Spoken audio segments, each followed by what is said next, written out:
Hey, hey, what's up, guys? Good to see. Hello, hello. Good to see you guys, man. So I was thinking, I was doing a late night training, and I decided I'm gonna share it with you guys, because it's too many damn videos to have to edit. That's the real reason, to be real. All right, we on here? Cool. We live? Sweet. Where am I at, homie? I'm in Bali, man, in Pekatu, by Padang Beach. At last, I'm in Jakarta, and oh, nice, sweet.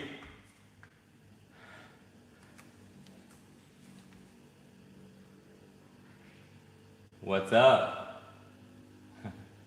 big chest? How you doing? Once blessed, I'm doing great. So it appears lost 50 pounds, thank you. All right, good job, Gino. What's up, Mike? Yeah, what's up, what's up? Oh, dude, appreciate it. All right, I'm bouncing now. Just so you know, guys, I'm on Instagram live right now. I decided just to do it on both, you know? So this way, y'all can both see me. All right, good to see you. I love you too, man. Motivation man, love it. All right, so I'm gonna be doing a little workout and show you guys how I train. I don't train. Sometimes I train structure, but a lot of times I don't train with a lot of structure. I've been doing that for years, but it's kind of hard to like show people how to train when you don't have any structure around it. So it's like, then you tell somebody, hey man, do 5 exercises, do this amount of repetition, this amount of time. But personally for me, I have to call you back, Chad. But personally for me though, I don't train with a lot of structure, you know? I haven't been training for structure for I don't know how long. I don't think I ever trained on structure. Ever since I started exercising, I didn't train on a certain type of format. So what I do is I just do what they call, I believe, an instinctive training. All right, it might be a name like that. But what it basically is you just think on the spot. You can't just do what you feel like doing. You know your exercises, you know your moves, and you just do whatever you feel like doing. If you want to do some upper body, you're feeling it, you can do some upper body exercises. Lower body. You feel like squatting, you go squat, right? Doesn't matter. And I've been doing that for so long now. I've never done any type of structured training. Of course, I make up a lot of structured training, or do little short ones for videos. But like my personal one, it's not for structure. So what I like to do is I like to get real loose in the beginning. All right, kind of get things very very loose, very calm. So I'm like really getting into the body.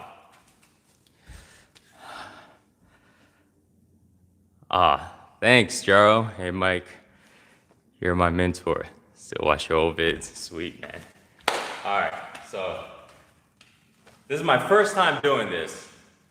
So I thought what I can do is I go ahead and knock out some reps, and then I can take a break, and then I can read y'all's messages, because I can't read it from here. I need to get some LASIK in. My eyes are not the best. All right, so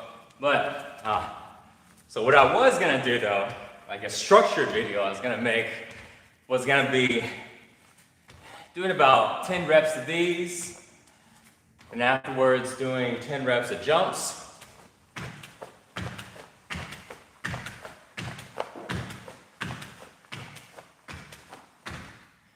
And then going into some dips. Do about 10 reps of these. And I kind of put my feet on the ground sometimes just to take off 10 or 20 pounds to make the dips easier. Because if I always max out at 10 dips or 15 dips or whatever it is, then sometimes I want to do higher repetition. So I find all the different ways to make every exercise as simple as possible.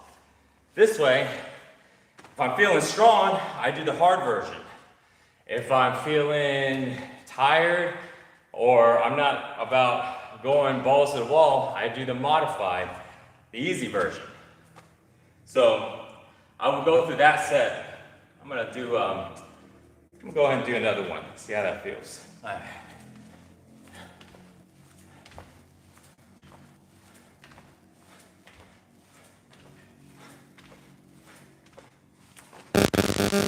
Man, I've been loving jumps. This move is freaking awesome. Works like everything.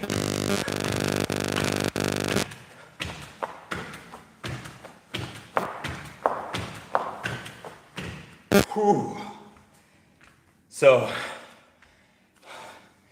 that one trains the heck out of my feet, my calves, my tibia, my toes, the tension on my feet, tendons, trains my abs, because I'm tucking them up. It trains my traps and my arms a little, not as much as, like legs, but it's like, because your whole body's coming off the ground. And I put my arm out like that, so this way I get that lift and energy,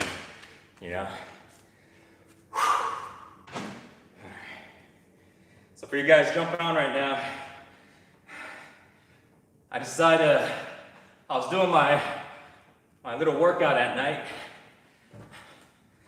I say little because sometimes it's 5 to 10 minutes. Sometimes it'll be like an hour or two.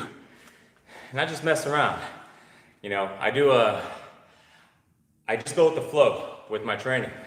And usually, personally for me, I don't structure my training. I used to, but I didn't structure to where I knew exactly which exercises and and the amount of reps to do. I structure it as, I'm gonna hit chest today. Then I go into the gym, and then I just hit whatever exercises I like to do. I like doing some flies first, some cables first, I do that. If I want to go ahead and bench press first, I do that. Or if I want to do a machine because I want a little pump, I do that. So I don't really plan it. And I used to just only plan body parts. So now, I don't really plan that either. Now I just kind of threw it out the window and I just kind of do whatever I feel like doing. My reason though. All right, so talking too much. Time to do another set. All right. Let's do some. Oh, you guys can see right here. I was trying to figure out how to set up the camera so this way y'all can see me. You guys on YouTube, if you wanna see what's going on the other video, I set up 2 live videos going on once. Check out the Instagram @MyChainOfficial. I got a shot on the floor on this one, so it's a little better. Trying to make this camera stuff work. All right, this is gonna be fun. So I used to be really big on doing like form and all that stuff. And I still do, but I see it a little different now. I try to get into the form that is most relaxing to do. That I can be the most relaxed, the most comfortablest, and that's the form. Those are the muscles that I use to do the exercise. And so so when I do that, what happens is the muscle naturally develops the same way because we're doing these muscle movements, but the movement that I'm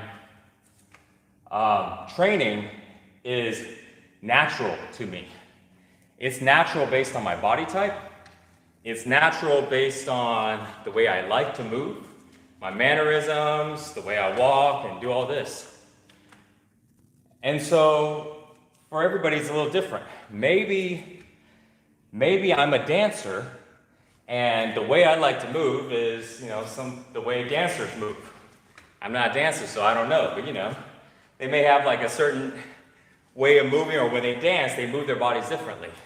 So the exercises that they'll be training on is different. They're dancing exercise, therefore enhancing dancing. So maybe for us, the exercises that we're using right now are to build muscle. And muscle and open up the energy. So maybe a rock climber, is climbing these boulders and stuff, and their way of building their body or working their body is climbing rocks. Why? Because they enjoy it. Because that's what they love to do. They love to be, hundreds and thousands of feet off the ground, right? That's their experience of life. That's what they want to experience. So that's what they choose to experience. So then why would they be doing this? They're like, I don't care about doing all these dips and jumping around. I want to be scaling rocks. I want to do the whole cliffhanger thing, So the moves that they'll be doing is very different, and it should be. My background is bodybuilding, so naturally I came to do movements that are like, oh, I'm going to build muscle here, here, here, And so this type of training, do another set here. I'm feeling cold. Need to warm it back up. So this type of training makes your body strong, get your body to relax also, but most importantly, it fits your lifestyle, whatever it is, whatever you feel like doing.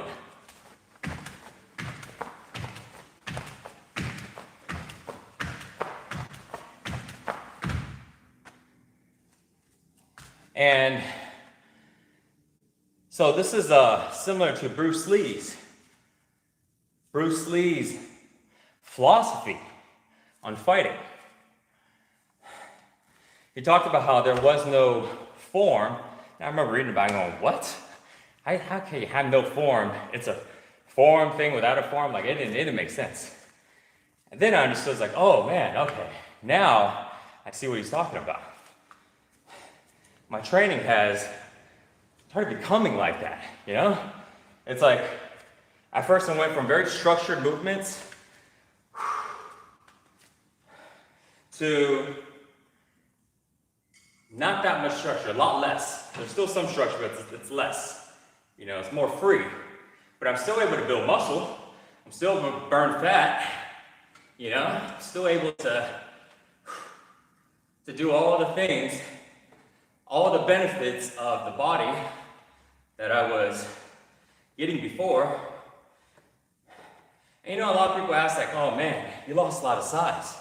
Yeah, because I want to move a little more. Doesn't mean I can't put on size when I'm bigger. But see, my goal is to go ahead and build a different type of body. And also a type of body that can move, that can be very strong, endurance, agile, like flexible, agile, strong, but at the same time relaxed and loose,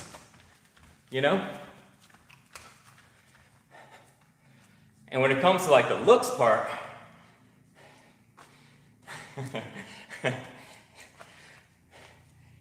oh yeah, in my head. You can build as much muscle as you want with body weight and doing stuff. I didn't think that was the case. And so I just stopped lifting and just started maintaining stuff with some push-ups, some dips. And before you know it, I realized like, wow, I've gotten smaller, but I also don't eat as much. But it seemed pretty easy to still put on muscle. And I know, given that I know how to fire my muscles, so I can have my muscle fire without having to grab a weight, I can just put my arm down and, and just fire the stress, the tension. So that makes bodyweight training a little more isolated for me. I can hit what I want. Sometimes I lean forward a little bit, Like when I do push-ups, if I put my pressure, let me stand back so these guys can see, all right. If I put my pressure right here on my palm, then the distribution will travel lower. It'll travel here, right? Make sure both cameras can see. But if I put my weight into my fingers, the distribution travels higher. It's travel higher in my upper chest area, mid chest, upper chest, my delts. My delts feel like crazy. So if I'm wanting to work some delts, when I'm doing push-ups, I lean forward a little bit more. And now I'm working delts, I'm working more upper chest. I want to go ahead and work more triceps, and I want to work lower chest. I put my pressure here, on my palm. Now I do that, I feel it here. I can even adjust the elbows. Elbow can point out or elbow can point down. Point down works more triceps, lower chest, more of like your lats. Your lats are having to like tense up to stabilize the weight. If I flare it out more, I work more shoulders.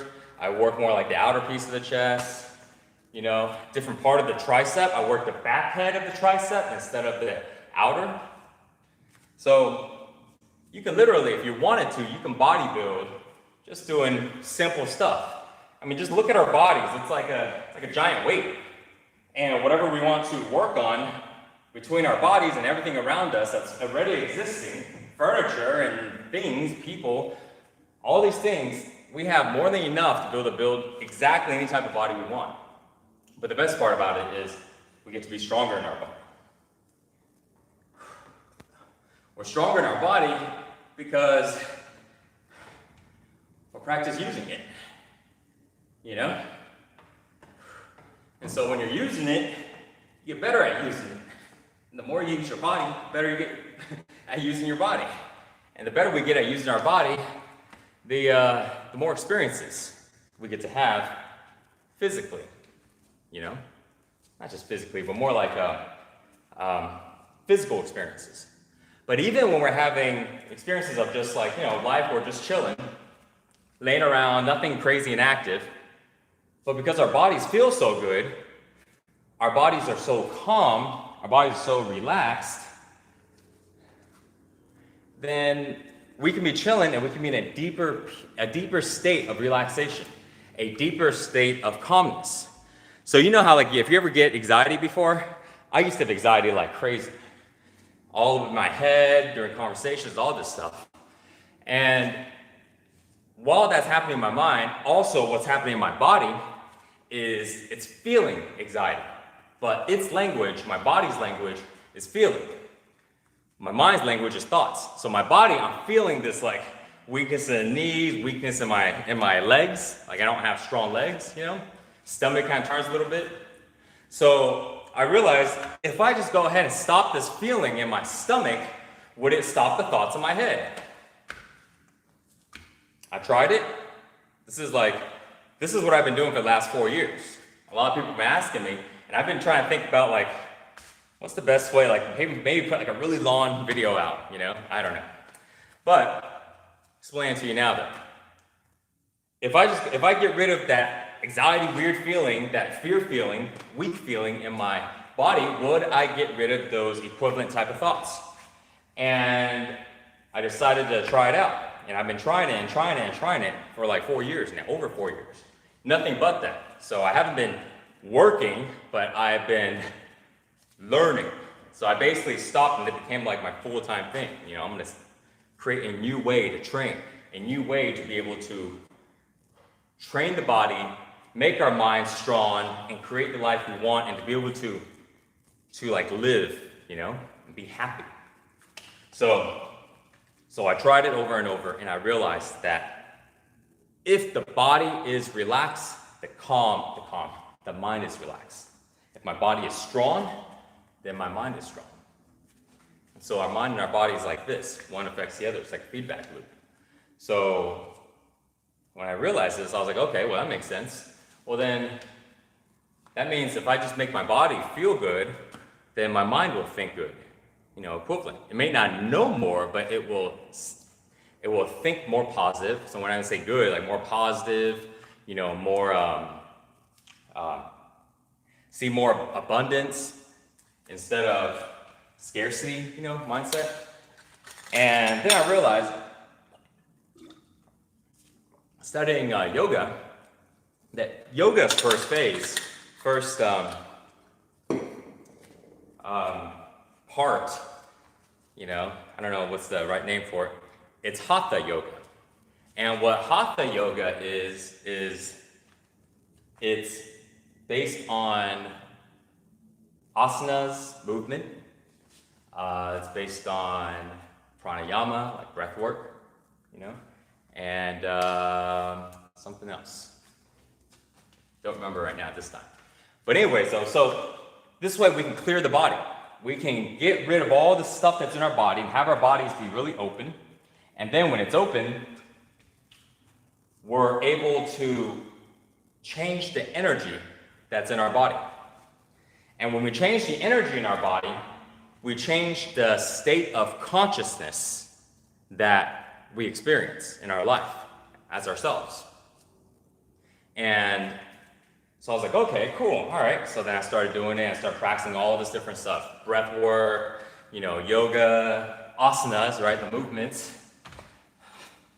Start practicing like qigong. I started learning about massage. I was doing like everything that had to do with getting the body to be stronger, getting the body to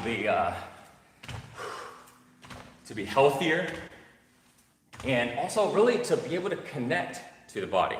Because I realized like our body is capable of experiencing and doing so much more than we're actually doing with it, you know? It's like having a computer and only using Instagram. That's it. Like you don't use any other function of any sort besides Instagram or YouTube. And vice versa, you know? It's like, but yet our phones can do so much more. And same thing with our bodies. Our bodies can do so much more than just looking a certain way. Yes, the looking part we love, and that's how our culture kind of brought us up, but there's so much more that we can do, you know? So I've been exploring into that. What else can our bodies do? What else can we experience? I'll go a little wider so I can hit a little more of the outer chest. So what more can we experience in our life?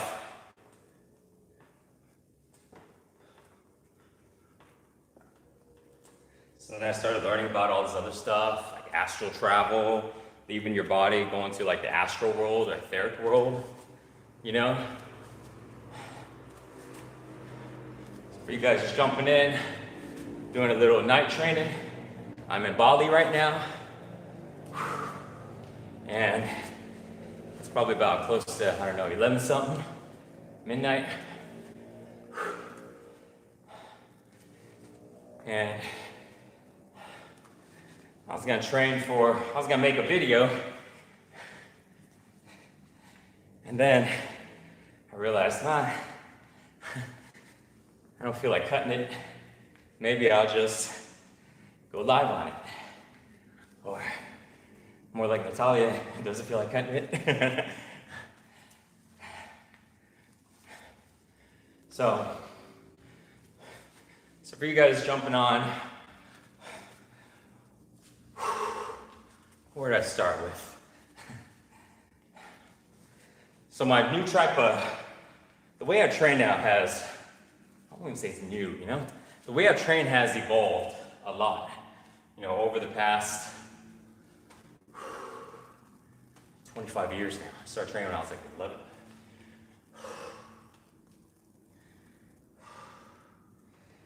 And this latest one has evolved to where I found a way to be able to use working out to help me become more present. Like more present, experiencing life in the presence and not living through my head. It's allowed me to be able to train differently to where now I'm training to let go of tension in my body.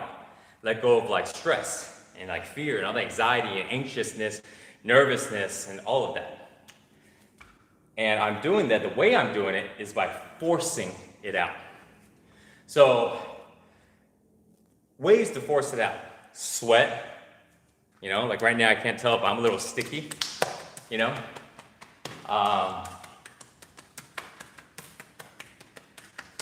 Having a blank here. Oh, burning it up. You know how we work out, or even just the function of our body, where burning things, we burn fuel. That's how we run, like a car. So I can burn it up.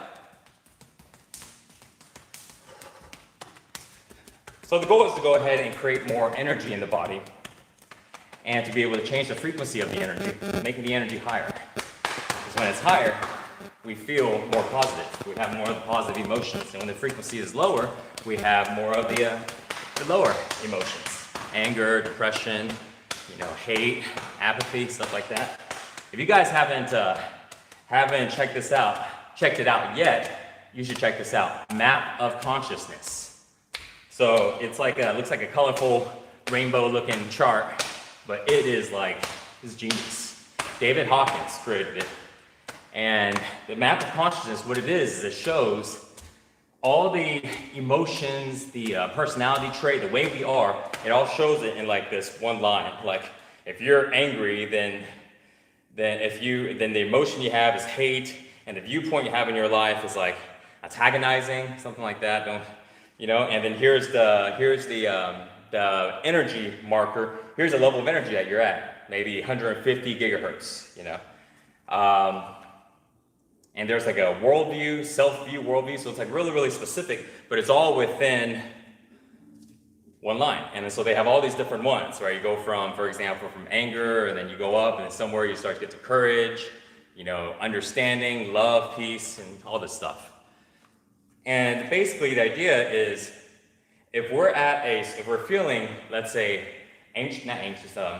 we feel like bothered all the time, we feel like angry all the time, then we're like, oh man, I'm 150 gigahertz of energy. That's why I'm angry all the time. It's not because I'm choosing to be angry. Who wants to be angry all the time? I don't want to be angry all the time. It sucks. Used to, you know.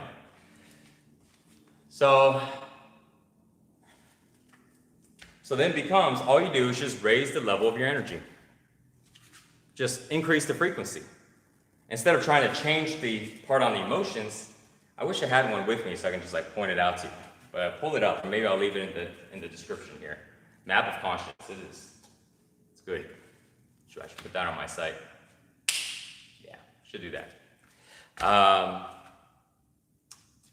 So now all we do is we increase the energy. If we want to change our personality, not personality, that's the wrong word. Change our emotions, change our perspective, then all we do is increase the level of energy. And when we increase the level of energy, automatically the emotions and the perspective of ourselves, of the world, of others, and stuff like that, automatically it's at a certain point. And if it goes higher, then it's always going to be more positive, more loving, you know, more peaceful, more calming, more enjoyable, you know, all the good stuff.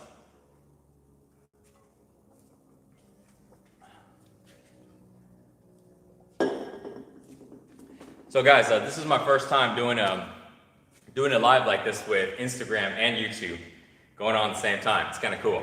I want to read some. Jeffries. I tried DMT last year. I was halfway there. Oh, dang, it moved. Can I go back? Yes. I was halfway there, more tripping, but as I looked at my arms, there were power grids. Yeah, like dark lines with a ball. Whoops. Like dark lines with the ball on the end of each. They look like huge mastics. Yeah, man, that's I see that. I see that too. It's it looks like sacred geometry, you know. The sacred geometry, it's like the flower of life symbols. It's the building blocks of life. It's like kind of. I'm not good at explaining all that quantum physics stuff, man. It gets too complicated. I got like a simplified version that's probably like about maybe 50% correct. Hey Mike, I'm on day 157 of my weight loss journey and have uploaded every workout session. Dang, that's badass. Day 1 on my channel. Started 325, lost about 50 pounds. Damn, man. Motivation, man. Did all bodyweight exercises. Badass, brother. Yeah. Tony Montana. Mike, I missed the audible recommendations. Oh, man. What can you recommend to listen to recently? Well,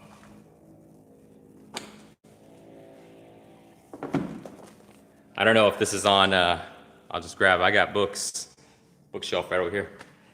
I haven't listened to Audible lately, but Artist of Life, one of Bruce Lee's books, talks about his philosophy on training. Dude, it's genius, you know, and it makes total sense. In reality, it's like he combined enlightenment with like fighting, you know. Let me check over here. Hey, Mike, can you give us some advice about when fitness is consuming our life? Yeah, I know what you mean. I can't have the balance with this topic. Thanks for all the videos. Yanka809. All right. So Yanka809 just basically asks, like, talk about when fitness is consuming your life. I haven't been thinking about that one, but the one I've been thinking about just recently, like today, was how to not let work take over our life. Same way, you know? So the idea is basically, nothing's wrong with working out like crazy. Nothing wrong with working like crazy. Nothing's wrong with that. It's only a problem when it affects our happiness. Like if we're not happy because we didn't get something done, or we couldn't solve something, or if we're not happy because of those things, then our happiness is based on things that we may not be able to control. And if we were to control it, it would take a lot of work. So, but if our happiness isn't based on that, then we can do whatever we want. We always do our best, but if we fail, no big deal. I'm not bothered by it. If somebody says no, no big deal. It's all good. I'm still happy. Sure. And so, therefore, we can still chase after the things that we want, but it's not, our happiness isn't tied to the results of it, so we're not attached to it. And so the way to do that is like to let go of judgment of ourselves and of like everything. You know, we're always judging everything. I mean, I used to be like this judging machine. I'm gonna do a little workout while I talk, if that's okay. You guys all right with that? All right. Nice, man. Okay, so,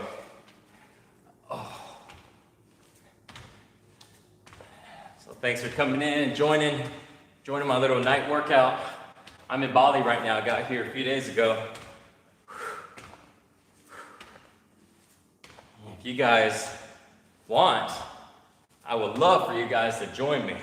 Hey man, speaking of that, I've been thinking, maybe I asked you guys, you probably know, what would be a good way to be able for all of us to be able to work out together at the same time?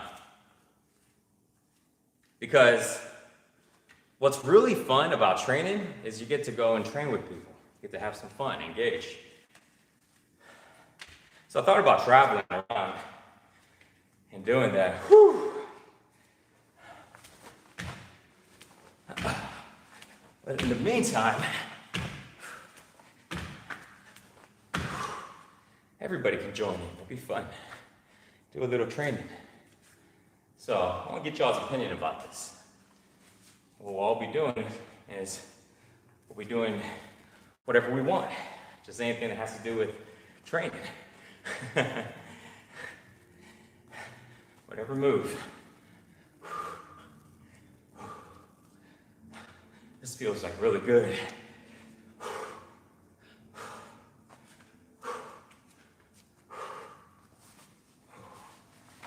I need some these pants. I'm gonna put some slits on the side here. So for you guys jumping in, I'm doing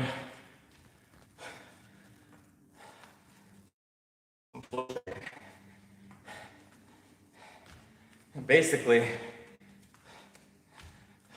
so I was talking about this story. I was telling you guys about my story, and pretty much what I've been doing for the last 4 years. If people all wonder, I'm like,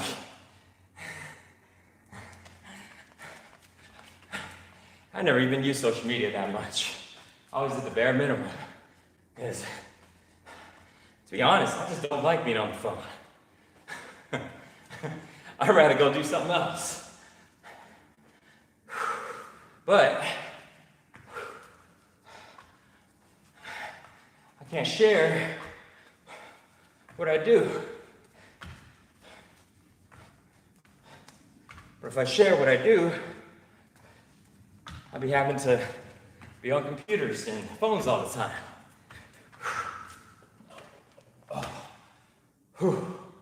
One. I don't feel like doing any more of this. But finally I decided, you know, I still want to share and I want to connect. It feels, I'm gonna wait till planes get faster. And then the world gets smaller and everybody can just travel easily. And the world gets smaller. And all of a sudden out of the way, bam,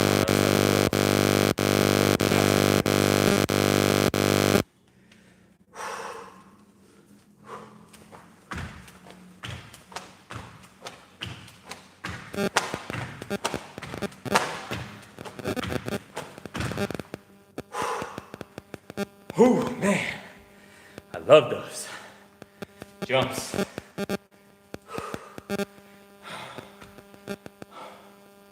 Yeah, that one's really good. I feel like it really boosts my my testosterone level.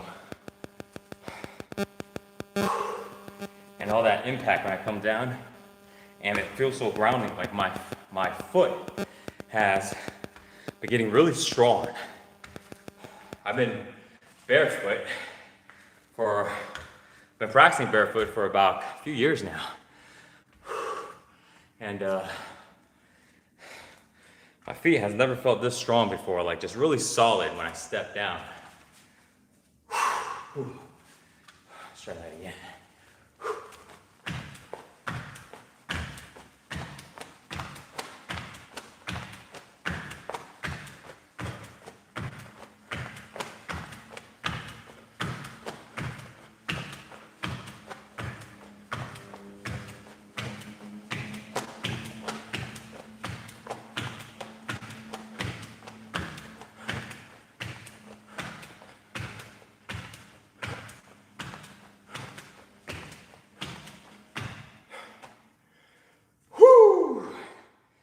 Dang.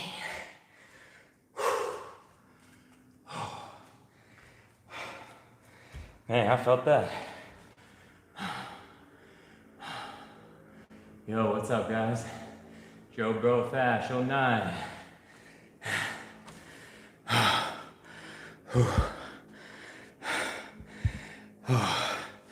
How you guys doing? Thanks for joining in. Doing a little experiment.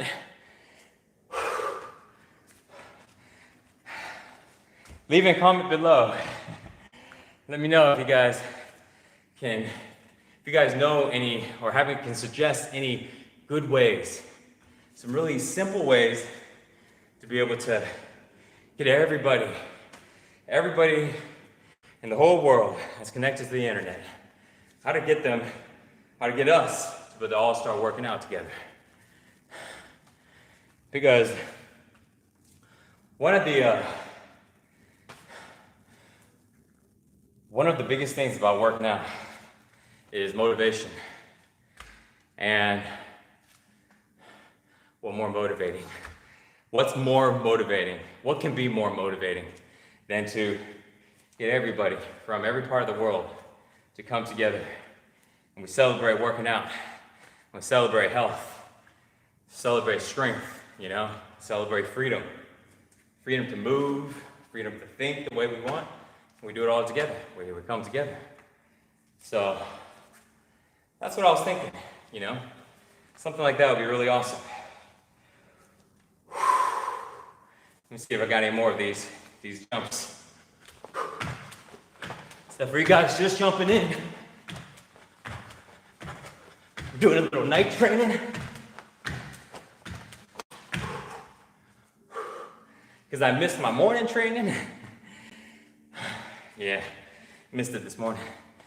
But what I do is I just kind of do whatever I want. I don't really have a structure, I just kind of do whatever I feel like. A lot of times to make it simple, I pick a handful of exercises. Like today I'm doing squats, jumps, dips, push-ups.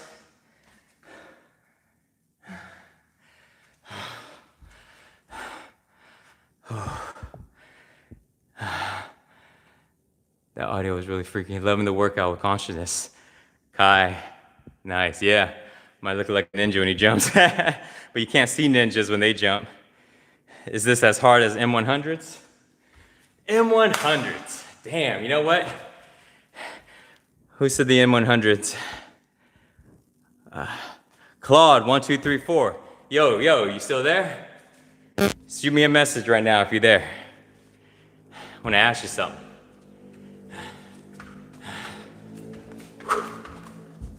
I'm here, sweet. M100s, that's I'll do some M100s right now if you do some M100s with me. Let's go M100s. Who wants to do some M100s right now? Type in yes. It's gonna be like a few minutes. Let's go M100s. Luis, yeah. You can get some big tips. I'll give the tips in just a sec. Who wants to do some M100s right now? Let's go, champ. Done.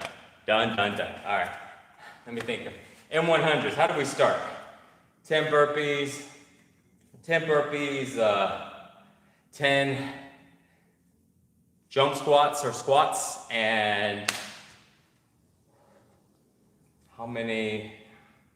And 40 mountain climbers. 3 rounds of that. You guys ready? Boom, boom, baby. All right, baby, let's do this. M100s, kicking it back, old school. Man, you guys can't see over here. Let me see if I can adjust this. Hold on just a sec. Nah, that didn't work. All right, sweet. All right, let's do it. 10 burpees. 1, 2, 3, 4, 5.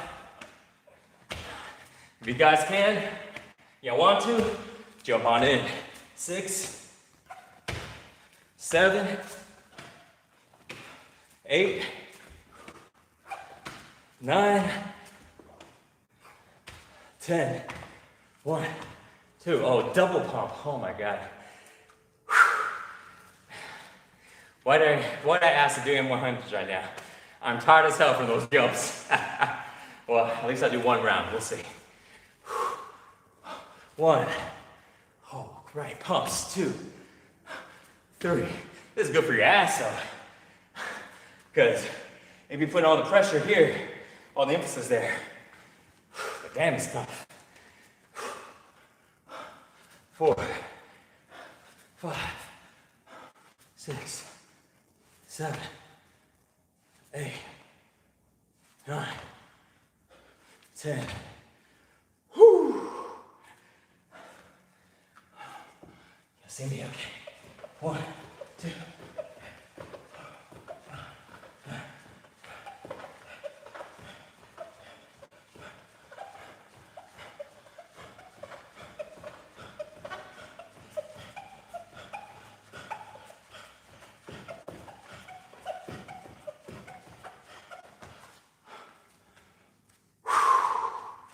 Dang, that was 1 round.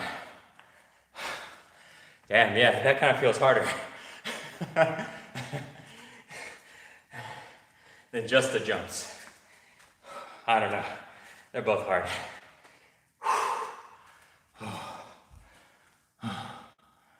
Nicest angles, right? Post it on YouTube later, please. It's on YouTube right now. Oh, maybe this angle. Yeah, it's a good idea. That's on the run. You live on YouTube right now, I know, right? I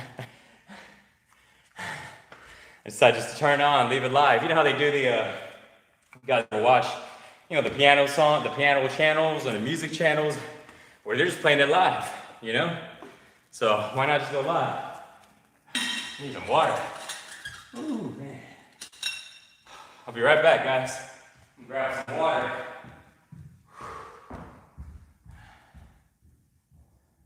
I'm excited, man. This is fun.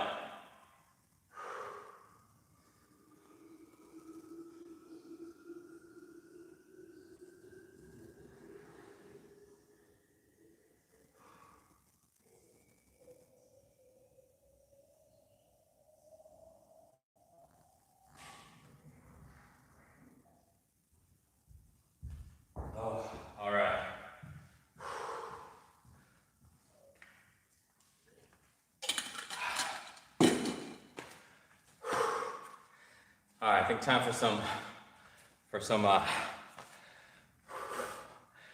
for maybe about a few minute rest while I share something with you. Whew. Oh, here's a good one.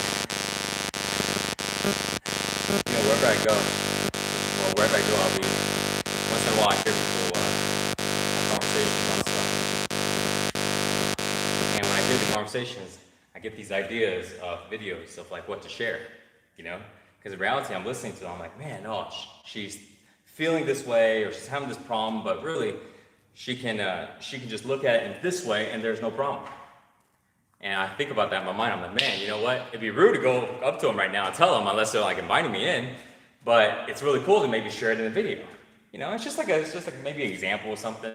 And I'm sure I'm not going to cover everything on it, but it's like thoughts. You know, it's like these realizations. You know, it's just a good way to look at things because it creates a perspective for us in the way we look at our life. All right, I'm going to 10 reps of something. You guys want to do 10 reps of something? Let's do 10 reps of something. Give me an exercise. First exercise I see, I'm going to do. I'm going to turn this on so I can see where's the comments at. Hey, it's not showing up on my YouTube. Oh, there it is. Here we go again, my ears. Burpees, dive bomb push-ups. Dang. Handstand push-ups. Oh shit, man, you guys are serious. All of them are tough. Well, you know what? I would do handstand push-ups, probably won't last that long. You know what? I'm gonna do all 3 of them. There you go. Let me see, can you guys see from there? Yes, and can y'all see? Nah, y'all can't see from here. So check this out. Let me take off my camera. This is how I'm filming. I got these little stickies today at some random store here in Bali. And I'm gonna do this. Boom. Stick it. Hopefully this stays. Oh yeah, that's good. Whoops. Just turn it off. Alright. Hopefully it's still recording. Oh, cool. Back. Alright. Handstand push-ups. Let's see this. Ooh, yeah.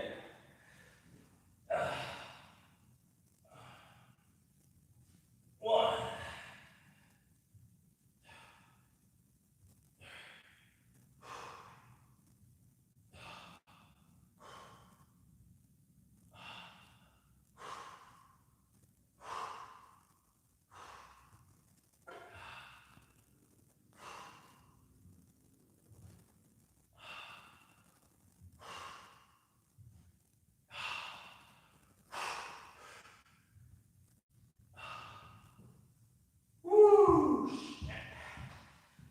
Oh man, that was tough. That was good.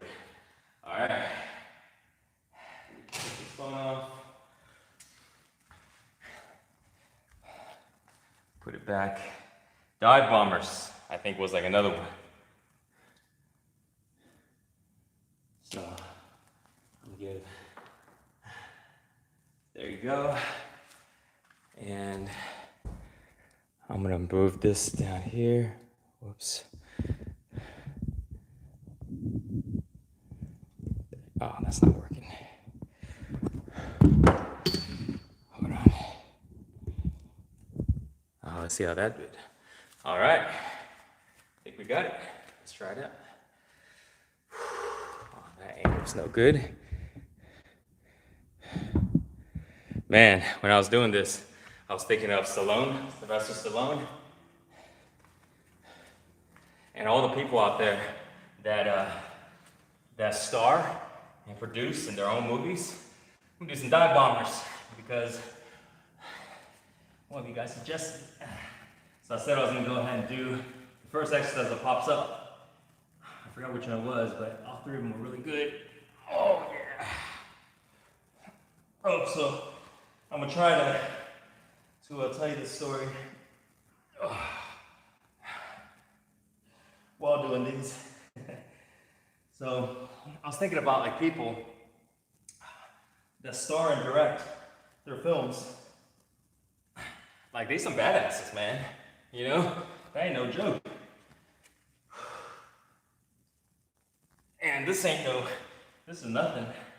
You know, this is just putting cameras on and leaving them live. But even doing that is like, takes a little bit of work. So, and then you put in, then you put in something physical, and it becomes like, oh, my head's like cut off there. And it becomes like really tough.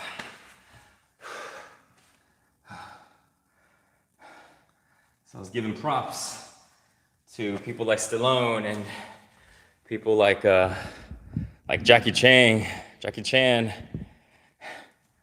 Star? Do I ever want to star in my own movie? I don't know. What do you think?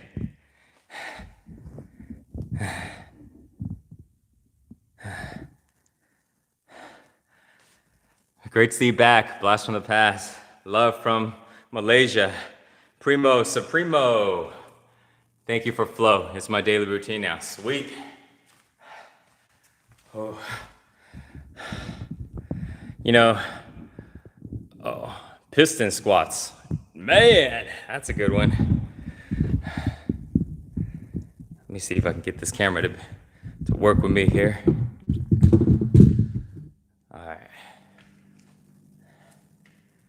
That's not a good angle. This is what I was just talking about, man. Like, it's like a,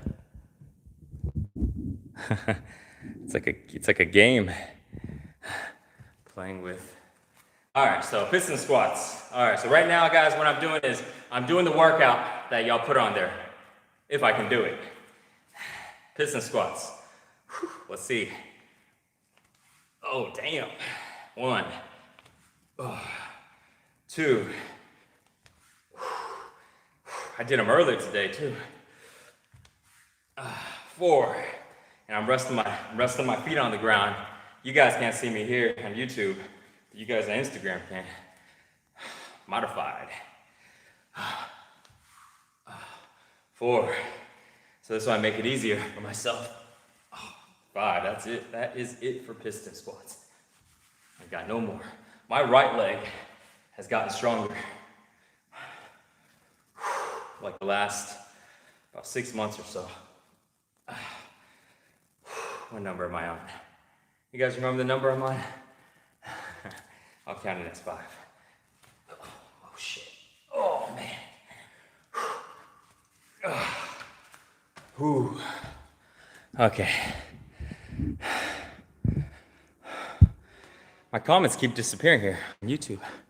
Massive inspiration. Jam J. Hopefully I'm Jam J59. Massive inspiration, Mike. Thanks for all the. Whoops. Where'd it go? Thanks for all the years of motivation. Six-pack shortcuts back in the day. 2013 is where it's at. I know, right? Appreciate it, man. So grateful, man. I had so much fun. It was like a dream job. Doing what I'm doing right now, except it's even better right now than it was before because I don't have to follow nothing. I don't have to try to make a commercial or do a certain workout or talk about a certain topic. I'm just gonna talk about whatever comes to mind. You know? If you guys are enjoying this, what's a good way to let me know? We'll start off by just let me know right now. Let me know if y'all enjoying it this way. Bridge push-ups. Best Qigong book or YouTube channel. Bridge push-ups. Bridge push-ups. Which one's bridge push-ups? Love you, bro. RD Maiden. Love you, bro. Your vids got me motivated to start working out. Not stopped since. Good job, RD.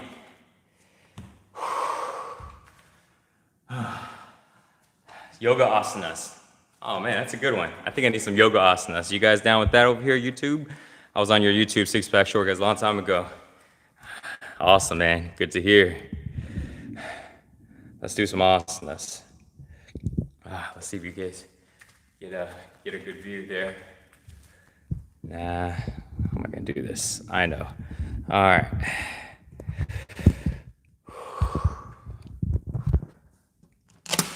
All right, let's see. I'm gonna go find me a little tripod.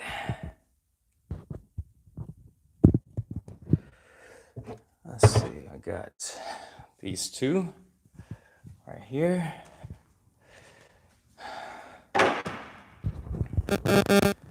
Now, to make this thing sticky, here's what I'm gonna do.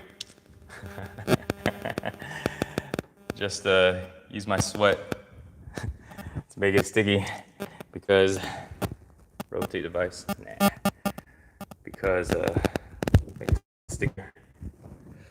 All right, so for you guys jumping on right now, oh, that's not the one I want to do. I am changing the camera here, so this way I can go do some asanas. I wonder if this will work. Well, let's give it a shot. You know what? That's too tough. That ain't simple and smooth at all. All right. Then I'm just gonna leave it like this. See, that's what I'm talking about, man. I'm trying to find like a simple way to do it, you know? All right. Let's do some asanas. So the asanas I like to do, I'm all about keeping it simple, man, doing the foundation. If the foundation gets me strong, and that's what I can build everything on. So what I like to do is downward dog and a three-legged dog like this one. This one's really good for my left hamstrings. My left leg there. Oh. Man, I'm gonna rip these shorts.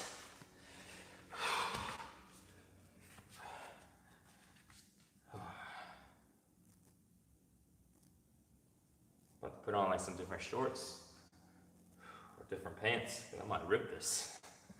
We'll see. So I go back into a downward dog. Stick the left leg up. Yeah, this is a good stretch. Really good. So let me tell you a little bit more about what I learned in training the last few years, what I've discovered. I started working on relaxing my body because I was looking for a way to be happy. Like what does somebody have to do, get to do? Oh man. All right, that's it for asanas. Ain't feeling no more asanas. So what do I get to do to be able to like really be happy, enjoy life? And I started looking into spirituality, started looking into behavioral, human behavior, psychology, religion, just all the things to understand more about the way we think about our mind. My eyes are dry. Wow. And ultimately, I found out that our energy is live video ended. Share your video for the next 24 hours so more people can watch it. Sure, I'll share it. Okay. Let me go live again. Checking connection. Okay. Shut off on the Instagram. You're alive. All right, guys. I'm back. So, what I was talking about is, so I learned that everything is dependent on our energy. And if our energy vibration is really high, then we're gonna be happy. We're gonna be loving, we're gonna be joyful, all those positive energies. But if our vibration is very low, then we get all the negative emotions. Anger, depression and guilt and stuff like that. So the idea is, so it becomes really simple. If we want to be happy, we want those positive emotions, all we do is raise up our energy frequency. And raising up our energy frequency Shout out to Portugal. Yeah. Love you, sir. Harsh Bagel. Much love, brother. So our energy frequency, if we raise it up, then we're going to be able to experience happy emotions, basically be happy. If our frequency is too low, we experience the negative stuff, you know, depression, anger, our perspective. The way we see something is basically like that. Like we can always see things in two ways. We can see it as good or bad. Any situation, any person, any event, any time it's happening, doesn't matter. You can always see it in one way or the other, good or bad. And so what determines which one we look at? What determines if we look at the good or if we look at the bad? Well, the energy in our body. Not the energy in our body plus our thinking patterns. But our thinking patterns are dependent on the energy in our body. Because if we're constantly thinking negative things, then our thinking patterns is negative thoughts. And if we're constantly thinking positive things, then our thinking pattern is positive thoughts. So, here, let's come up here. All right. What was I saying? And so, if I wanted to go ahead and be happy, all I have to do, got a light there, is raise up my energy frequency.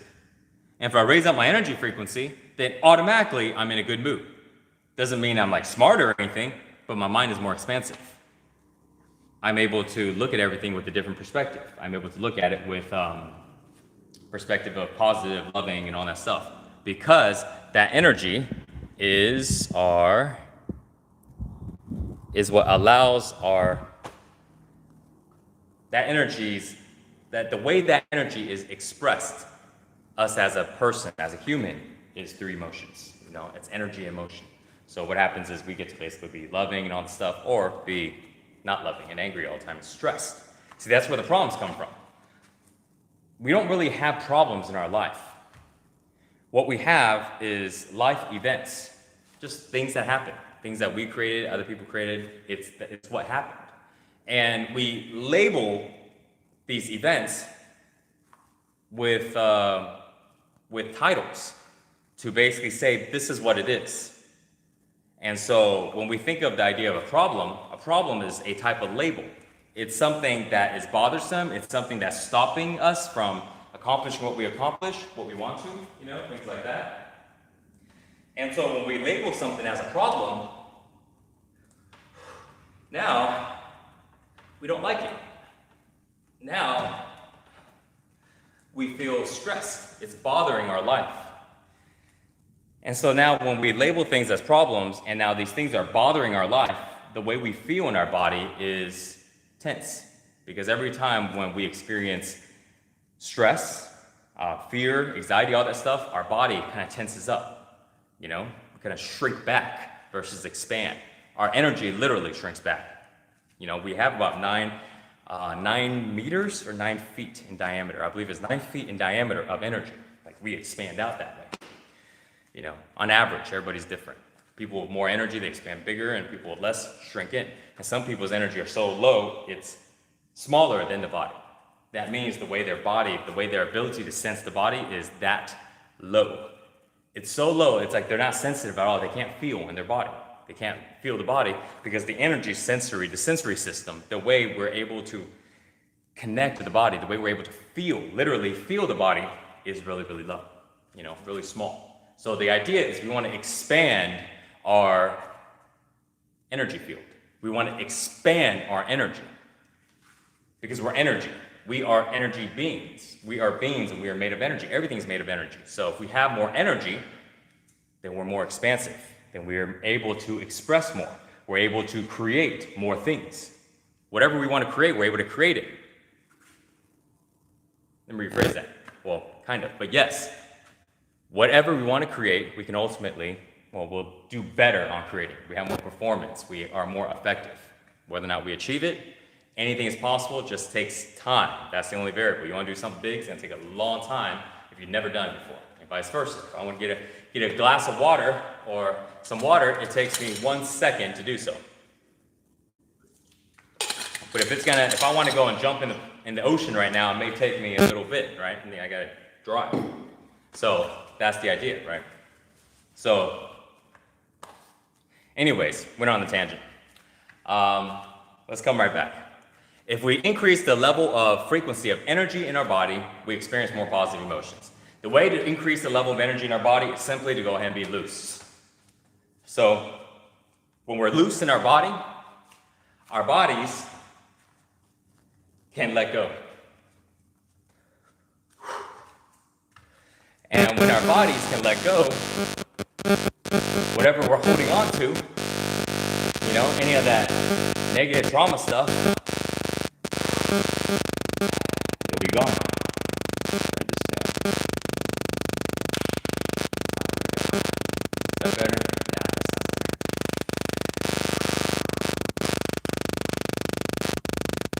So then the idea becomes, all we gotta do is increase the level of frequency in the body. And if we increase the level of frequency, let me zoom back out. If we increase the level of frequency in the body, then we feel better. And so when we're loose, our energy flows. And when our energy flows, we're able to get energy everywhere. We're able to receive more energy. We're able to maintain, hold on to more energy and hold on to less matter. The more matter we hold on to, the denser we are. And the less matter we hold on to, the more energy we have. Either we're made up of a combination of matter and energy. But it's coming. There it goes. So one thing I do is I let gas out now all the time. Burps, farts, doesn't matter. Why? It shouldn't be in my body. Hey, if it stinks, well, great. Because that thing was in my body, and if it stinks, or if I burp and I smell it, or it burns, it's better to let it go than to keep it in the body. But parts of the world, society doesn't accept it, and they look at it as being like kind of weird, you know? But I don't care, because it feels good. And I think a great way to help people, you know, and contribute something good is to be able to feel good. Feel good for myself and show others how to feel good. Why? Because, you know, we enjoy our life more. Our life is our life. It's who we are. It's, you know, it's us. It's the most important thing. Nothing is more important than your life, you know? And if we feel good when we do everything. It doesn't matter what we're doing. We always feel good. And so,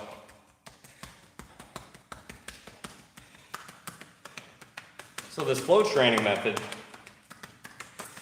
is like, it's not a certain form. It's more of like, it's like a way to train. Because you can go and be a dancer, and you can get into the flow. You can get your energy to flow. That's why I call it flow. I'm like, man, well, what's the best way to describe, you know, healthy, strong energy? Man, it flows like water. And I'm like, oh, you know what? Bruce Lee uses the water analogy, you know, the water concept. It makes total sense. And then I started reading this book because my good friend Kwa, you know, gave me this book. Bruce Lee, Artist of Life. It's got his notes, you know, they just like compiled and put into a book. That's badass, man. So I learned a lot of good stuff. I basically realized that Bruce Lee, he used teachings of like oneness, teachings of, my traps are so sore, oh my God. I usually don't get that sore anymore, but this one's sore. So Bruce Lee uses the teaching of like oneness, the teaching of like consciousness, the teaching of presence in his style of fighting, you know, teaching of like Tao and all that, teaching of like yoga. He basically just turned it into like a fighting philosophy, but that's why there's no there's no form, you know? There's no form because everybody is different. And so everybody's different, their fighting style is different, you know? And one style does not dominate to another style. It's like, you can't say this form is the best, this form is only the best against that form.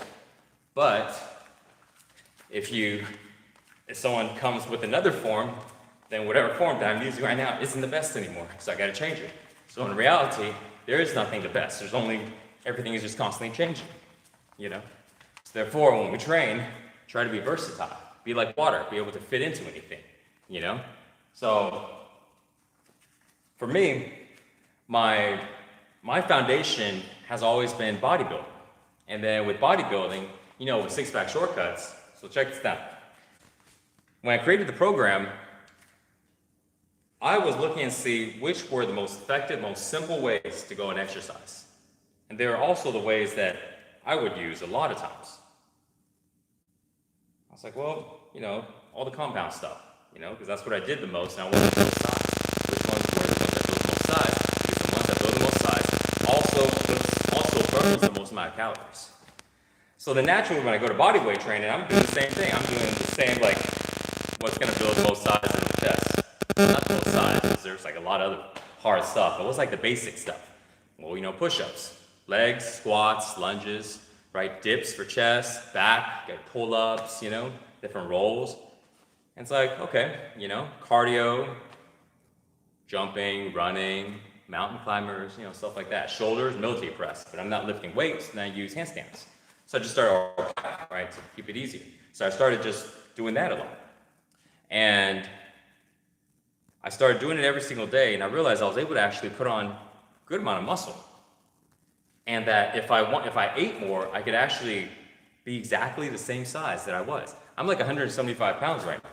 And before I was about 185 to 190. 185, 190 right now. So I'm about 10 pounds lighter right now, you know? And I feel good in this weight. I feel light, you know? My energy is really high.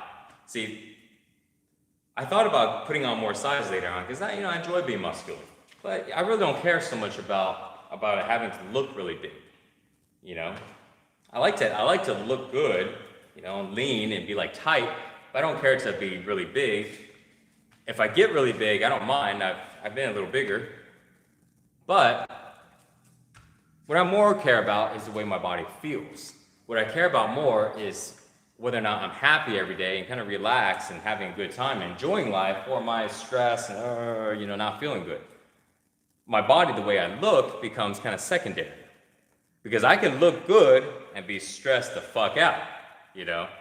Been there, done that. And so, it's nice, but it's not the most important thing, you know? And that's what I realized. So I'm like, okay. But I get that question a lot, you know, I want you to go back to your old days where you're a lot bigger and all this stuff, you know, I don't know. It may happen. If I do more of these, then I'll just be working my ass off. Because it's been 1 hour and 13 minutes on the YouTube one, 14 minutes, and we just started this one on Instagram because the last one shut off. Andrew712, Mikey, hope to see you, brother. Hope all is well. I'd love to stay, but I'm working. No. Thank you so much, you know. Yeah, man. Thanks for joining in. This is awesome. And just let me know if you guys think I should do more of these. You know, this is kind of fun. And I love sharing this stuff with you. All right. I love this version of my chain, Body and Mind. Estelle.yt. Thank you. Yeah, it feels good. You know, it feels good. Greetings from Grace. GL Lazar. Nice. What's up? Nicola. S. El Spleaky. What's up, guys? Daniel Alvarez, thank you for being an inspiration. Thank you. My pleasure, man. I'm just sharing what I love. I'm sharing this is what I do. And I enjoy it. What is that sound? Interference, aliens, too much energy. Maybe, you know what? There's a mic right here on the left. Maybe I'm brushing into that. I'm gonna go and do another set or so. So for you guys just jumping in, I'm doing a little night workout and show you guys a little bit of flow training. Oh yeah, you know what? We'll do some flow training. Yeah, well, all of it is really flow training. Flow training is the idea of basically moving the energy. You know, there's different methods to doing so. I don't know if I can see the phone from here. Let me back it up. All right, so I'm surprised, man, that my daily morning practice routine got that many views that quick. That's pretty awesome, man. I was basically just filming what I do every morning. And so this is what I do every morning. If you guys haven't checked out that video, I don't know if I'm gonna do the whole thing right now. Plus, you guys probably at work. It's morning time for some of you guys. I'm over here in Bali. So it is, I don't know, what time is it? What time is it right now? I don't know. It's gotta be maybe 12. Nah, maybe like 11, 12, something like that. At night. All right, so now I do a little full body tap. This is to loosen up the body, get the body to relax. Man, I'm telling you, man, this has made my body so strong. It's like used to impact now. So it can take impact much better. But the other day, I was making this video. I don't know if you guys can see here. Oh yeah, I bruised my ab here because I did like 8 takes of this video of this tapping video. I'm gonna put on Instagram. It's like a minute long, but I was talking and I was hitting myself and massaging, hit myself, pop, pop, and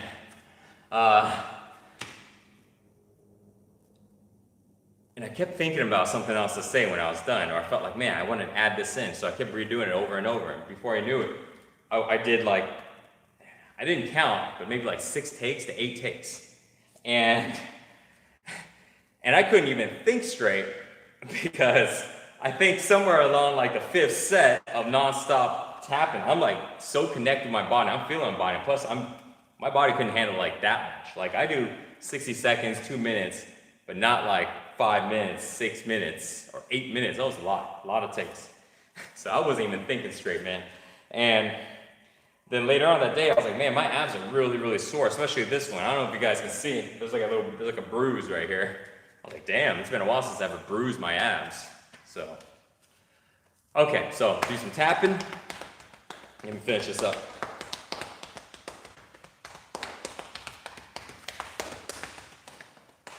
So for you guys joining in, I'm showing you guys what I do in the morning time. Every morning when I wake up. Oh, this feels so good right now. We've got so much nerves, so much energy, so many sensations, so many things are connected here. Ooh, this feels so good. In our head.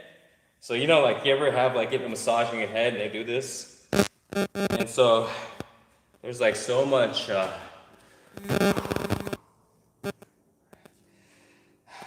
like energy flowing in our head. So it's good to move it around. Okay. So now after that, I charge up my hands, put some chi in it. Chi is some energy. Then I go up and down my nose. Maybe about 7 times, 12 times. But I'm not gonna count because it really don't matter that much. That's the thing, man. See, it don't really matter that much. Go around the eyes. So I was thinking about this morning. You know, a lot of us, we don't start doing something until we really know how to do it. Because then, oftentimes, people, they'll just like judge themselves too much. Let's go around the ears. Put your hands on your ears. Oh yeah, go the other direction. I usually do about 7 to 12 of these. And so, a lot of times we judge ourselves too much on perfection. Put your hands on your nose and just go in a circular motion. This is really good to loosen up the cartilage in the nose so we can breathe better. And all right, let's charge it back up. Now, we're gonna go and make a knuckle, put it on the side of our temple, hold for 3, 2, 1, release. 3, 2, 1, release. 3, 2, 1, release. So we've got a lot of pressure points in our body. And they do all kinds of stuff. So the one I like to work on is the temple one. Push beneath here, beneath your nose, above your lips, there's like that dip right there. Put your knuckle right here. So knuckle right here in that little dip area. So let's charge it back up. Hold for 3, 2, 1, release. 3, 2, 1, release. 3, 2, 1, release. I'm gonna face YouTube now. 3, 2, 1, release. For you guys that wanna see me, if you wanna see me on it's like a different shot. This is kind of cool. If you wanna see a different shot, go to YouTube right now, right? And if you wanna see a different shot,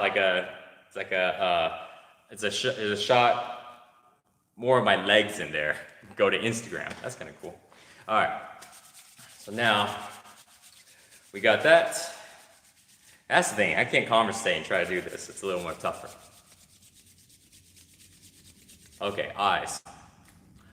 So now I do eye rolls, and I just go all the way around. This is to go ahead and strengthen the muscles in the eyes.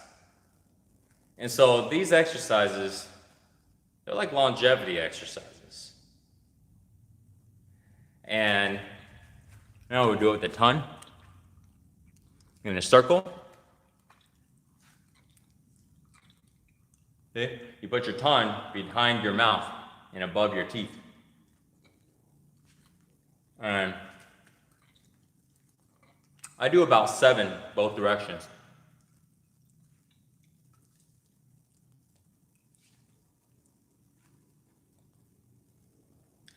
And it's really good for strengthening up the tongue. All the nerves that are connected to our tongue, like our intestines, whoa, I just felt that.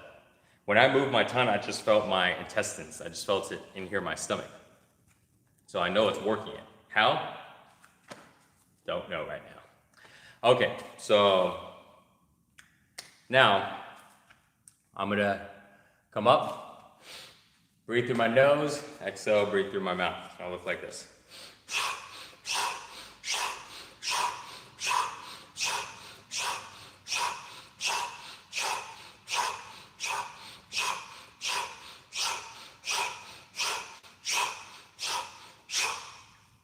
Tie up my hair, getting all up in the way.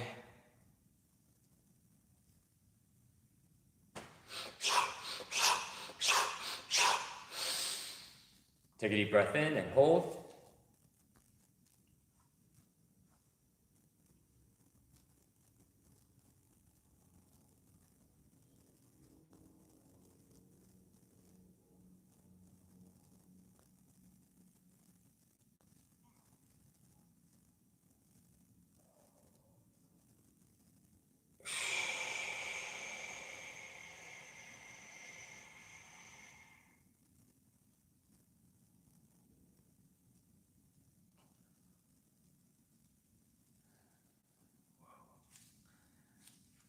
So,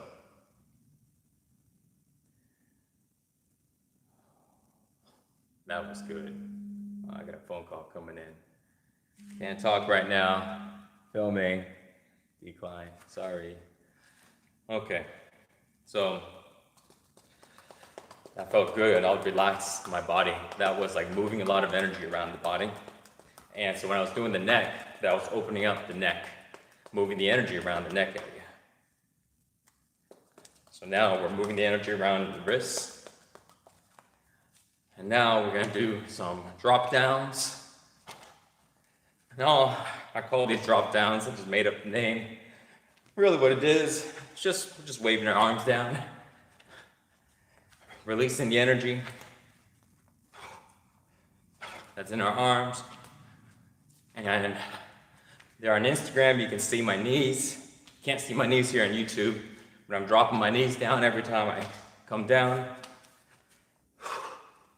Loosening up the body, literally getting the body to let go. You see, there's a lot of ways for our bodies to let go. And I found that all the ways, they all work. They all work very differently, but they all work. And the great thing about it is we as people are so different. So it's good that there's a lot of ways to be able to let go of stress and fear and trauma, stuff that's stuck in the body.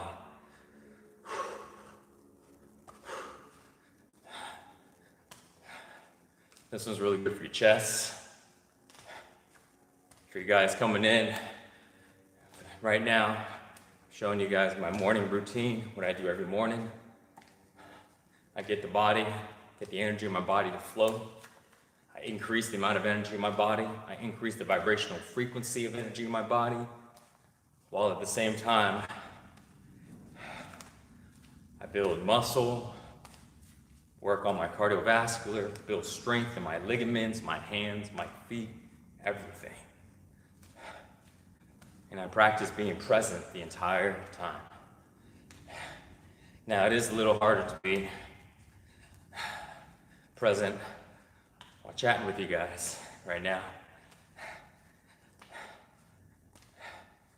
So sometimes I'll just go ahead and not say anything, and so I can show you guys the way I look when I become more present. It's hard to be present and talk. So this is really good for opening up the chest, shoulders, stretching the rear delts. I'm doing a little slap. Oh, I forgot to show you the breath. So when I wrap together, once I get this move down, when I wrap together, I exhale through my nose. And then when I open up my chest, I'm going to inhale through my mouth. So I'm gonna start doing that now.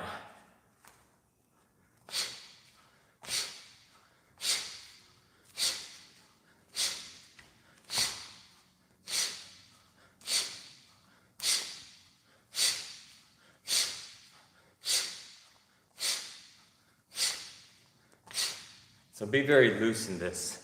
Don't do this like a chest fly. You want to be really loose. Use momentum.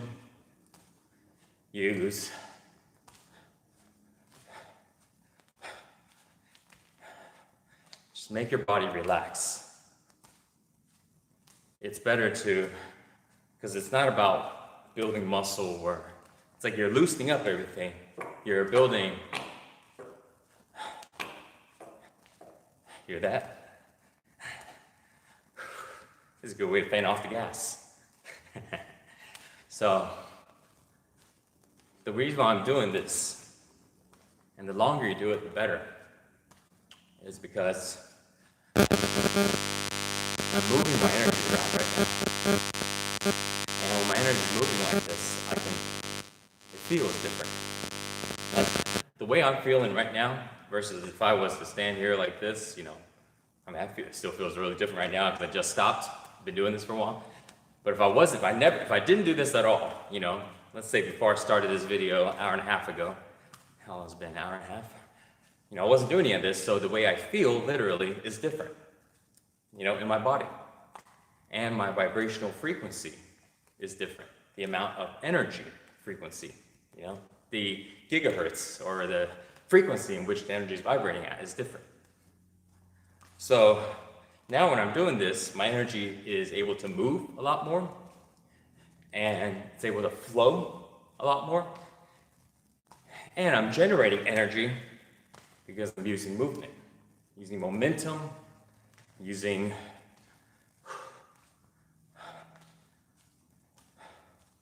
my consciousness, my awareness.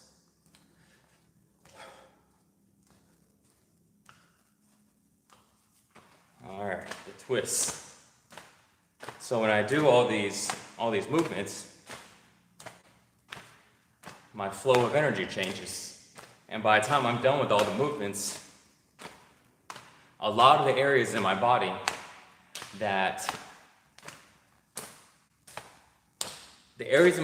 should be open, how do I say it? More areas in my body, my body is more open. Sometimes I can't find the words when I'm doing this. It's like trying to get into training and then try to articulate something. So, bear with me.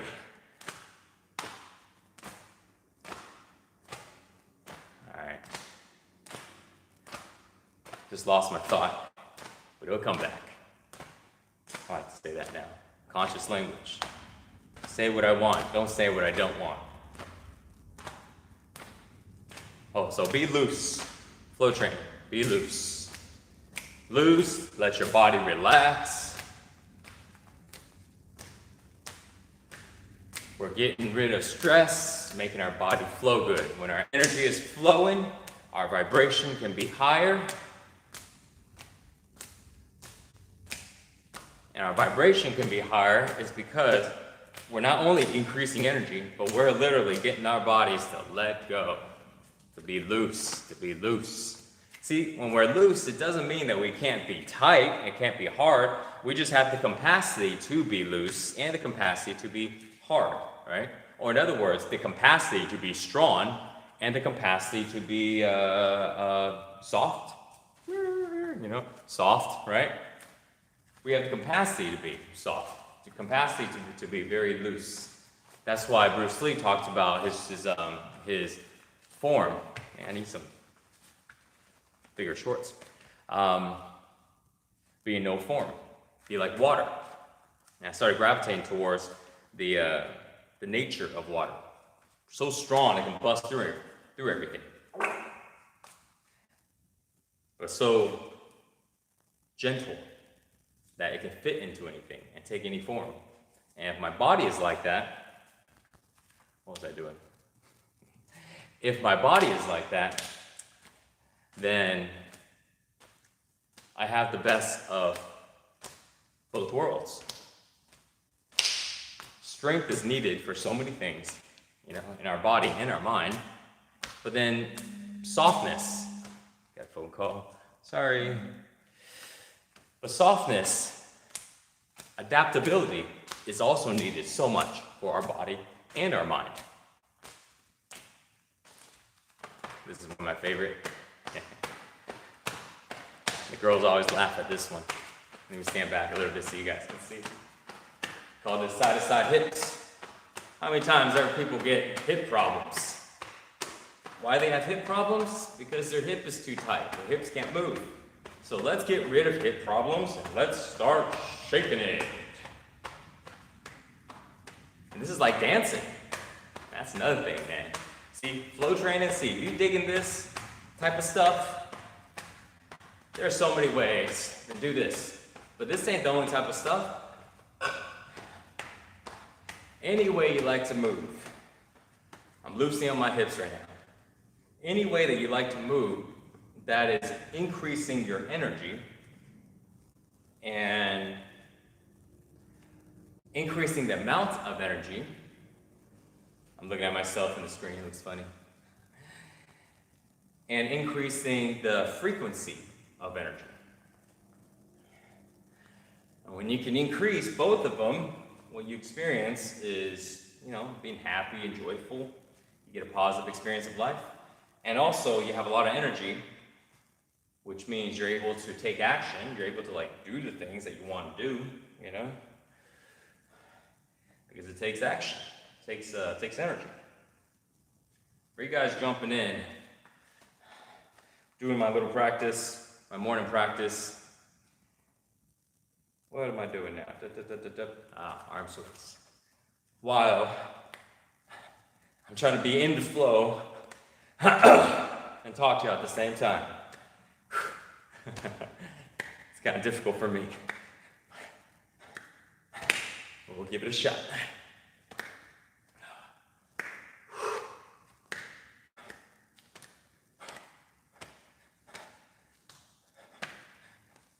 So, for you guys jumping in,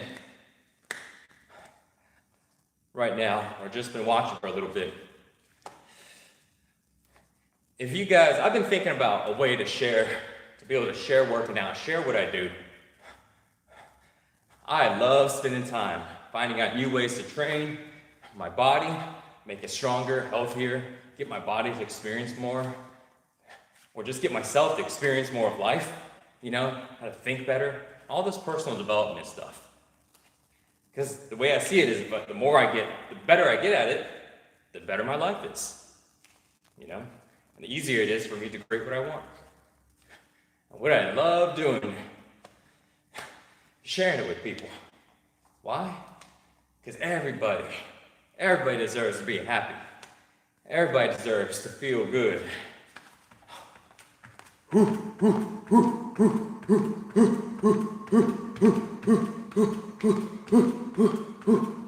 So when I jump like this, I'm lifting the energy upwards. You guys ever watch Tony Robbins, I'm Not Your Guru on Netflix? Before he gets on stage, he's on the little trampoline, and he's like,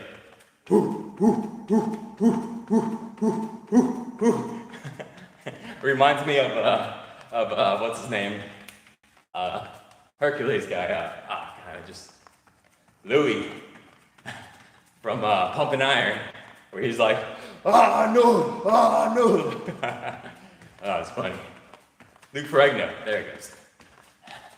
So, but when I make the whoo sound, it drives the energy up even more because that sound, which comes from my stomach, is coming up in my body and out my mouth. So it's raising it up.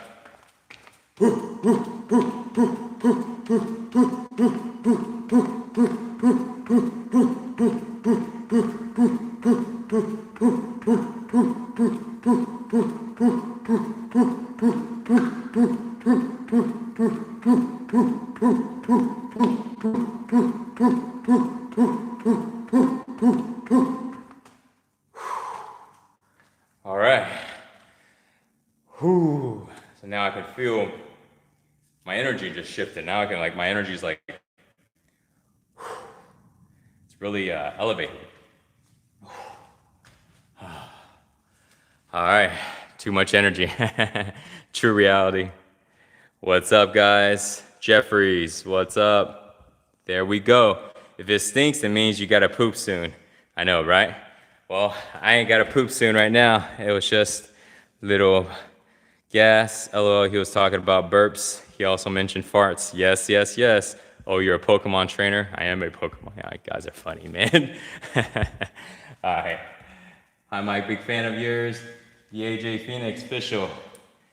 Thanks, brother. So let me know if you guys are enjoying this. Maybe I do this more often. I know I'm enjoying it. Hello, Teresa, Dot, and Lovely. What's up, you guys? Welcome to some live training, nighttime training. I've been training and kind of chatting and bullshitting for about an hour and a half already. How long it's been? My YouTube, I don't know. Hour and 38 minutes. Man, feels pretty good.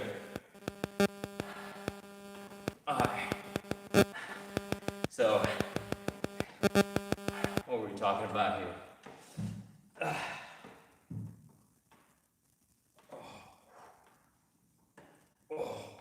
Damn. Yeah, I really like that one. What I do for abs, I need to do about 3 things for abs. Well, actually, I do a lot of other stuff too, but the main thing is jumps, leg raises, and punches. Punches, kicks, yeah. All of those I basically do for abs and also for everything else. Oh, I don't even really isolate things anymore. I just kind of do them all together. Okay, so now what I started earlier on was my morning training. So what I do, my daily morning routine, what I do every morning. So I started off, I was doing some light and loose, getting my body's energy flowing. Now I'm really loose, but I have been training now off and on for about an hour and 40. So definitely feeling it. Plus it's past midnight over here. But feeling good, man, having fun. All right, so now I'm gonna do Usually what I do is now I go into my bodyweight exercises, and I do about 12 different ones. Push-ups, squats, no, let me rephrase that. Push-ups, pull-ups, dips, handstand push-ups. Wait, it'll come to me.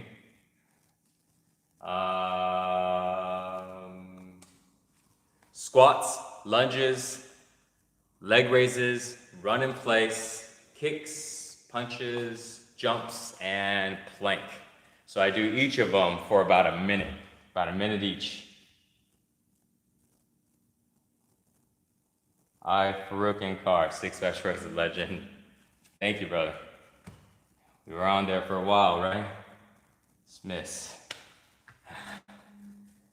This is like next level of six-pack shortcuts. Except we're not caring about the six-pack anymore. Just because we don't care about it didn't mean it ain't there, baby. Just saying, man. All right, so where was I? Oh yeah, so let's go and do some workouts. I do it for about a minute each, usually. Should we do a minute each right now? Damn, that's a lot right now. I would do it if, man, you know, we were all working out together, I would do it right now. Because I've been training for like hour and 41 minutes. This is like my second session today. Mr. Tan, 1995, big fan from China. Sweet. Puerto Rico. C. Los 35. All right. Let's go do some workouts, man. All right. Let's do push-ups. You know what? Let's just do like 10 reps of each. Let's keep it easy, you know, so this way I can talk. Baby. All right. 1, 2.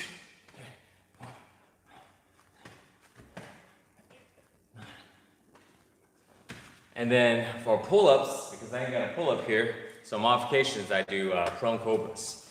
That's another thing, man. Sometimes, oh my God, whew, I'm feeling it. If I feel tired, I do modified versions. I make it easier. And when I'm feeling strong, I go more intense and I do the harder stuff. Damn, I felt that. Holy crap. Okay, dips.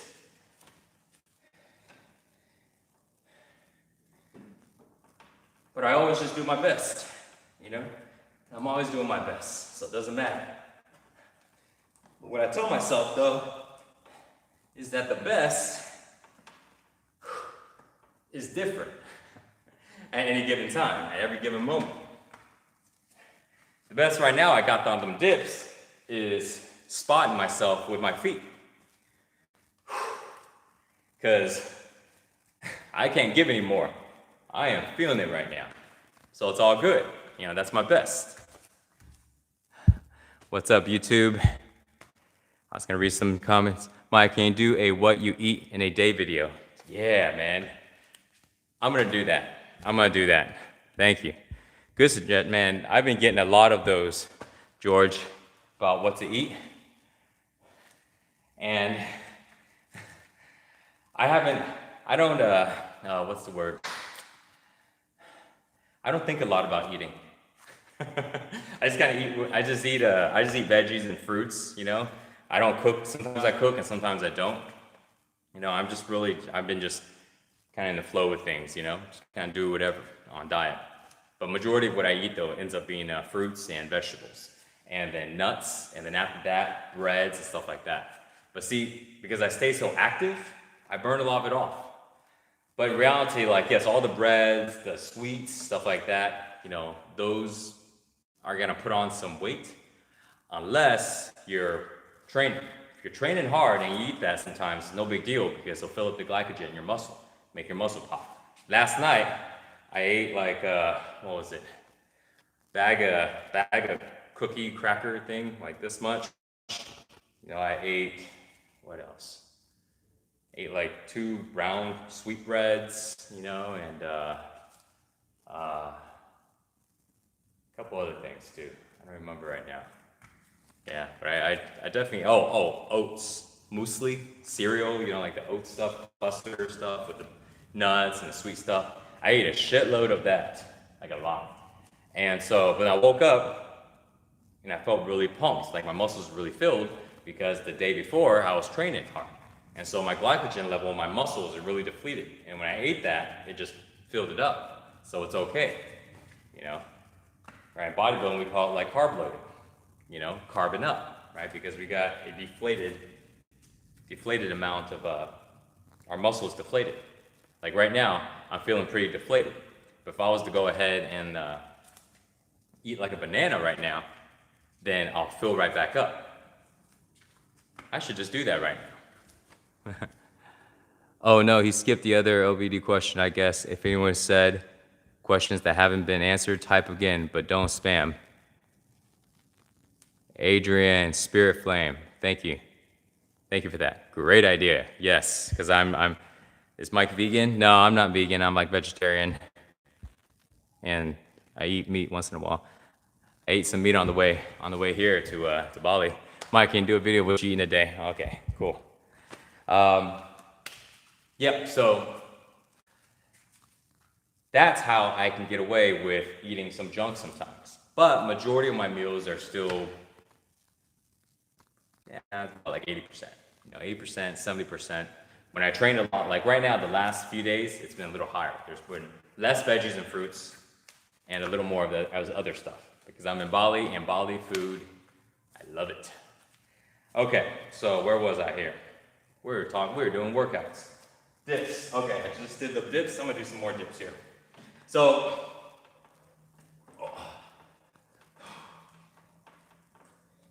I'm doing some spot and dips where I put my feet on the ground so this way I can do more dips and take less weight off, do more repetition.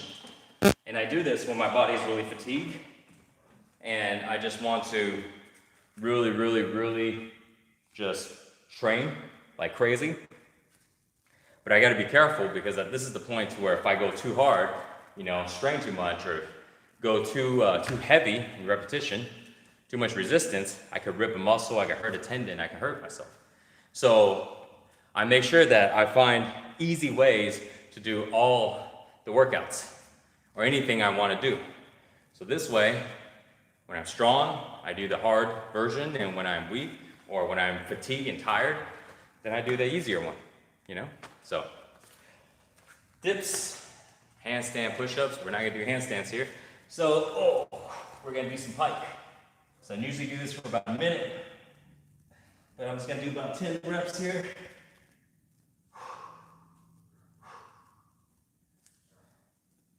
So for you guys jumping on, this is what I do every morning. Work out for about an hour.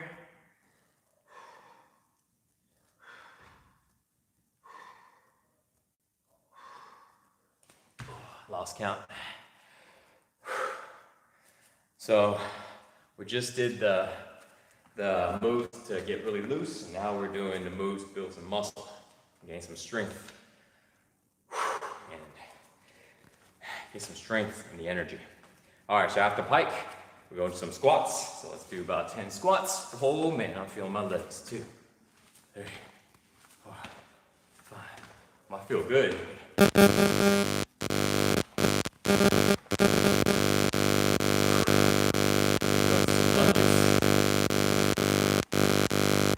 Lunges, when I'm tired, I do this.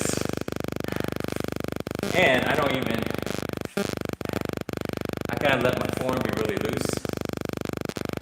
The way I train now is let the body kind of guide the moves. My body feels comfortable doing a certain move in a certain way, then I do that. Leg raises are next. Instead of being so strict on my form, I just gotta be really loose. Sometimes my loose is still rigid form. Sometimes it's sloppy. You know, there's no wrong way to really move. It's like saying there's a wrong way to talk. You know. 1, 2.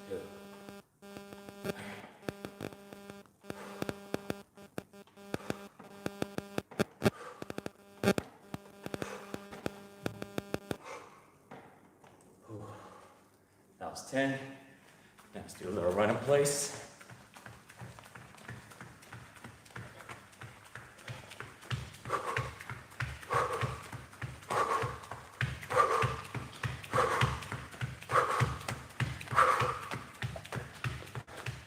These are one of the moves that I really enjoy now. Run in place. I feel like I get really strong. My body feels really strong from this. Like it's all, like my energy is really grounded. Feet down, it feels really strong.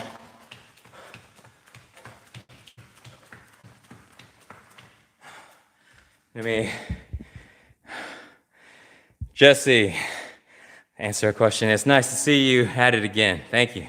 Your old videos got me really motivated to work out and take care of my health. Awesome. Any suggestions for supplements for general health?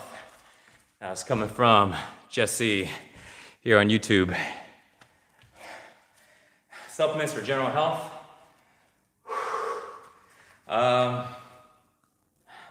Sometimes I take CBD once in a while, not like regularly. Sometimes I smoke some bud. Besides that, really, I don't really take any supplements anymore. You know, I used to take a lot of supplements. So we do kicks next. So, but supplements that are good, that I recommend. Well, Jesse, I mean, I can tell you supplements I used to take, but now I realize, well, at least for me, I don't like to take anything or do anything extra with my body besides, and let it naturally, let me roll up my pants, man, and let it naturally produce what it needs as much as I can. And it's hard for me to damn, look at these white ass legs. Holy crap. Damn, they look white. I'm looking at the camera right here on Instagram. You guys can't see it here on YouTube, but on Instagram, looking at these pale ass, white ass legs. But it's the only way to get my kick high enough.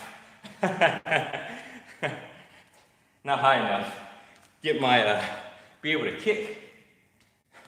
So what I do every morning, this is, for you guys jumping on, this is part of my daily morning routine. I kick every day. I do all these moves every day. I can roll it back up. Because these are the basic moves for movement. Kicking, punching, running, jumping, pushing, pulling, you know. And I mean, I know there's more moves. A lot of good moves that are also basic, you know. Animal training, it's got a lot of cool stuff. But for my goals currently, and what I like to do, really, what I enjoy doing is, I enjoy doing those moves that are simple for me. And because of my training background, I gravitate more towards those moves instead of doing, let's say, dance moves, or let's say skateboarding. But let's say a skateboarder can be skateboarding, skating, and they're feeling good when they're skating, you know? They feel present. I don't skateboard, not yet, but I would imagine that you gotta be pretty present. Oh, my battery's about to run out here. Give me a sec and plug this up. I'm a skater. CJ, you're a skater, huh? Nice, well let me know, when you're skating, man, do you feel like you're in the zone, like you're real present? You know? Like you're just all there, all your tension's there? Or do you kind of feel like you're in your head, just kind of, thinking of random stuff? Let me know. So, do I miss the gym? Nah, I don't miss the gym. Not at all, man. Not at all. And the reason why is just because, I spend a lot of time in the gym, man, I spend a lot of time in the gym. And man, these pants, I'm about to go swap these pants out. Hold on a second, guys.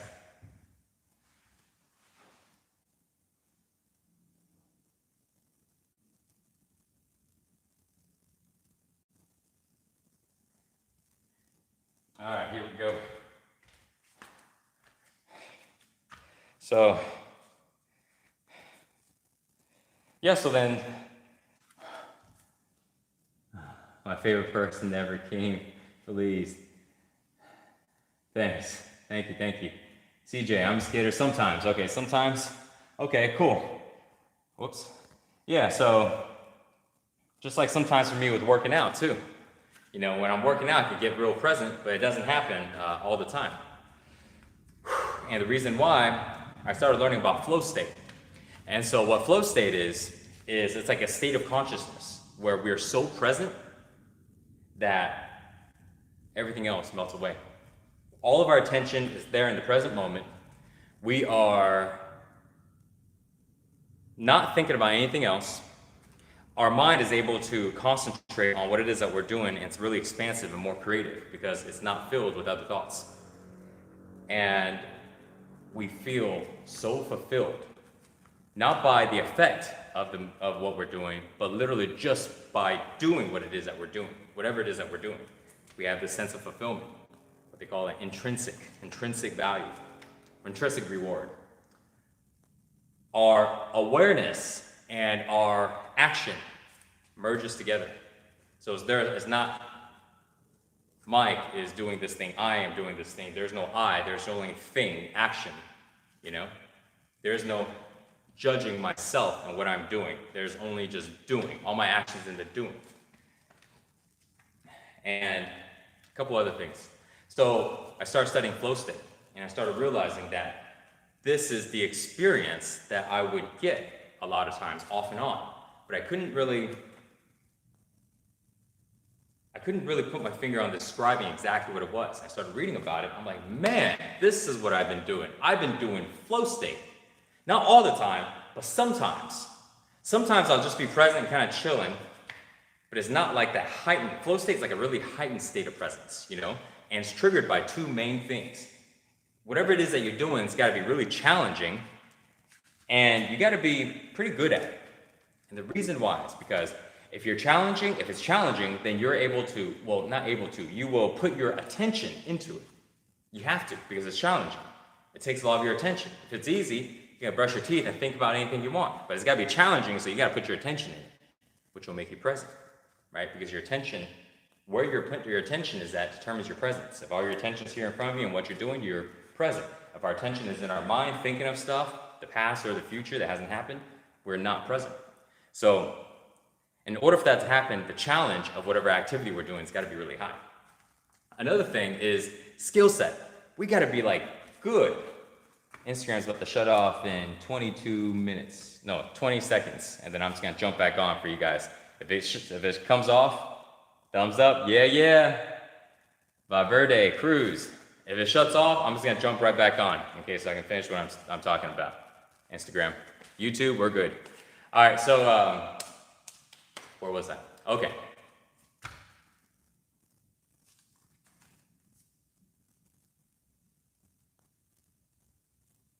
Go live. All right, back on.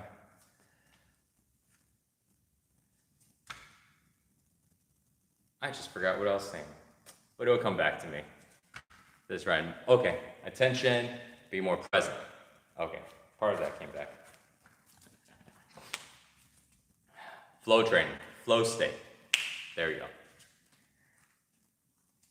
Happens time to time, right? It's like, it's gone. Nope. Just wait for it to come back. So flow state. So I started studying flow state. And one of the things that interests me about flow state is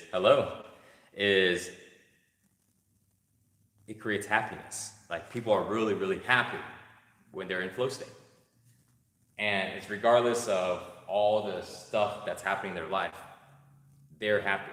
You know, they could have issues in their life, things that they want to be different, but they still feel good. And so when they're in that state, they feel good. So I started studying it and started to practice on specifically feeling those things. And I started realizing so we were talking about, now it just came to me, guys, skill set. Okay, so in order to, came back, yes. High challenge and high skill set. So in order to enter a flow state, there's two main things that's a driver. You know, there's other aspects, there's two really main things that would really, really influence it. The challenge in what you're doing, how challenging is it, and also how good you are at what you're doing, how familiar you are, how easy it is, how high your skill set is. If you look up Wikipedia, go to Wikipedia and type in flow state, this will say it. It'll talk about that, you know? It's really fascinating. And it's awesome because when we are in a flow state, we're super happy. And I've been trying to craft this code, this secret to happiness, you know? And I feel like I got a piece. I found something that's like, so far getting me to, I'm feeling pretty happy, you know? I mean, it feels great. So then with exercise, I started using exercising, started using my training, not just exercising, any type of training, as, I'm looking over there, I'm thinking about grabbing my staff. I don't have my staff yet. But using training as a way to get into flow state. Because a lot of these people that discovered flow state, or a lot of the flow state is concentrated on extreme athletes. But I don't want to be jumping off the plane all the time. Not because, you know, it's not fun, but then I won't be able to do this with you guys. But actually, I like working out, it's fun. But I won't be able to share this stuff the same way. Maybe I could. Anyways, so I decided I'm gonna go ahead. I like to train, so I started to exercise. But I started exercising and making sure that I'm challenging myself every time when I'm working out. At the same time, I gotta make sure my skill set's up. So I decided, well, you know what? Let me go ahead and make it more challenging by doing it on time. So this way I don't have to count the reps, because if I'm stronger, I can do more reps, and weaker, I do less. And also not just on a certain way of doing it. Because if I'm strong, I do it harder. If I'm weak, I do the easier version. So I decided to keep all of that loose, you know, and just simply have it as I'm gonna challenge myself by doing the best I can. Because I can't do more than my best. That's all I got, you know. But my best changes at all times, at every moment. If I didn't get enough sleep yesterday, and then I'm starting to work out today, then my best is probably a little bit lower.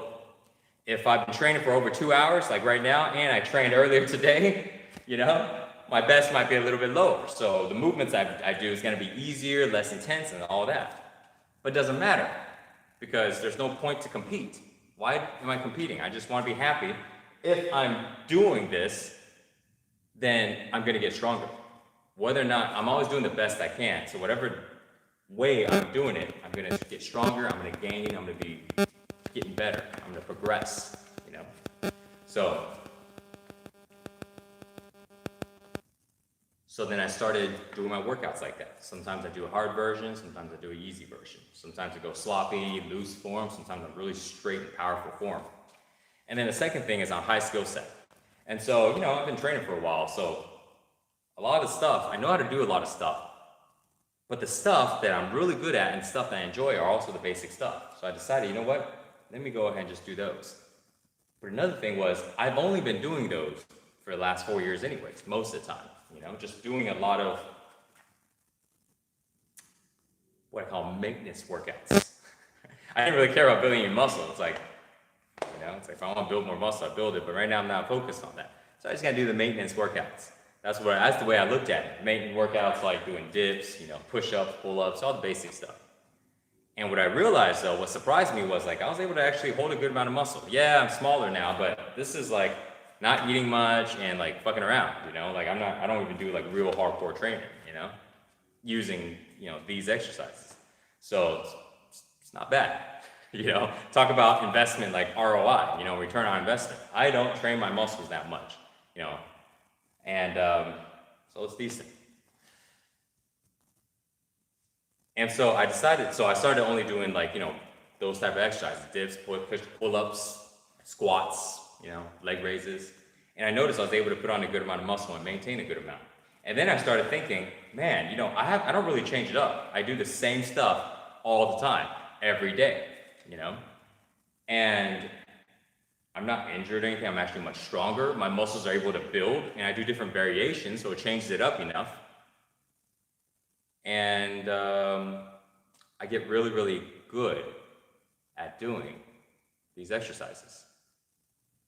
It's like push-ups. Yeah, anybody can do a push-up, but when you do push-ups like every single day, there's a different, your body gets really used to doing them push-ups. Your hands, everything about your body is recognizing this movement, So that allows my skill set in these movements to be really, really high because I'm using the law of repetition. And the law of repetition is basically anything that you do over and over again, you get good at, in a nutshell. So if I do high skill set, same exercises all the time, followed by high challenge for 1 minute, no rest, no timed rest. So if I have energy, I just don't stop, but 1 minute, and I can do as many repetitions of these exercises, of each exercise. Then it gives me enough challenge. And that, put together, gets me into flow state. And then the more familiar I become in flow state, like the more familiar I'm feeling that sensation in my body, then the easier it is for me to get into that state. And if I can get into that state, a flow state, more often, and that state, when I'm in that state, I'm super, super happy. Well, then that means if I can turn on instantly at any time, then I can be happy anytime, all the time, or as often as possible.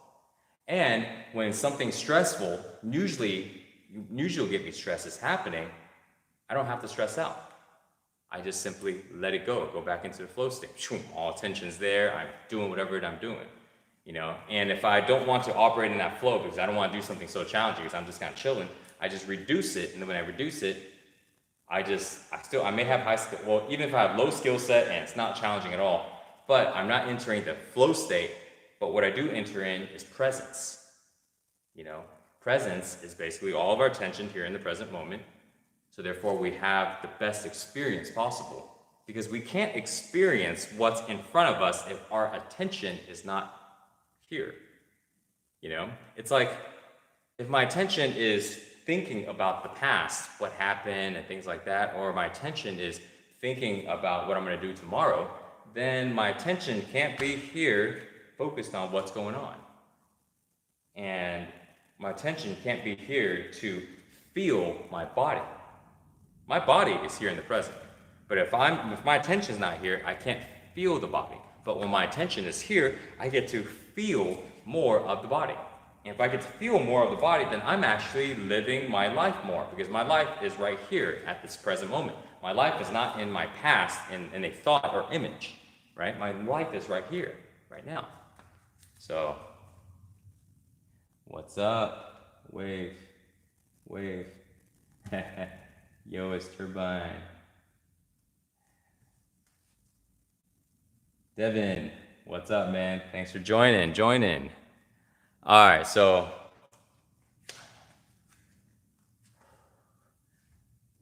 okay, just came back. So attention.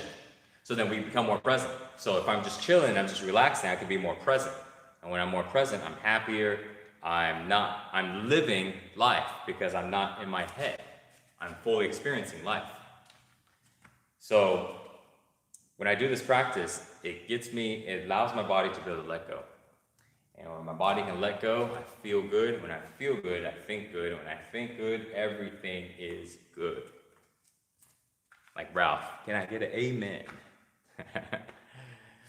Okay, so for you guys just jumping in, I decided to do a little live training slash turn into training slash talking slash everything else in between. I've been doing the Instagram. I mean, I've been doing live on YouTube and Instagram also, and just restarting Instagram over and over because they cut me off at like, I don't know what the max time frame is. The YouTube one shows 2 minutes and 2 hours and 10 minutes. All right, let's go do some more workouts. I am so sore. All right, let's try this. So we're gonna do 30 reps. What's up, what's up? All right, we're gonna do, let's just stop talking. See, sometimes I forget and I go into like training mode, you know, like teaching mode. But in reality, man, I get in the zone. I love getting in the zone, getting in the flow when I train. You know what I need? I need some water and like a banana.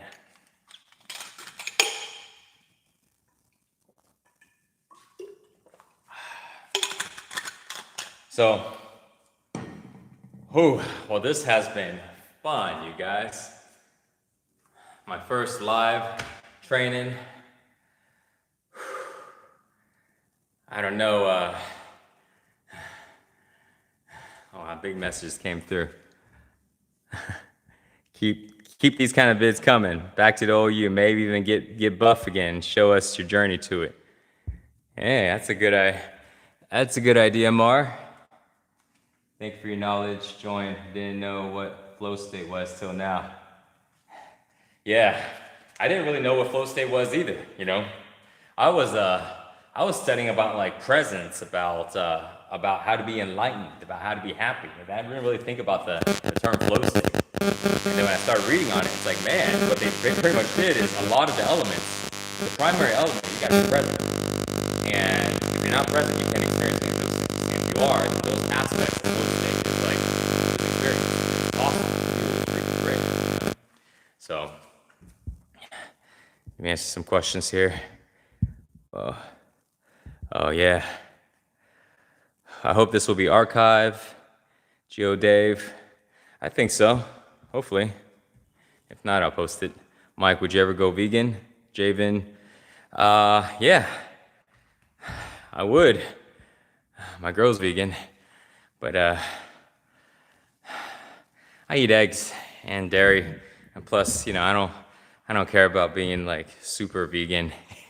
I do more like plant-based. Isaac, you might do a vibe about that. Video. Okay, welcome back. Well, can you explain what kind of things you eat? Yeah, I explained it a little bit earlier. I eat a lot of veggies and fruits. Yo, Mike, thanks for helping me in every video you did. Oh, thanks, man. Lakiho 35. You're welcome. You're so welcome. Thanks for joining in, guys. I'm having such a great time. I'm 2 hours into this workout. I don't know what time is it. Let me check what time is it. Let's see. Do you miss six-pack shortcuts from Amada? Nah. I enjoy what I do here much more. Dang, it's 1:02 right now. Woo! All right. I'm gonna do a little more something, and I'm gonna call it a day on this workout. Damn. But I'm feeling, I gotta do some stretching, but I'm feeling pretty tight. Oh, that means time to loosen up. So for you guys jumping in, let me share a concept of flow training. The idea is to go ahead and get your body to be loose, to be light. And right now, I'm not loose or light because I've been training for like 2 hours. And so if I go ahead and if I can move my body around, if I want to lighten up my body, I can just go ahead and get it to be really loose, you know, by just moving the energy around. I got to be careful right now because my body's fatigued. So this is a nice little tip for working out. If you work out and your body's like really fatigued, be really nice to it and gentle to it. If you're working out and you're super sore, don't do like really extreme stuff. You know, give your body a little break. You know, that's how injuries happen a lot of times. You know, if we're feeling a little weak or we're not feeling super strong, then don't do anything too extreme. I used to do that a lot, man. I'd be doing some silly stuff, and then I would just injure myself. You know, Like earlier, I jumped over one of these tables, not tables, one of these chairs, and then I felt my side a little bit. I'm like, oh, that wasn't a good idea. You know? King of Fitness, Viz Big One. Ah, thanks, man. I love fitness. I love training, man. I feel like I live to train. I'm gonna do some more leg raises. So, let me share something about traveling. I've been traveling for about 2 years now. I had a house in Austin, and I always wanted to travel. So now what I do is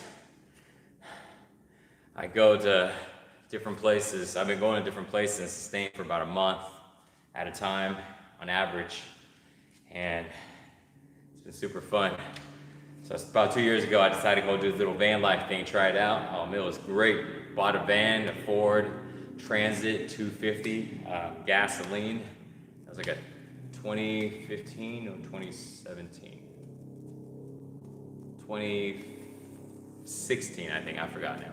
But anyways, it was about half built out, and I went ahead and built it out a little bit more with some ghetto strap using like duct tape and bungee cords. I was gonna have this nice build out, and then I just started putting things that I needed just as temporary, and then before I know it, that became my build out. But it was fun. Me and my girl and my dog, we just traveled everywhere, you know, all throughout the states, and just, man, learn how to be outdoors, learn how to operate in a little van space. I learned how to work out in a van using the bed as ways to do pull-ups and all kinds of stuff, you know, like, because we only got a little box to work with, and it was so fun. So I did that for a little while, and then I decided, hey, you know, I'm gonna go ahead and it was hard to work.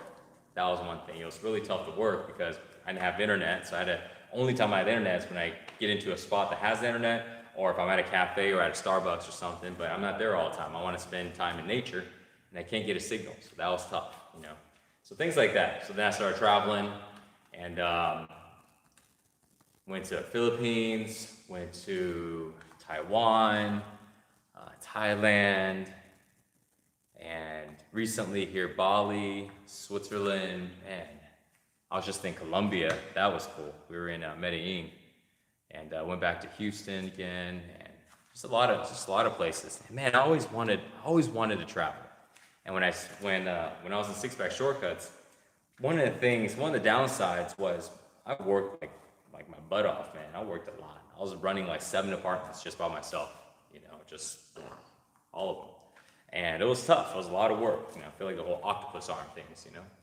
And so, but I always wanted to travel, and it was really tough. The only time I traveled was most of the time only for work. You know, once in a while, you know, take some time off.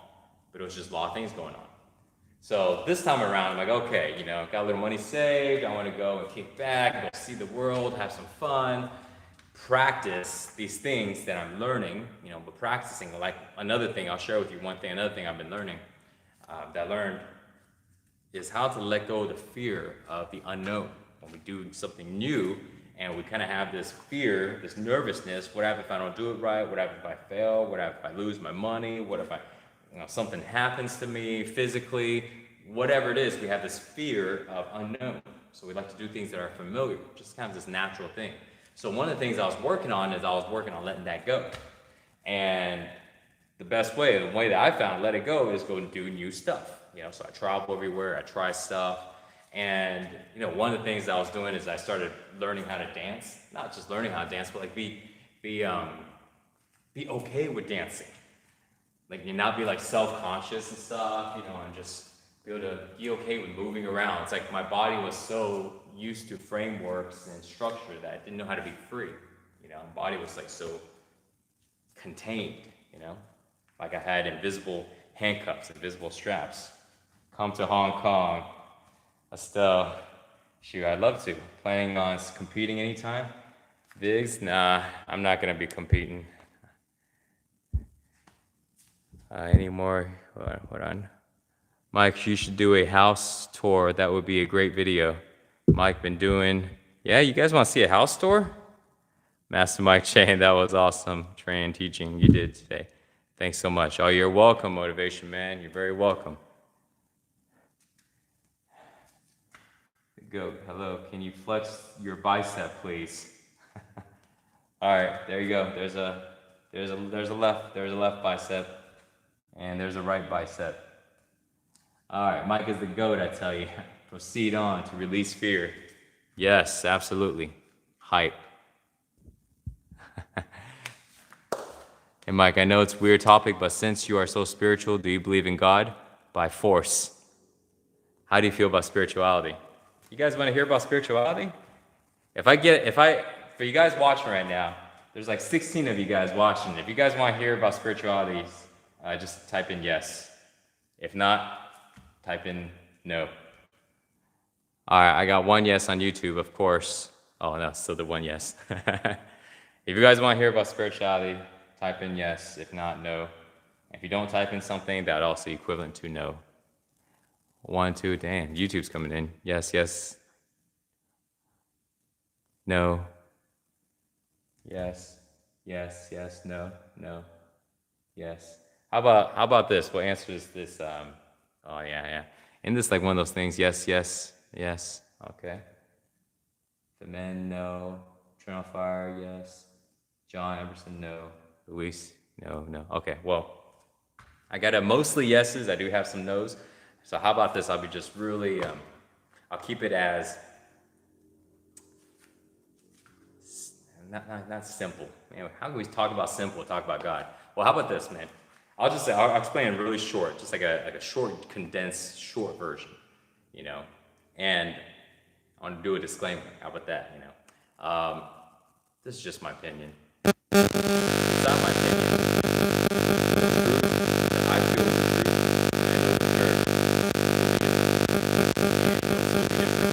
Different as years go on because I learn more stuff, I experience more stuff, everything becomes different. So when I tell information, I realize that I tell it to the best that I can. But I know that things are evolving, things are changing, and what I know is what I know, and what I don't know is a lot, you know.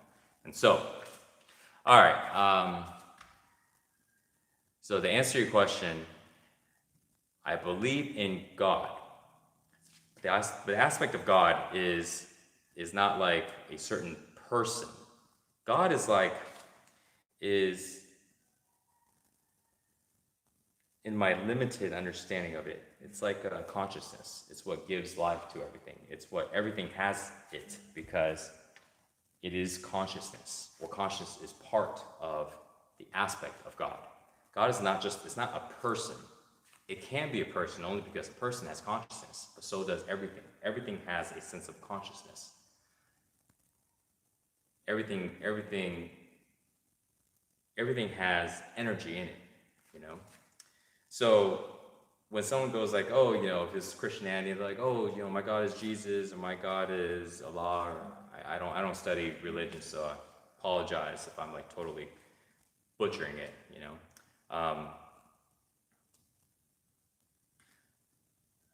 As we raise in our level of consciousness, the amount of consciousness that we have, the more godlike we become. Because, you know, like they talk about like God is love, you know, God's understanding, God is everything, that's great, right? And then like Hinduism, they say, well, God is like what? It was like what, Brahma, Vishnu, and Shiva, right? Destroying. I think Brahma like creates, Vishnu like maybe he maintains, you know, something like that, you know? And then Shiva destroys everything, you know? So God is like everything. And so that's what we are. You know, what do? We eat. And when we eat, we destroy the thing that we're eating. You know, if it's meat, if it's vegetables, if it's anything, we consume it, we break it down, you know. But then we eat, but we also maintain things and we also create things. We're creators. So the higher the level of consciousness we have, the more godlike we become, we start to experience these higher levels of emotions. People say God is love. Love is the only energy that really exists. Everything is just like created by the mind, created by fear. So the higher the level of consciousness, the higher the vibrational frequency we have, the more we experience God. And when we are in this current dimension, and what we call the third dimension, the physical dimension, where we're confounded by time and space, we are limited in our experience because we are attached to this physical body, and this physical body exists here. But if we tap into, if we become more energy, if we let go of matter and become more energy by being less dense, by getting our energy vibrational to be higher, which makes us less dense. So we literally feel lighter. You know, you ever feel mad or depressed and your body's heavy and dense? But when you're in love, or when you're excited, or you're peaceful, you feel more lighter, right? Your energy literally changes. So when we become lighter, higher frequency and energy, we become happier, we become more loving, and we start to become more like God. We start to not be so self-identified, like, oh, it's not self-identified, but like selfish. It's all about me, my, what you gonna do for me, what you gonna do for me, what am I gonna get out of it, and all this stuff. We go from that, worried about, you know, things being scarce, just about me, to being more like giving, more caring. We start to be able to care about others. We start to help out. We don't see things as transaction. What I do for you, you do for me. You know, we have this transaction, but I ain't do nothing for free. I ain't gonna do nothing to get nothing out of it, right? We don't do that. We start to just give freely. We start to help freely. We start to not worry about, you know, not having enough. There's enough for everybody. Our viewpoint starts to change in the way we see ourselves and our life and other people. It's just more loving. It's more positive. And that is my understanding of God. God is in everything. It's in us, but it's in everything because it is consciousness. Everything has God in it. And when we become more energy, when we become higher in levels of frequency, we start to be more loving, and we start to let go of things that are of the ego or of our mind, things that we've created, things that we've judged, things that we are saying this is what it is, but in reality, it's not really that. We just see something as that. Like I look at this thing and I go, man, this thing is not good. This thing is not good. This thing is bad for me. This thing is bad for the world. And then I judge it, and now this thing can't be anything else. And when I judge it like that, now I don't really see this marker. What I see is something that's not good, something that's bad. This thing is like bad for me. Like I don't want it. You know, it's bad. But in reality, the bad is just a judgment. It's just a label that we put on it. Is it bad or is it good? Well, it can be both. You know, it can be both. It's whatever we. It's whatever we. Let me come back. It can be both because it can be anything. It can be good, it can be bad, it can be this and that. It's all just judgments. But when we take away the judgments, we just look at it, it's a marker. That's what it is. What it does, it colors on glass and maybe other stuff. If it's good or bad, if we agree with it or don't agree with it, doesn't matter. We don't need to agree or disagree. We don't need to judge it. We simply just look at it and know it's a marker. You know? I look at this thing, I go, this is a tripod. Is it good or is it bad? Well, do I need to judge it? Let's say I need to, right? Because I need to go ahead and wrap this around something. Is this good or bad? For wrapping around this chair, yes, it's good. Okay, good for the chair, and that's it. I don't judge it anymore, right? So what happens is, when our mind's like constantly chattering, you know, we start to judge everything constantly. Like we don't stop, we keep judging it. And when we keep judging things, we are starting to experience our life more through our mind and less through our awareness. You know, like our attention is not experiencing our life anymore. Our attention is now just focusing more on our thoughts. And now the experience of our life changes. And so back, you know, earlier we were talking about God. So I went on the rabbit hole. God is like in everything, you know. It's like consciousness, because everything has consciousness. And the more conscious we are, the more godlike we become, and the better our lives become, you know. And it's nothing to do with like religion and all that stuff. Everything is all talking about this. They just have different like interpretations of it, you know. And I started reading all this stuff. I started seeing similarities between like all the religions. I'm like, man. And I'm never a religious person, you know. I grew up being Buddhist because my mom, you know, we had like Buddha temples, you know, Buddha statues, and we just prayed to Buddha. So it's like, okay, cool. And she read me some stories. It's not one of those things where it's like, oh, I'm this religious. Like, I don't really care, you know. And I started to look into it, and I started realizing they're talking about the same thing, but people interpret it differently, you know. So getting some comments here. What's up, Mike? Junior Vapes. I used to watch you on your six-pack shortcut. Just want to say God is real. We can't see him because he's more perfect than us, and we are sinners, and we have to repent in order to. All right, all right. Well, so that was a little long-winded explanation, and but yeah, I'm gonna move on to I'm Buddhist, Mike. Sweet, man. Well, you know, wherever it can be, it didn't matter. Which is all labels, you know. I don't claim any religion. I can say I'm just me, and this is what I believe, this is what I think, this is what I do, and that's it. And anybody can do anything they want to do, you know. Keep it easy. What's this? Awesome breakdown on your beliefs, Master Mike. Ah, yeah. Thank you, man. My mom Christian, my dad Buddhist. There you go. Grew up going to both church and the temple and ended up non-religious. That's funny. Yeah, right? Yeah, man. I mean, ultimately, just it's about like values, you know? Like, what's the point in believing in a religion or having all this stuff, doing all these ceremonies, if people aren't happy, you know? If people don't have good values, you know? If people aren't taking care of themselves, people aren't taking care of what they need to take care of. People don't love each other. What's the point in all of it, you know? I mean, isn't that more important?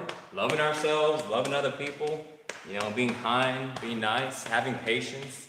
Don't try to control people. Just let people kind of do what they want to do, you know? Everybody's got different life experience. Everybody grew up differently, came from different things, have different things going on. Why don't people just let everybody do what they want, you know? Right? It's easy. I do what I want, you do what you want, and you do what you want. And if it so happens that we all want to do the same thing, oh, and if we don't, it don't matter, you know? The world's a big place. So, yeah, man, I mean, this way life is just easy, you know? Let people do what they want. People want help? Cool, help them. People don't want help? Cool, don't help them. You know? People want advice? Cool, I'm gonna give you advice. People don't want advice? I'm not gonna give you advice. People don't want advice, but they need advice? I'll suggest it and see if it's received. And if it's not, then, you know, no problem. Because why? Because people learn. People learn by living. People learn by experiencing.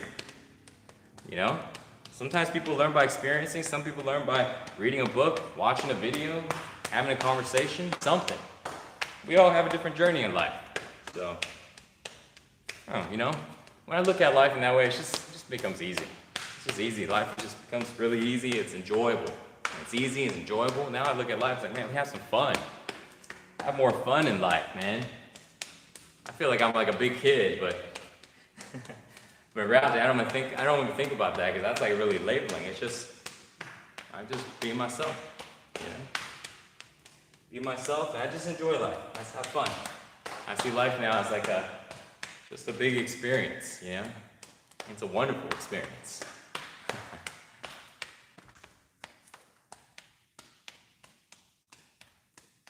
Man, you still live? I am the great pretender. Yeah, I'm alive.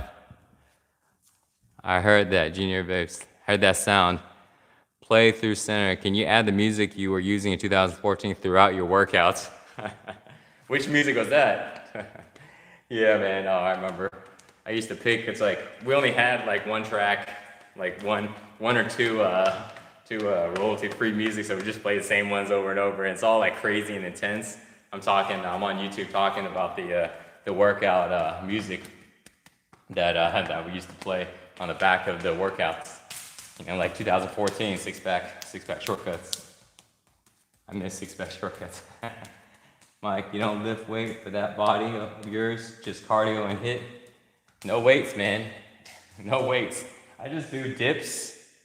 So, Victor, I just do the 12 exercises I do for muscles, push-ups, pull-ups, dips, handstand push-ups, squats, lunges, leg raises, Run in place, kicking, punching, striking, and plank. That's it. Now, like I'm really loose because I do a lot of loose stuff, but for like actually building muscle, Victor, that's all I do. And I was surprised, like, man, I can actually maintain like a decent amount of muscle. No, I'm not like huge, you know, I know, been there, but you know, got some decent muscle tone. And the great thing about it is I feel good, man. You know, body feels like loose, but it feels like strong. Man, I'll be like lifting stuff and it feels like it feels good. Like I don't feel like one part of my body is weak.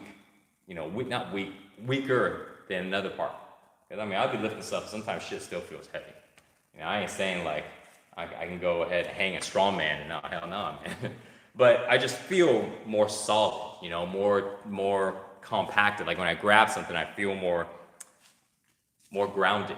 You know, like my hand feels stronger, my legs feel stronger, my feet grabs the ground more. You know. Work out in the night, cool, Mike. Come on, Liam. Yeah, I love working out at night. Sometimes I miss the morning one. I just do it at night. You know. Was just telling you about how to live like 4 hours.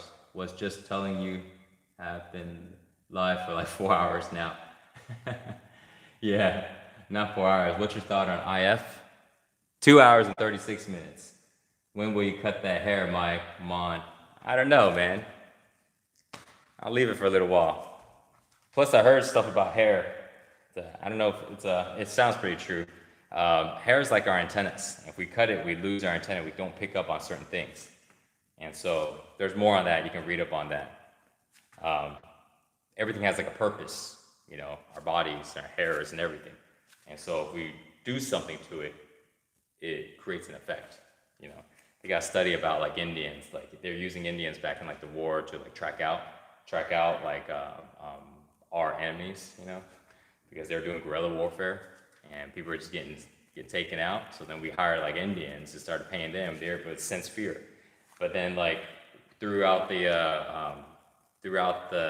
onboarding process of getting these Indians on board, they you know, they have to shave everybody's heads, right? That's all part of the thing. So they shave their heads and then they test them out in their field, you know, like in the field now.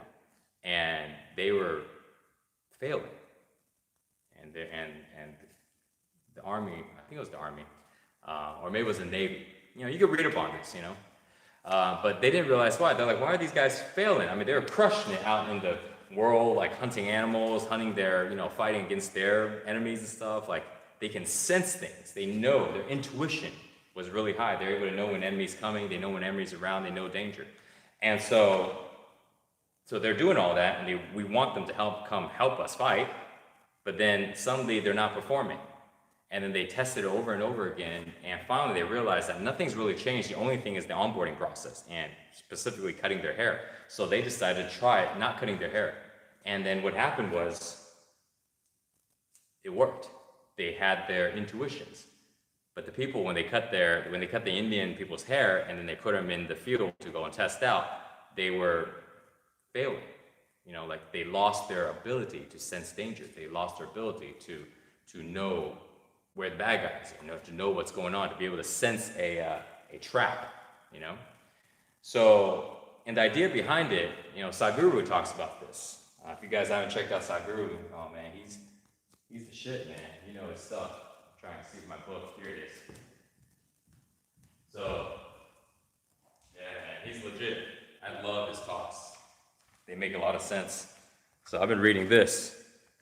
Your body, the greatest gadget, and mind is your business. So mind is your business, and body is the greatest gadget. This is one of the books that I'm currently reading right now, and it's really good. So anyways, I was watching a video with Sadhguru and he was talking about this, you know, and our hair is like antennas. Our hair has it has antennas, so therefore it carries energy and allows us to be able to sense, like it allows us to be able to have, to pick up energy. Like a cell phone has an antenna that picks up the frequency of what's broadcasting, you know. So when I found out that, I was like, huh, okay, that makes a lot of sense. And my hair was really long, but I'm like, what am I gonna do? Let my hair keep growing all the way out? So I was like, okay, well then I cut it some, and I wasn't sure if I felt a big difference. I sensed a little bit, but I couldn't sense a lot of it. But it still made a lot of sense. And so since then, I haven't really cut it. I cut it a little bit. I just trim it, But I don't know. I mean, I always wanted to have long hair, and maybe I cut it one day. So, but that's the idea behind it. It holds information because it's like antennas. And if we cut out the hair, if I cut the hair, then I could not be able to pick up certain frequencies.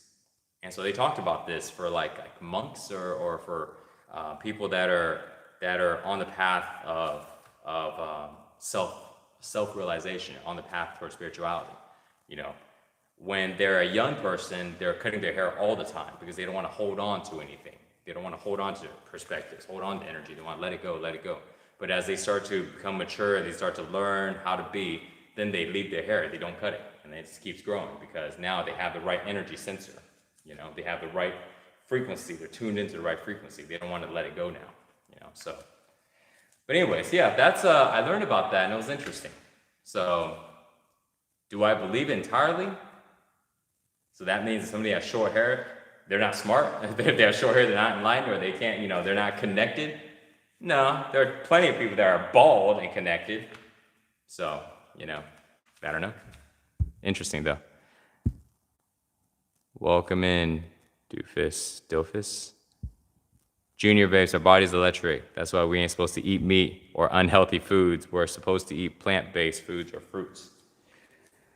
Yeah, as far as supposed to, I don't know, Yeah, maybe we're not supposed to.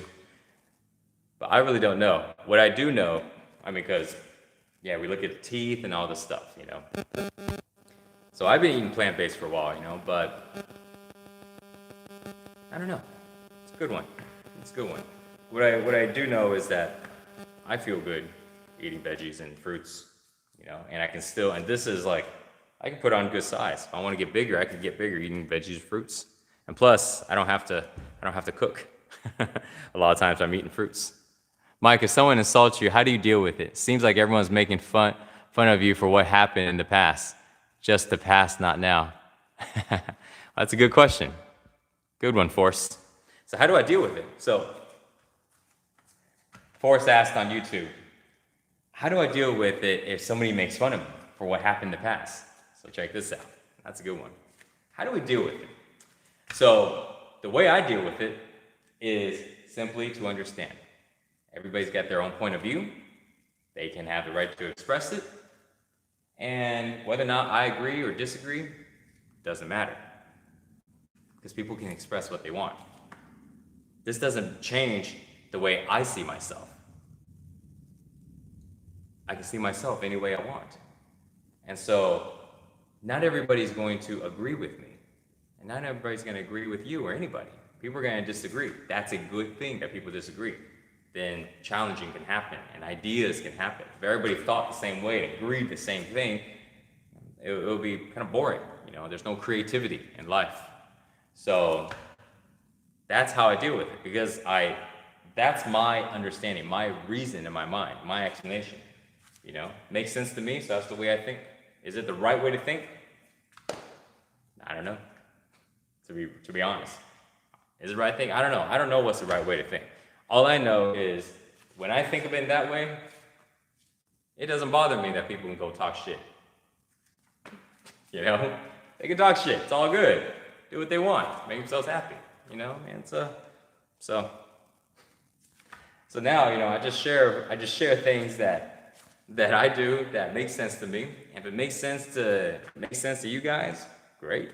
Then we do it that way. And if not, it's just somebody else's perspective, And so it's interesting.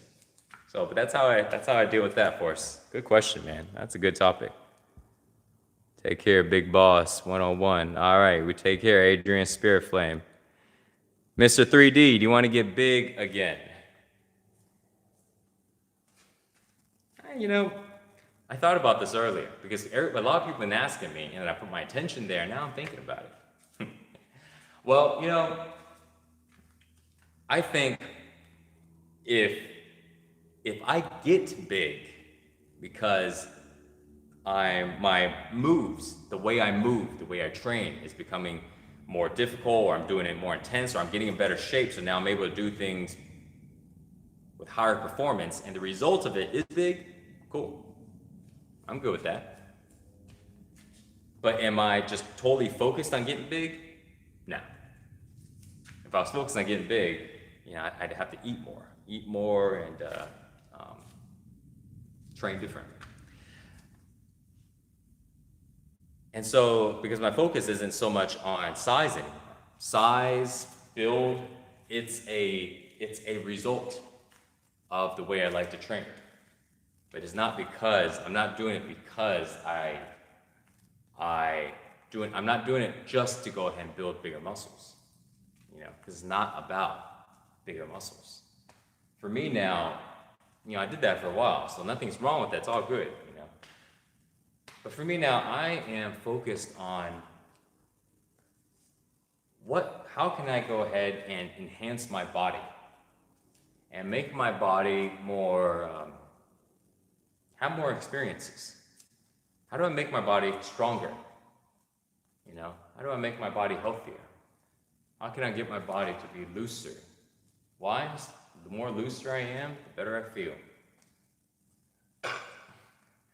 And the better I feel, the happier I am. So the way I see it is life is just about enjoyment, being happy, helping others, life is awesome.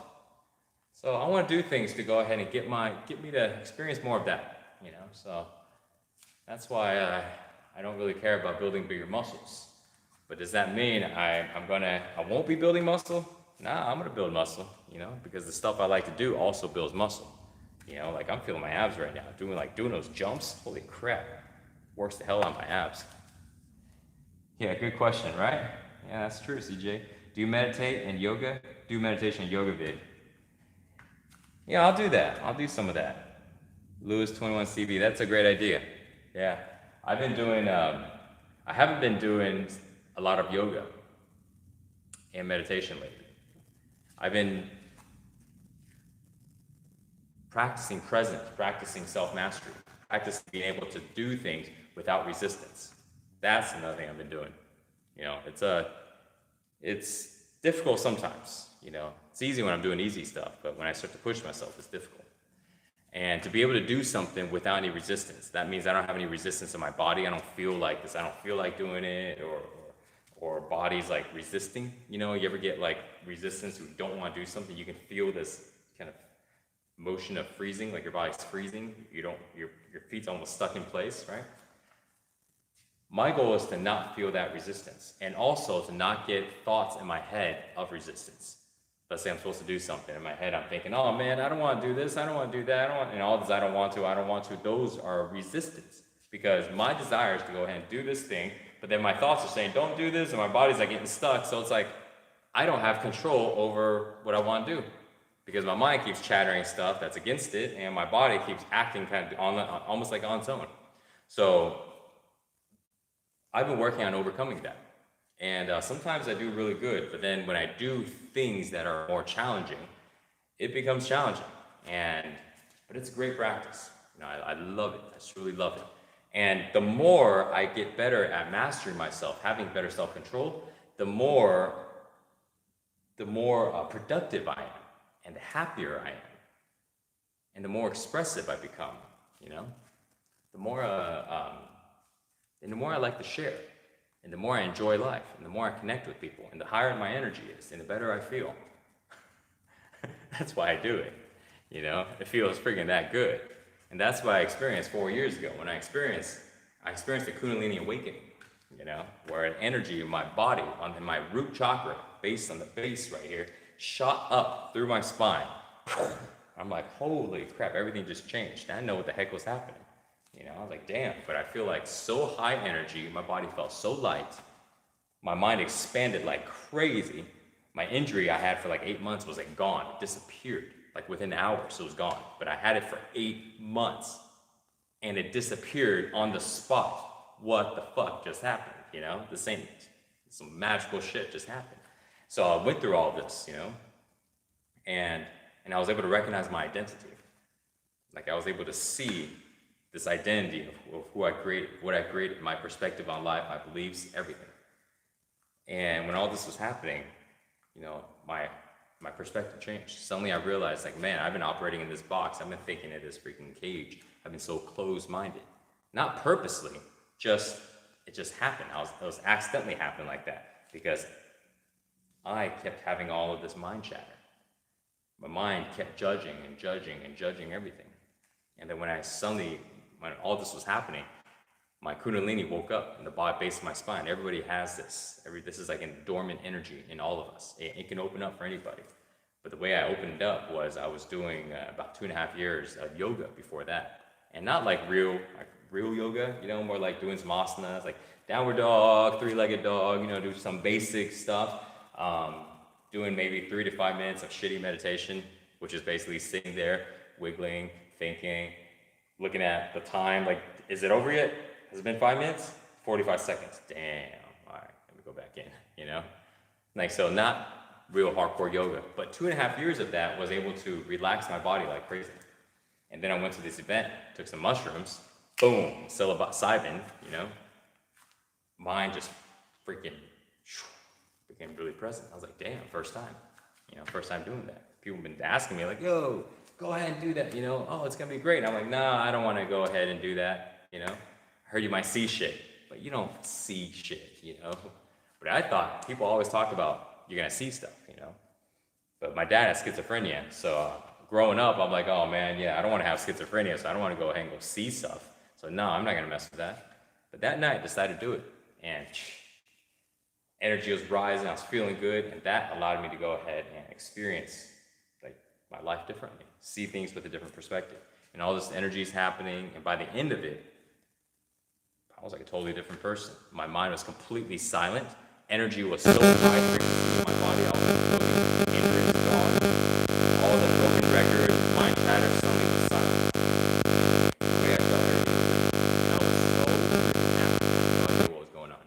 I had no idea. And I thought, like, man, I thought I know a lot about diet, about mind, you know, make all these videos, helping people.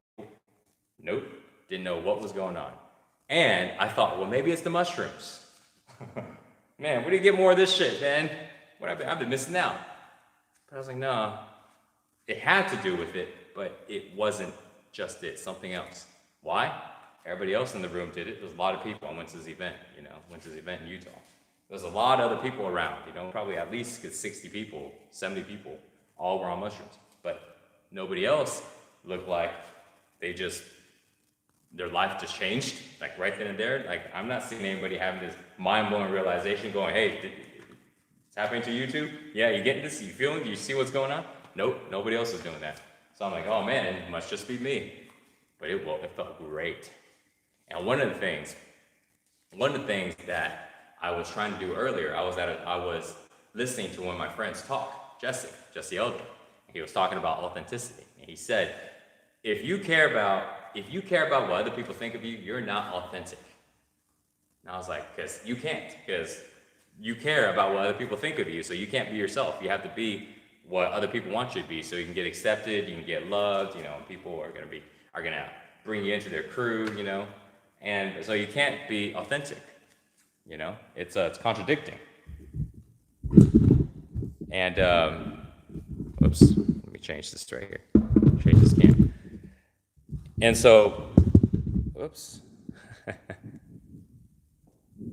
Hold on.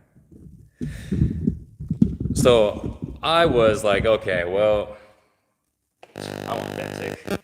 Yeah, man. I tell people how to be authentic. So I help people with that. Of course I'm authentic. And I sat there and I started thinking a little more. You know, I'm like, do I care about what other people think? Nah. And then as I started to dig in, I realized, oh shit. Actually, I care like crazy. I care like crazy about what other people think. Like, I act like this, I say this, or I wear this, or I do this thing to just create a reaction, create a thought in somebody. And I'm like, oh damn. I'm not authentic at all. And that was like a big thing. I sat there and I was just like mind blown, like, oh my God, you know?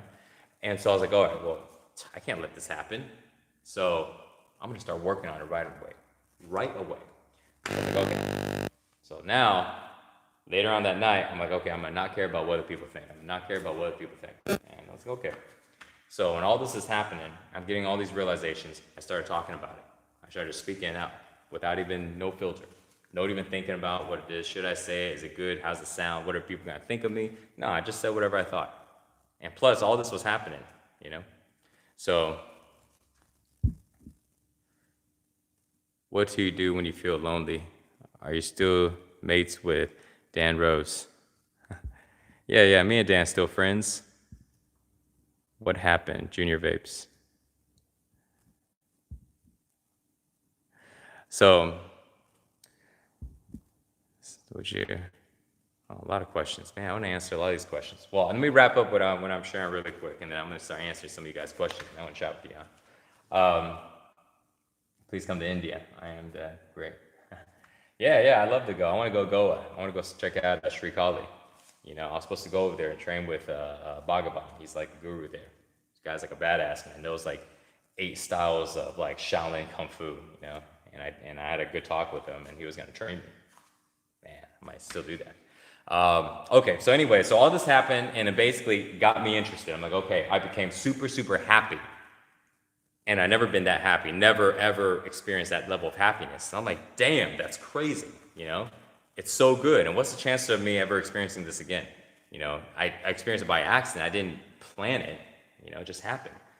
And so what I did was I was breathing here. Let me finish the rest of it. I was breathing heavily because I was like getting these little shocks of energy in my body. I was like, whoa, it's like shocking. I'm just realizing that I am not authentic like I thought I was because I care about what other people think of me. And also that, and I'm feeling all of this stuff in my body. What's going on? My mind's like I'm getting all these realizations of who I was. That's my identity. How does my chain character got created? So it's like shocking. So I'm getting these shocks in my body, you know, and I started to breathe heavy.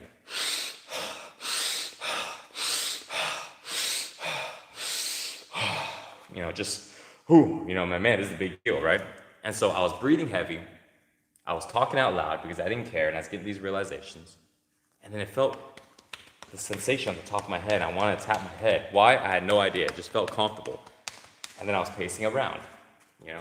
And I did this nonstop, talking out loud, deep breaths, tapping my head, and talking in front of other people, to other people, and also in front of other people to myself.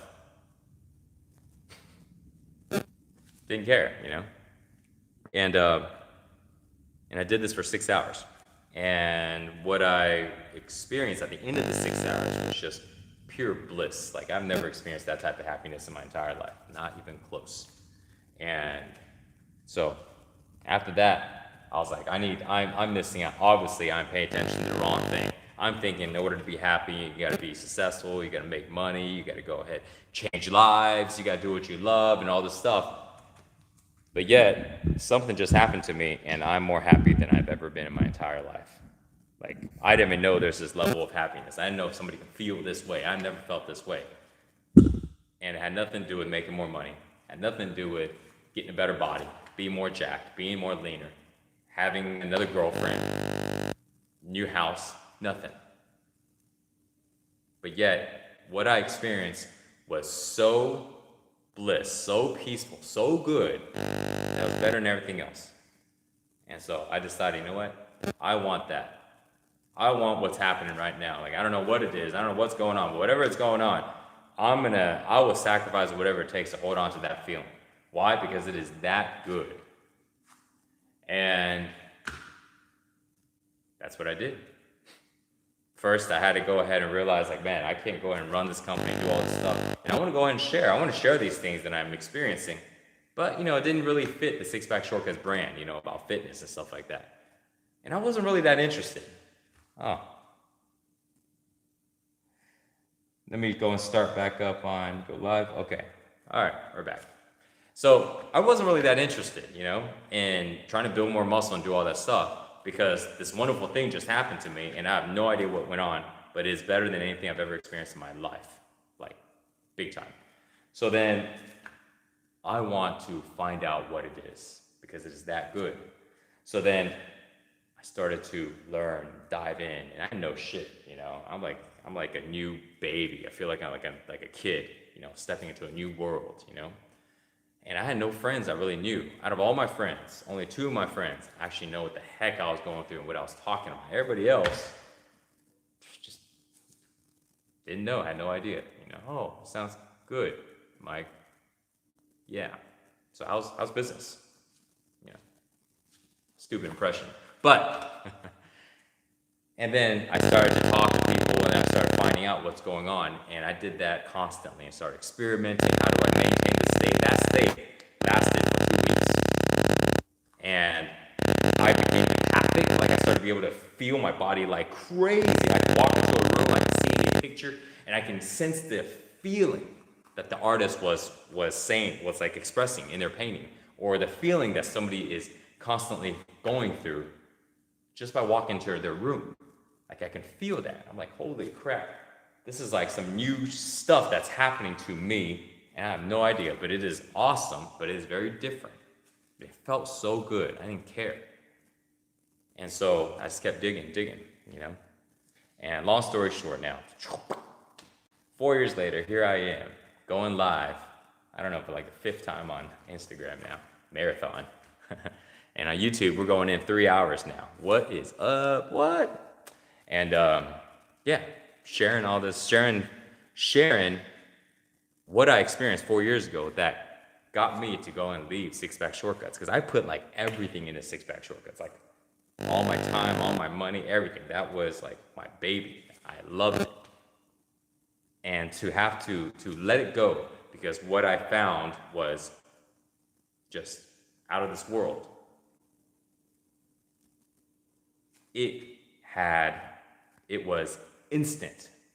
Like I had no hesitation. Oh man, I didn't think about it. I didn't consider, I didn't plan, nothing. I told people, I will let it all go. I was telling people this, you know, walking around for 6 hours talking, just like how I've been doing talking for 3 hours nonstop. Damn. I was telling people that something happened, but I feel so good right now that I don't know what has happened, but I'm gonna do whatever it takes to hold on to it. Even if I have to give up every single thing in my life. My money, my business, my channel, my girlfriend, my materials, everything. My house. I love that house I had in Austin. And I would just go sleep on somebody's couch. And if I can feel what I'm feeling right now, man, I will be happy. Life is good. That's how good I was feeling. And I was telling people this out loud. And so ultimately I did that. And like I was saying, I had no fear of it. There's nothing around. I didn't know what was going to happen, but I didn't care because I had no fear. It just didn't run through my mind. You know, it didn't matter. Reality, it didn't matter because it felt that good. You know, so fast forward now, 4 years, I condensed it all down, and I realized some of the important things. So this way, somebody doesn't have to go and go through rabbit holes themselves. The important things to focus on, they can, but here's some of the stuff that's going to create the most amount of results for, as far as like happiness, feeling good, you know, stuff like that, is you gotta let go of stress in your body. If you let go of stress, you let go of fear in your body, then your body don't feel stress. Your body don't feel fear. And if you let go of it in your body, your mind, where's my water? I'm about to lose my voice. Whew. Your mind will think the same way. Oh, there it is. Your mind will think without stress. Your mind will think without fear. So what does that mean? That means our mind starts to think with more hope, with more positivity. We think in more abundance and less scarcity. You know, we have like just a more positive viewpoint in life.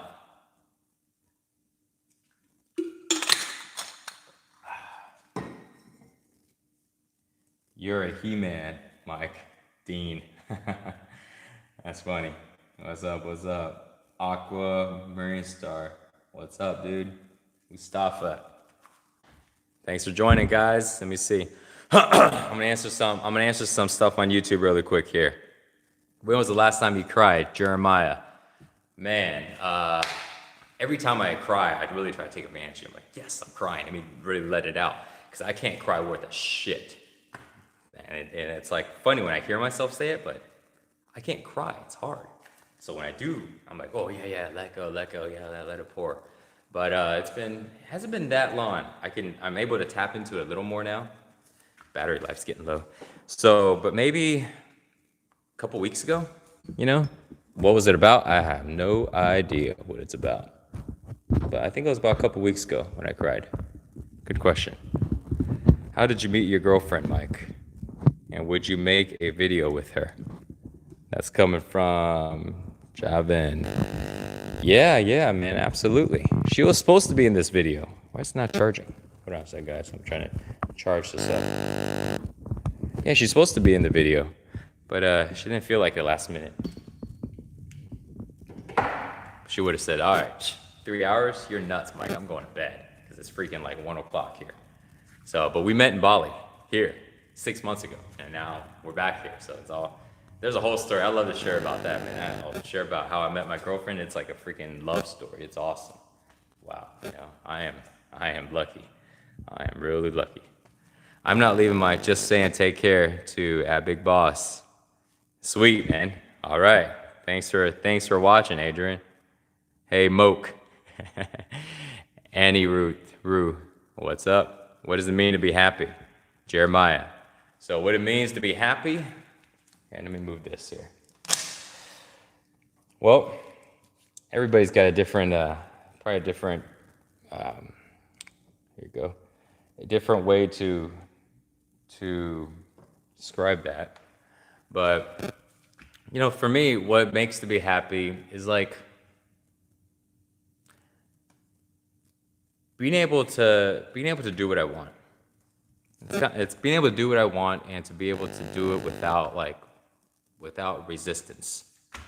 If I feel like doing nothing, I can do nothing. If I feel like working my butt off, I can work my butt off. And I have the ability to do what I want. If I want to travel somewhere, I can travel somewhere. If I can't do anything, then I'm still able to not do anything without resistance, without my mind giving me problems, talking all this shit, or with my body, feeling not good. So when I don't have that, I'm happy. My body feels good, and my mind is thinking positive, thinking the bright side of things, putting my attention there, or just not thinking at all, and just like being present, just being here in the present moment. And so to me, that's how happiness feels like, and that's how happiness, how I would describe the experience for me. All right. Luke Iston, you were the first fitness person I ever watched. You helped me lay down the foundations to my physique. Thank you, man. Appreciate it. Okay, let me go a little bit. Oh, I'm way behind in my comments. Damn. All right. I see my mind like a light. Play through center. Nice. Yeah, that's good. If you ever have time. John wanted drugs. Okay, I'm reading it backwards here. Thanks for everything you've done. Keep on pushing, mate. Indy Russ. Nice. Peace to you. Play through center. Peace to you, Mike. Cool. So no weed or alcohol, just shrooms for this experience. Chiro. Yep. Oh, yeah, dude. I never do, well, I can't say never. Every time I try weed with shrooms, it's like, yeah, you get really fucked up, but it's not like this good feeling.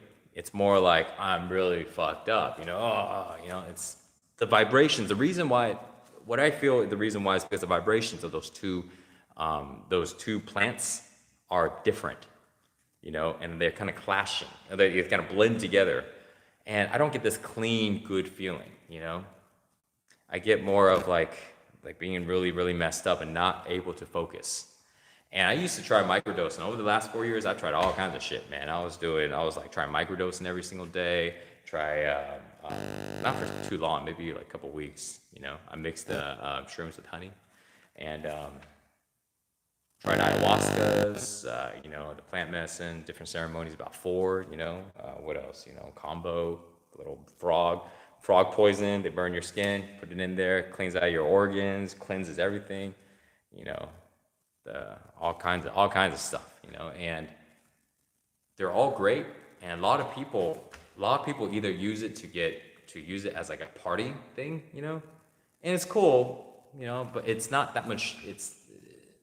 I feel like it's not that much better, to use it as a party thing, because it can be used for so much more.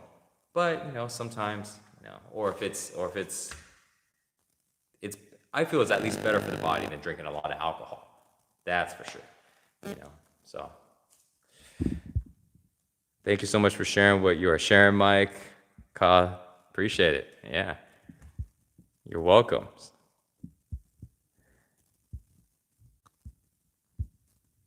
John Williams, don't do drive in Bali. You will get 20 years, bro. John Williams. Oh, don't do drugs in Bali. You'll get 20 years, bro. Okay. Good to know. Not everywhere is as open. Neotra Sama, bro. I hope one day to meet you. I still remember when I saw your ads for Six Fat Shorties back in 2012. Yeah, man. Well, come to Bali. You can meet me. I'll be here for a little bit. Yeah, those ads are funny. If you ever have the time. Yeah, man. I'm thinking about doing meetups, man. So I can meet you guys in person. We can chat, train together, and I can share some of this stuff in person, All right. Kurt Steak, if you have free time, try jump in knee tuck burpees with clap push-ups. It's really fun and hard to do. Shit, yeah, that is with clap push-ups, man. The jump in burpees is good. It's good. I don't know if I can do clap push-ups right now. Let me give it a shot. All right, let's see. Oh, hell no. One push-up, and my body's like aching. Nah. I'll do it another time, though. That's a good one. All right, let me read a few more comments here on YouTube. All right, happiness is free of burden. Yes, it is. Evolar, John Williams, CX. I'm not sure what that is. See you later? No. Playthrough Center, what's the real purpose of weed on Earth? I don't know, man. But like what Cat Williams said, it's just a plant. If you happen to set it on fire, there's some effects. Happy, hungry, and something else. CL Films Online. Hey Mike, are you keeping this video on your channel? Yeah, I think so. I haven't decided yet, but I think so. If you guys think I should keep this video on my channel, give a yes. And I'll put it on the channel. So Mike, can you fly now? Shit, yeah, I wish. Do you have any love advice, Pack? I got tons of love advice, man. I got a lot of love advice. I'll give you the shortest love advice possible. If you want love, you gotta give love. If you want love, you gotta give love. If you want love, but more importantly, if you want love, you gotta have the ability to feel love. If we don't feel love, we can't experience love, because we have to be able to feel it. We can't experience a sensation we can't feel, And so it's just like, how do you hear music? Well, you got to be able to hear. If you can't hear, you are limited to hearing music, It's the same idea. So if we want to receive love from somebody, we got to be able to feel it. And if we want to give love to somebody, we may not need to feel it as much, because we can do something and somebody can receive it as love. But the love that we can give is much deeper, because we're connected to our love, and the energies are connecting, and we're able to feel the other person. We're able to feel how they're feeling, how they're thinking. We're able to experience them, being them, when we connect like that. So that's my thoughts on love. If you want to feel love, you got to be able to feel. If you want to give love, it's good to also be able to have love to give. So if you want to give love, stop thinking about ourselves and start thinking about other people. Because when we think about ourselves, it's like the basis of problems. It's like how problems are created when we think about ourselves. And it's because when we think about ourselves, we have the ability now to judge ourselves. We can't judge ourselves if we don't think about ourselves. We can't judge ourselves if there's no I. If I am not there, it's like I am reading this book, but I can't. But if I wanted to judge this book, it would be I judging this book. But if there's no I, there's no judgment because I is creating judgment. If I just look at this book, I can just look at this book. If I'm reading this book, there's just reading. I'm reading it, but I'm not judging it because there's no I. I don't know if that makes sense. It's like, it's the idea of oneness, you know? You know how people ever go, yo, man, oh yeah, we're all one. It's like, but what does that really mean? You know, I used to think that, like, yeah, we're all one. And I realized one day, like, man, I don't know what the heck that really means. So I started looking into it, and that's my way of kind of explaining that, you know? And there's there's books on oneness, you know? But somebody asked earlier about God, like, you know, what do you believe in God? What is it? You know, that oneness experience is getting to this experience of God. Okay, let me read a couple more. Do you have any love advice? Okay. Mike John wants you to know I started my YouTube channel thanks to you. Oh, thanks, man. You're welcome. Very welcome, Alex. That's awesome. Have you produced the ability to fly from your elevated sense of spirituality? AJ. I tried and I did a couple of times, but it wasn't like all badass, you know? I was basically felt like I was in space. I didn't feel the bed anymore, and I was just kind of floating. I started thinking, and then suddenly, boom, I'm right back in bed again, you know? And the way I did it was I was able to relax my entire body while staying very conscious. And I was trying to astral project. And but I didn't do that well, and I stopped doing it. How would you do chest flies variations without dumbbells? Do you even need to? Javen. So, I mean, if you're trying to build your chest, then there's a lot of stuff you can do to build your chest. I remember I always had problems building my chest because my arms and my shoulders are too strong. One of the things I like about doing bodyweight training is I can feel my chest. Dude, I can feel my chest a lot more than doing weight training. Let me rephrase that. No, that was earlier on. Early on in my life, I was like that. But later on, I got really good to feeling my chest with weights. But do you have to do chest flies? No, you don't have to do chest flies. You can do dips, you can do push-ups, you can do all these variations, you can do clap push-ups, you can do all this stuff. You can build a big chest without using weights. Will weights make it easier for you to build a big chest? Absolutely. You know? So, hope that answered the question. Yes, good stuff because I haven't been here long. See how Fimsy online. Okay, let me scroll back. The way you used cable flies was unique. Playthrough center. Yeah, man, I was some of the cable flies, man, I learned it from different people. Like going really low. Like, I don't know if you guys can see, going really low like that. You guys can see on Instagram here. And coming up to build like the bottom part of the chest, my boy Clark, you know, he's the one that showed me that. His chest was freaking badass. I mean, he had one of the best shaped chests. And I remember learning from him, and he would always keep his arms straight. You know, I'm like, I'm here trying to, he would always keep his arm straight and come down while people like do bends all the time. But he kept his arms straight. And what it did was it put a lot of emphasis on his chest. And it also made his biceps super strong too.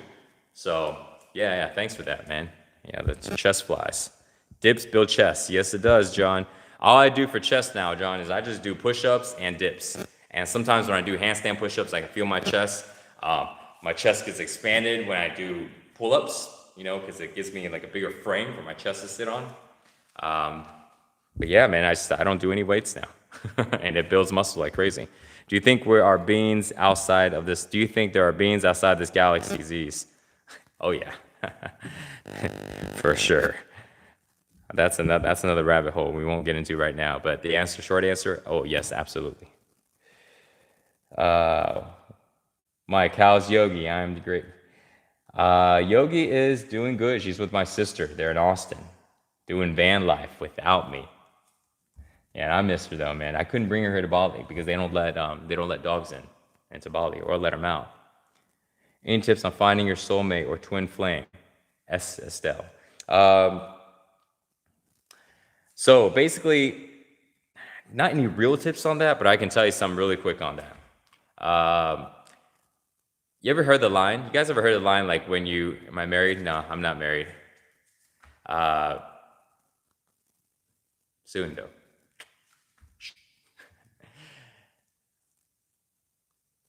When, you know, have you heard the line like when the student is ready, the teacher will appear?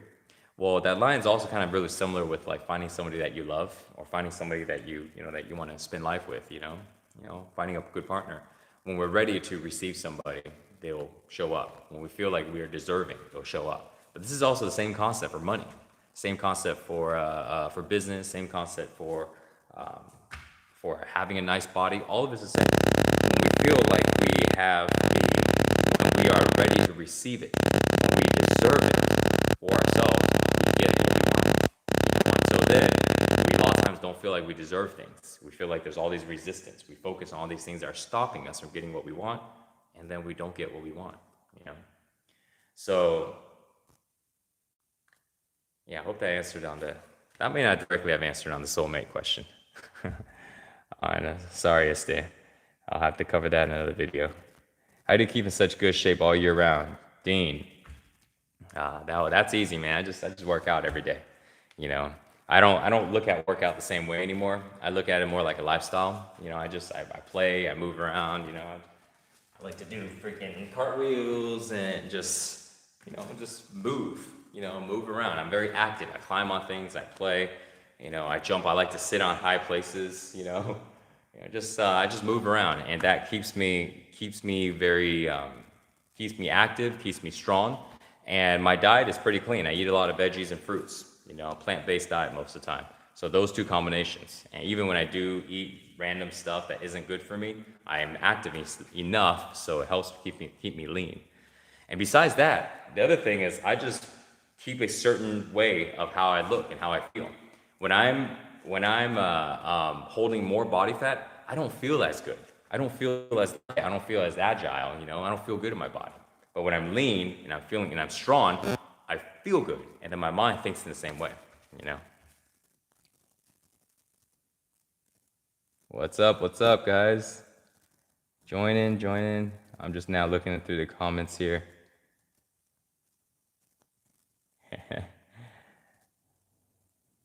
All right. Bye. Have a good night. All right. See you later. I am the great. Where do you live nowadays? I live in Bali right now, and close to Padang Beach. Checked it out today, and it was cool. Cool spot, you know. We're over here. I live close to Pekatu, and I'm still learning these names, man. But it's in Bali. It's close to Canggu, and it's close to things like South Kuta, you know. So it's kind of like on like the south end. You know, it's awesome. I can see the ocean from here. You know, it's beautiful. I'm really grateful and happy. What's up, OG? Message off. Oh, what's up, man? Inspiration. Thank you. How do I get bigger traps? My traps are sore as shit right now. I'm like, how's my traps look? It looks like a mirror. It's okay. How do you get bigger traps? Well, so what I do right now for my traps, that's a good question because my traps are sore as shit, is I do handstand push-ups. Handstand push-ups work your traps. I've been doing running and punching. This works your traps like crazy, you know, because I'm holding this position and I'm doing this. There's a lot of ways to work traps. I do pull-ups. And when I do pull-ups, you know, or I do them wide or close, so I engage my traps. And jumping. When I jump, I come up, I'm doing like a fly, and I'm working my traps like crazy. I jump, and it's like explosive, you know. And you don't really think about like working traps. What? When you jump? Try doing like a lot of repetitions. Like, try it out, you know, go and jump 100 times in a row, or 100 times. Like, your body will feel it like crazy, you know? And it's like a simple thing, you're just jumping. But we use it a lot in life, and it engages so much body. It works on cardiovascular. I started doing that about I've done it for a while, but about 6 months ago, I really started incorporating a lot of jumps into my workout, and it got my body to be a lot stronger. Like my feet got really strong, my body became really like compacted a lot more, and it felt great. And it used to kick my ass like crazy when I'd be jumping. I feel like my heart's popping out my chest. And now I can knock out a good amount of repetition at one time. You are a role model for everyone, Mike. I appreciate it, man. Thanks, Terrence. Healthy, clean food, and very helpful. Thanks, brother. Thanks for the wise word, Mice. Catch you in the next one. All right, see you later, Xavier. Do you still think about Clark play through center? Nah, I mean, once in a while, but not really. M Dog 123 ABC. Mike, your opinion in bodybuilding and egotistical pursuit is in your opinion. Oh, sorry. Is bodybuilding an egotistic pursuit? And that's a good one. And what's your take on people forgetting there is much more to life, especially young adults just lifting for an attractive appearance? M Dog 123 ABC. That's a good question, man. We can pursue anything we want. If we want to have a good body, if we want to make a lot of money, if we want to drive a nice car, we can express any way we want. And again, we can share whatever we want. It's just our expression, it's just our opinion,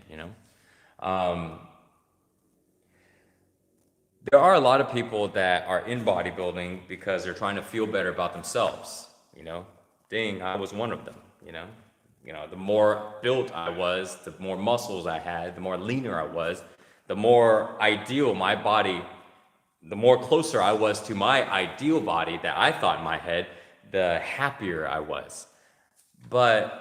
And there's a lot of people in bodybuilding that are just like that, and that's not good because then we're always trying to control everything in our life. If our food, if we miss out on some clean meals, then we can see it in our body, now we're not that happy, we're like, oh shit, man. Or if we miss out on a workout, we're stressed, we're angry at ourselves. Man, I didn't want to miss out on a workout, we get all worked up. And so we're basically attached to like these, we're attached to bodybuilding, we're attached to the results that bodybuilding is creating. But if we are simply bodybuilding because we enjoy bodybuilding and we don't judge our results, we're not attached to our results, or in other words, our happiness isn't dependent on whether or not we look good or not, then it's all good. Bodybuild, bodybuild, go do whatever you want, right? There's so many things to do. We can do what we want. We don't have to, there's no framework, there's no restrictions. So something else to that question. And what's your take on people forgetting there's much more in life, especially young adults just lifting for an attractive appearance? Okay, we just went over that. Yeah, just live life, man. Have fun.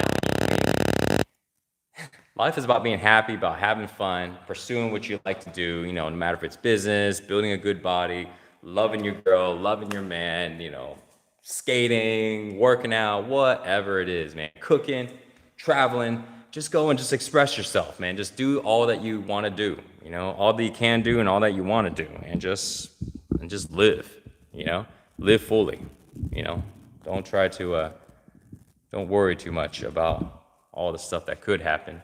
Just live the way you want to live, Don't care so much about how people will think of you. Yeah, okay. Mike, you're a true inspiration. Thanks, Bajaj. Is she also from Taiwan, Allison? No, she's from Switzerland. Switzerland, she was in Zurich. So I went to Zurich for about 3 months. If you watch some of the videos I was doing before, yeah, I was in a flat, what they call. It's like an apartment, but it was cool. Yeah, great experience. That's solid advice. Thanks a lot, Sam Rolu. Thanks, man. Yeah, it's just stuff that I believe in. And again, this is something I realized. That's my truth right now. I truly believe it. But in 5 years from now, my truth can change because I learn more. I learn more. I experience more stuff, and I need to look at life differently for the way I want to live life now. So right now, the way I'm living life, those things make sense to me. And I'm telling you this because if it resonates to you, then use it, and have it benefit your life. If it doesn't, no problem, no big deal, Or maybe parts of it does and parts of it doesn't. Cool, it's all good. You see, we can think the way we want to think. We hear things, we grab what we like and we just leave what we don't want. But the great thing about it is we don't have to judge ourselves, nor do we have to judge other people. If we stop judging and stop labeling everything, life is just easier. We just do what we want to do.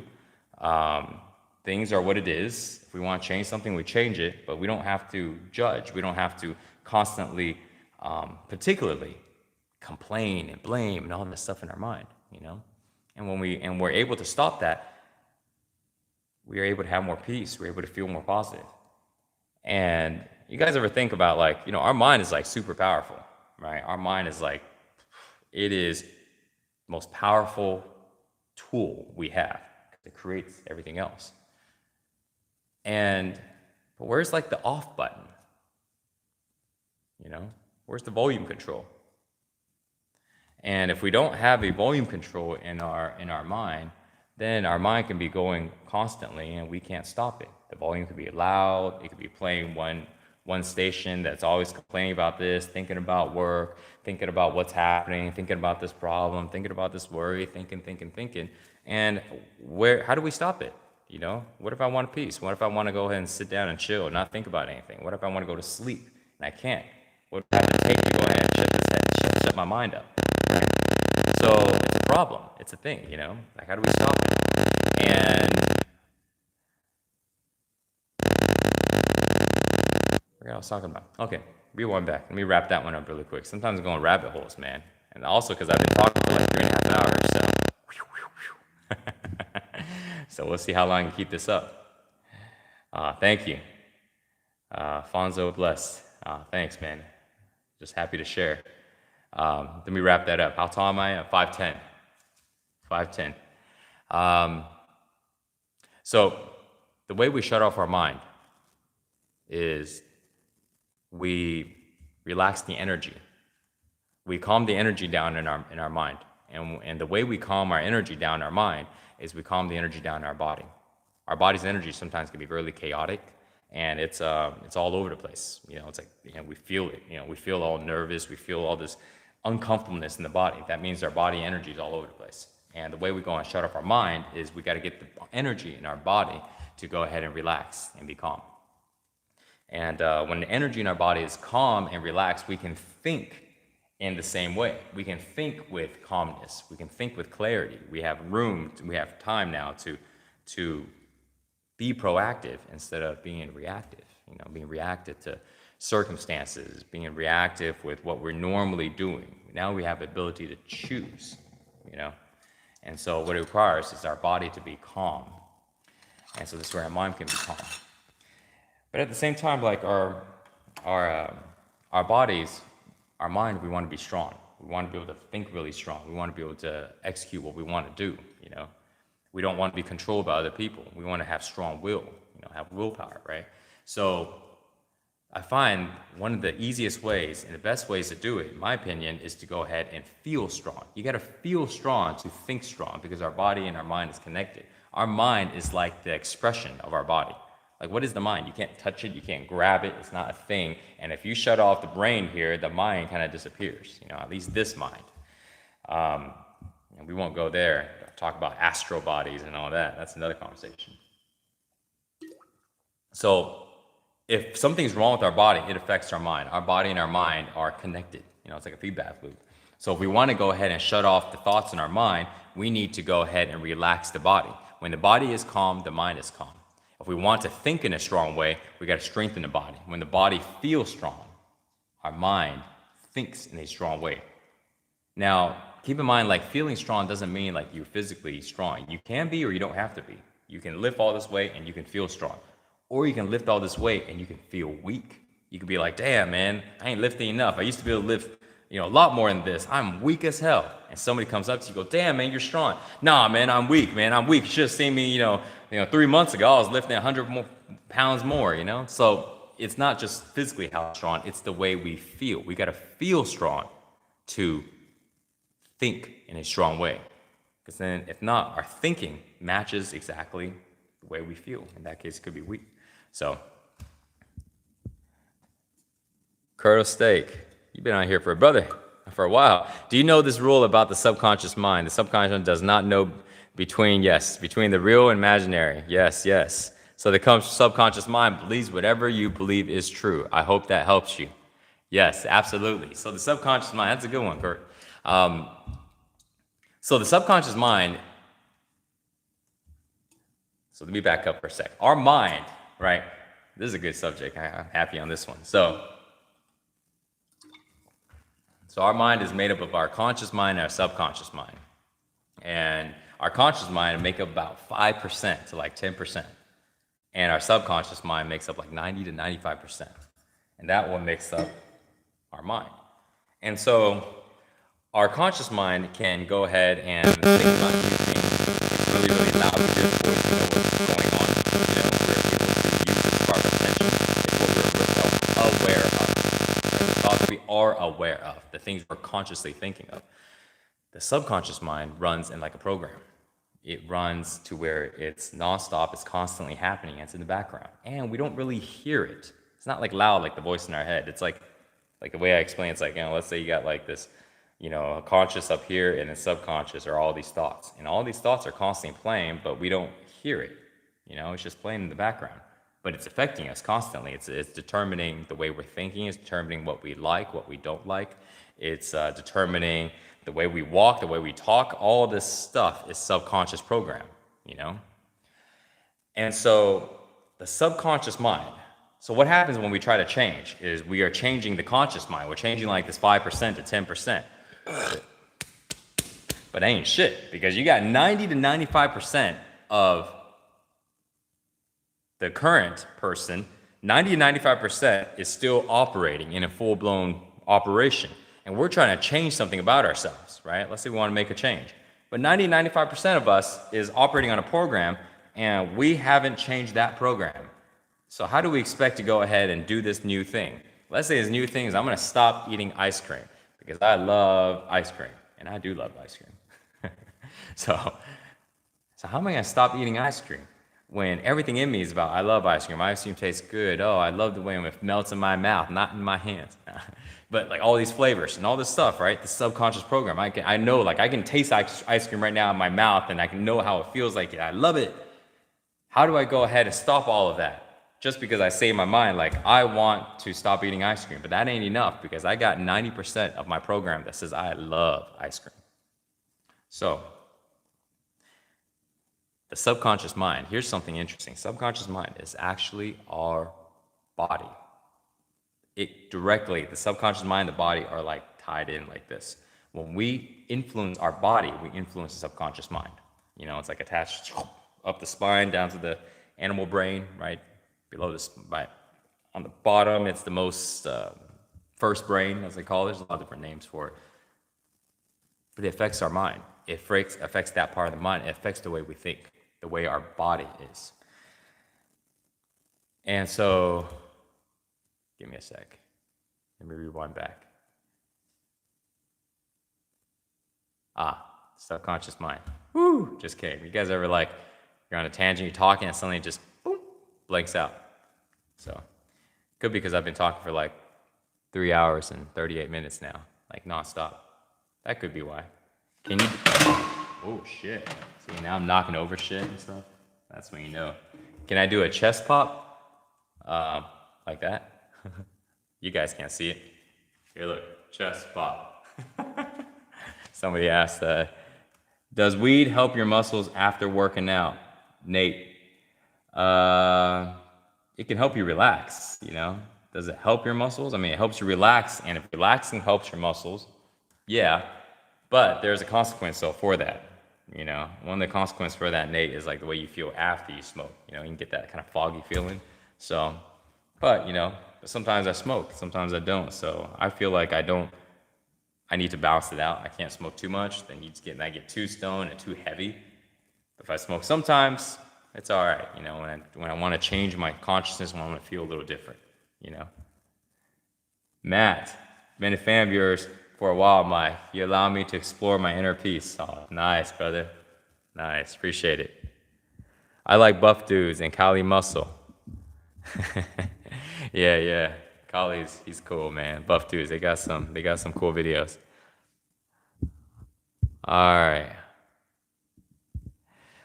Whew! It's been 3 hours and 40 minutes long of nonstop. And Sam, I had a death in my family this week, and it's been hard. But your mindset advice to help me deal with stress. I'm healthier in a healthier way. I'm grateful for what you're doing, and your journey is inspiring. Appreciate it, Sam. My dad just died about 5 weeks ago, and yeah, and now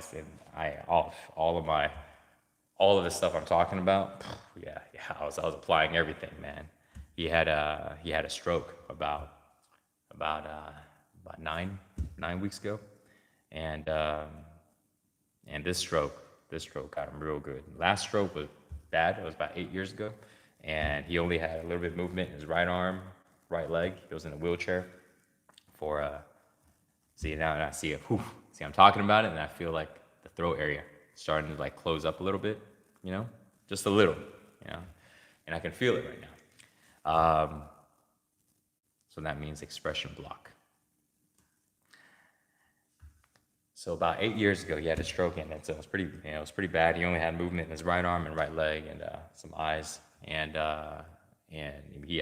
he couldn't laid in bed most of the time. He had to eat through a tube, and couldn't talk, So we communicate writing, but his writing sucked. He couldn't write with a crap, man. So we just barely talked. But anyway, so then he just had a stroke recently, and that one put him out.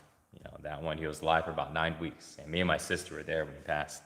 And it's tough, you get all these feelings and all this stuff. But good. One thing I realized was that he's gone to another place, and I know because he communicated with a friend of mine. She can hear like spirits, and he kept bugging her, telling her to write. Katie was right. And she's like, what the heck? Katie was what? And he kept telling her, so she kept hearing this voice that she was writing this card during our funeral. And so she finally wrote, Katie was right. And then he kept telling her, so he kept writing her, Katie was right. So Katie is like, Katie's like this woman that's been helping him for years, and she was teaching him about the afterlife, teaching him about who God is and all this stuff. She was like Christian, and my dad's not Christian, but or Catholic maybe, I'm not big on religion, so but she told him about all the afterlife and how we're spirit, we're not our mind, we're not our body, all this stuff, you're gonna be in peace afterwards, you're not gonna die, you're just gonna leave this body and go to the next. So he kept saying Katie was right to basically tell me and just tell everybody there, yes, it's legit, but he's trying to communicate, but he couldn't communicate with a lot of us because we weren't tuned in, but my friend was, she's actually a good friend of my sister. She's tuned in, she can hear it, so. But anyways, for me, I realized it's okay. Life, birth, and death it's just the process, and it just happens. It's not a bad thing. It's actually it's not a good thing. It just happens. It's like, is it good that something had to die, so I had to eat it? Plant, fruit, meat. It's not good or bad. I mean, it's good because I get to eat. It's bad because it died.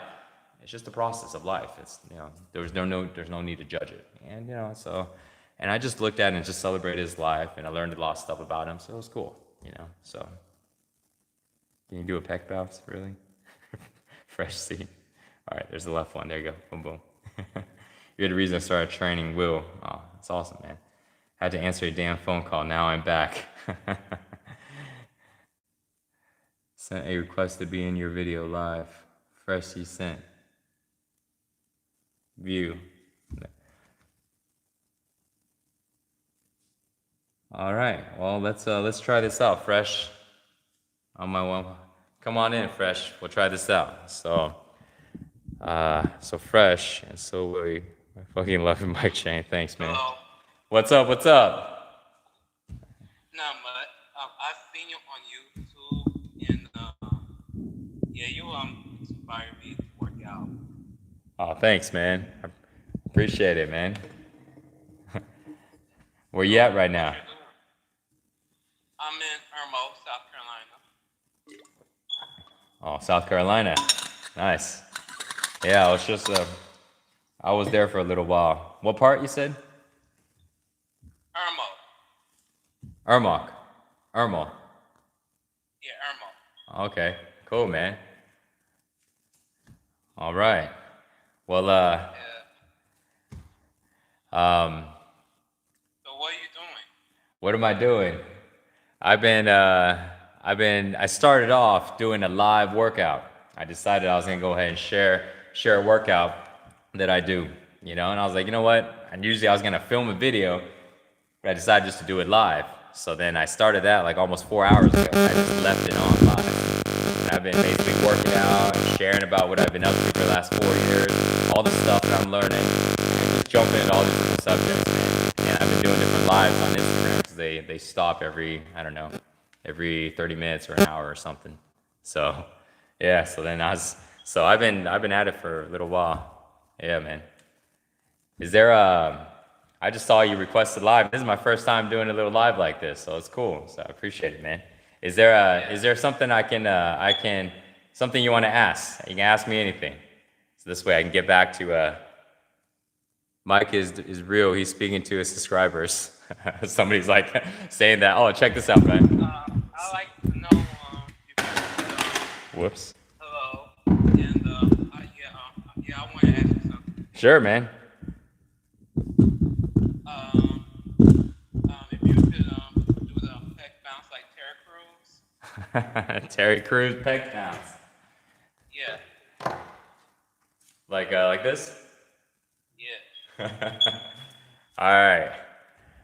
Got anything else for me? Yeah, can you do the belly roll? Oh shit, man. Can you do the belly roll? Yeah. Yeah? All right, let me see it. Let me see you do the belly roll. Oh, let's see this guy do the belly roll. Okay,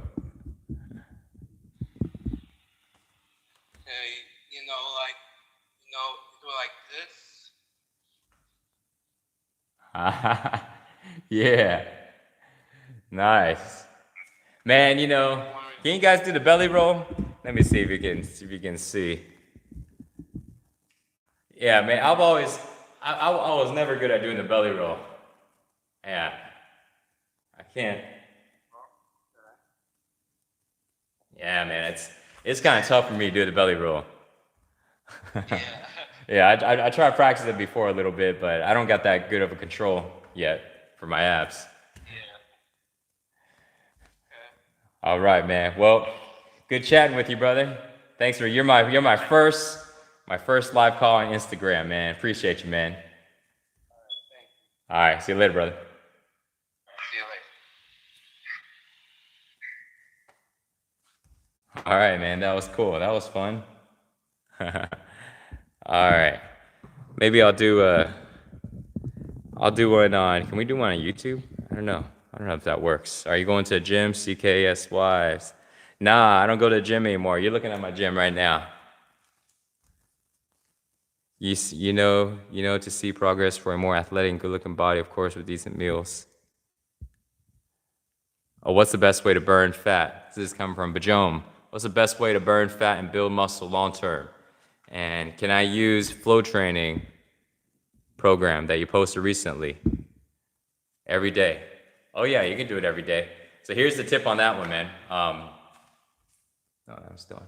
So here's the tip on that. If you're doing flow training every single day, like that video I posted, if you're doing stuff like that every day, you can do it every day, you can do the same moves every day, but your joints and your muscles got to get used to it. And if it's too sore, chill out, If your body's aching too much and it doesn't feel good, take a rest.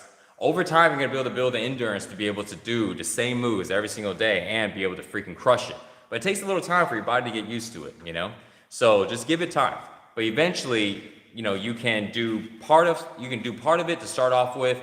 You can do certain exercises that ain't hurting too much, and certain parts of your body that's really in pain, just take a break from that. And in the event that, let's say, your whole entire body is just aching, you can still train that day, but what you do is now you just do the movements that are more for loose, being relaxed, being calm, and you don't do the movements that are building a lot of muscle. You don't do the movements that are heavy resistance. You know, so when I'm really sore, I don't go ahead and do all this exercises. You know, I don't do the push-ups, the pull-ups, stuff like that. I'll just go ahead and just do, you know, stuff that gets me loose. You know, I jump around, you know, I stretch, and do all these things, you know. And then when my body's recovered, I go back into doing the same moves, push-ups, pull-ups, dips, you know, all this stuff, up to 12, you know. Okay. All right, back in. Camera is full zoom. Nicholas, I know, right? Can I come back? Well, yeah, I don't know how to mess with that. All right. What are the best cardios to do lower body fat, lower belly fat? Tripio 96. Whoops, blocking the camera. What's the best cardio for that? The one I like is running in place. Why is the screen still on? Hold on a sec. Whoops.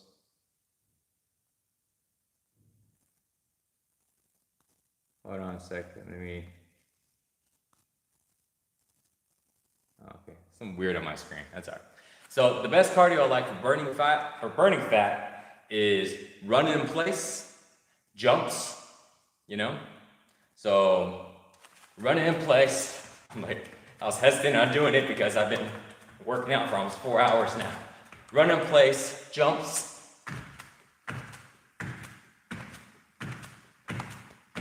It takes a lot of energy, you know. Burpees, right?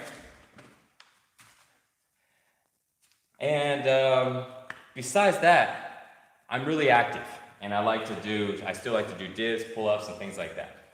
So I use a lot of these things to really burn fat. The idea is, when I have a lot of food in my stomach, I simply just don't eat until I'm like really, really hungry, if I wanted to lean down. And it's a really simple way to lean down. You're not starving yourself, but you are getting your body to be able to burn fat, to be able to burn the excess fat that you have. Because if you're always eating food, your body doesn't have a chance to burn the excess fat. What about the metabolism? What about constantly eating to go and keep the metabolism up? So if we're constantly eating to keep up the metabolism, that means we're basically getting the body to constantly work, but the body is now constantly breaking down food, and it's not having a chance to break down fat. And if our body doesn't have food, and then we're not burning anymore, then we add more food in, so we keep burning, but it doesn't make sense because our goal is we want to burn body fat. So why will we keep adding in food so we can burn food, you know? I always thought about that, and the way it was explained to me and the way I learned it was, well, you know, your body's gonna burn a lot of fat, and it's gonna keep burning everything, and when it's done burning the food, it's gonna burn your body fat. But then if you're eating every hour and a half or 2 hours, that's just gonna burn more food again. We don't give our bodies a chance to burn body fat because there's more food in there, you know? And so, and I was eating like 7 to 9 meals a day. You know, I had Tupperwares, I throw it in the microwave, which I don't even use microwaves anymore. It's been years now since I use a microwave for anything, you know, because it just fucks up the molecules in the food. But now I eat like maybe about 3 times a day, sometimes once a day, sometimes 3 times a day, once in a while 4 times a day. And so, do the cardio. You know, the cardio is good. Work out every single day. You know, work out every day no matter what. If you want to lose belly fat, work out every day. You know, that's the easiest way. It doesn't matter what you're doing. Do the stuff. If you want to do the ones most effective for working out, for like burning fat and building muscle, do the stuff that I'm doing. The daily morning stuff that I posted on my channel, the things that I'm doing here, you know.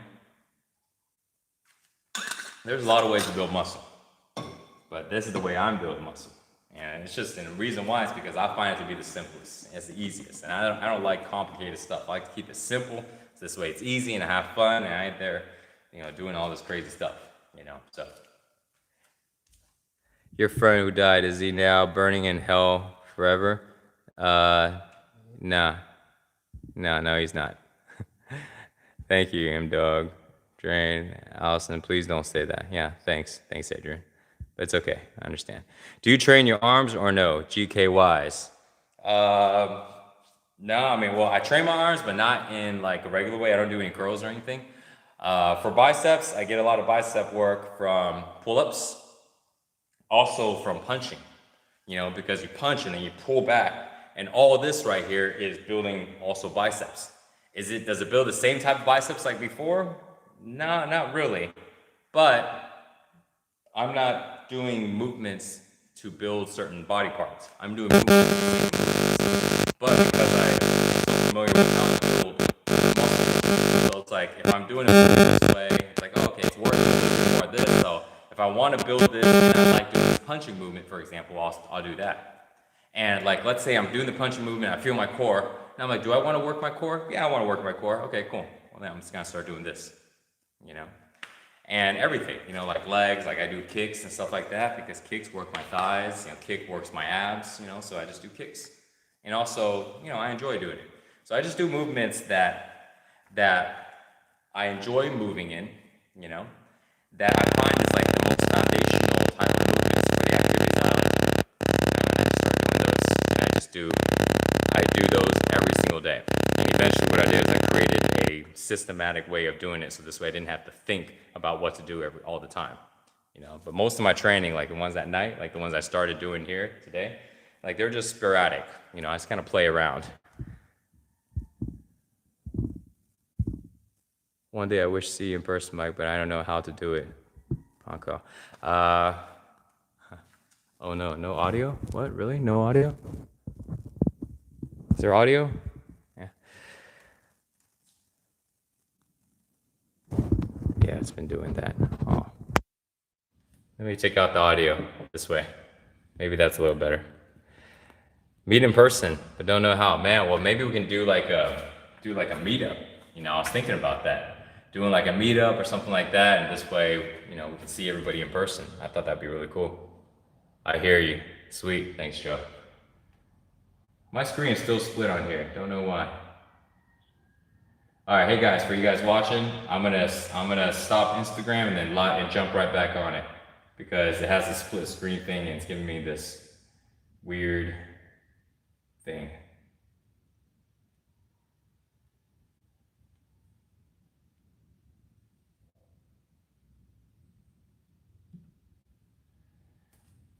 All right, is Mr. Jetlag on?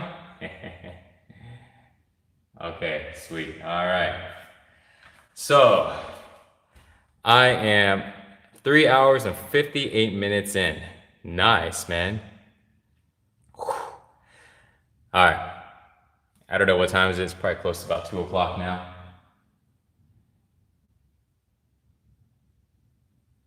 And everybody join back in. What's up, everybody? We're back. All right, I'm gonna answer a couple questions now, and then I'm gonna call it a night because I'm on a marathon here, and it was super fun. All right, let's see. I'm gonna answer some on Instagram right now. Why don't you return back to six-pack shortcuts? Why don't I return back? Well, well, first of all, because I sold my share of the company. But if I really want to, yeah, I probably could return back. But I don't really see a point because I can just, whatever stuff I want to say, I can just say here. And I got my own channel now that I can share stuff with. So, yeah, it's a little easier now. I feel like I can express freely instead of having it to be like so structured. Hey, talk about this, but don't talk about this because it's not part of the brand. It's like, no, I just want to share shit, that's helped me a lot. So, no,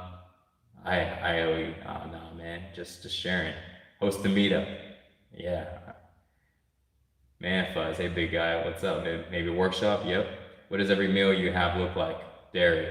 The meals I look like, it's usually veggies. Let's say I eat a lot of fruit. I eat apples, I eat oranges, I've been eating dragon fruit here. I eat bananas.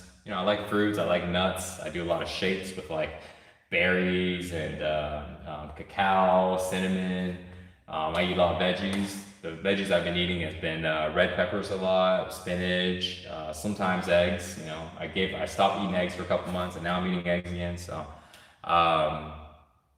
asparagus, cucumbers, just a lot of veggies. Besides that, sometimes bread, chips, sometimes like rice, potatoes. So a lot of whole foods, some sweet stuff, cupcakes sometimes, or like muffins, bread, pancakes, oatmeal. So everything's relatively pretty clean, but sometimes I splurge. I eat a little sugary stuff, or I drink stuff with sugar. So it's no big deal, because again, I'm pretty active, so it doesn't, my body fat doesn't store.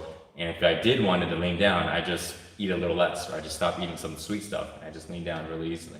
And so it's really a simple way to eat. You have me a birthday shout out. Cheers. Nice. Was that you, Jamie? Did I do a birthday shout out for you? I know I did a birthday shout out for somebody when I was in Zurich. Maybe that was you. It's been a while. Sorry, I don't remember at this moment. I have been filming for 4 hours.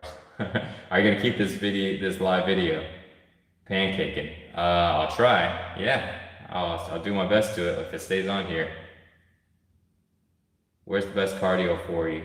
I do the best cardio for me. I do running plays, jumping, and burpees. Oh, also I do a lot of punching.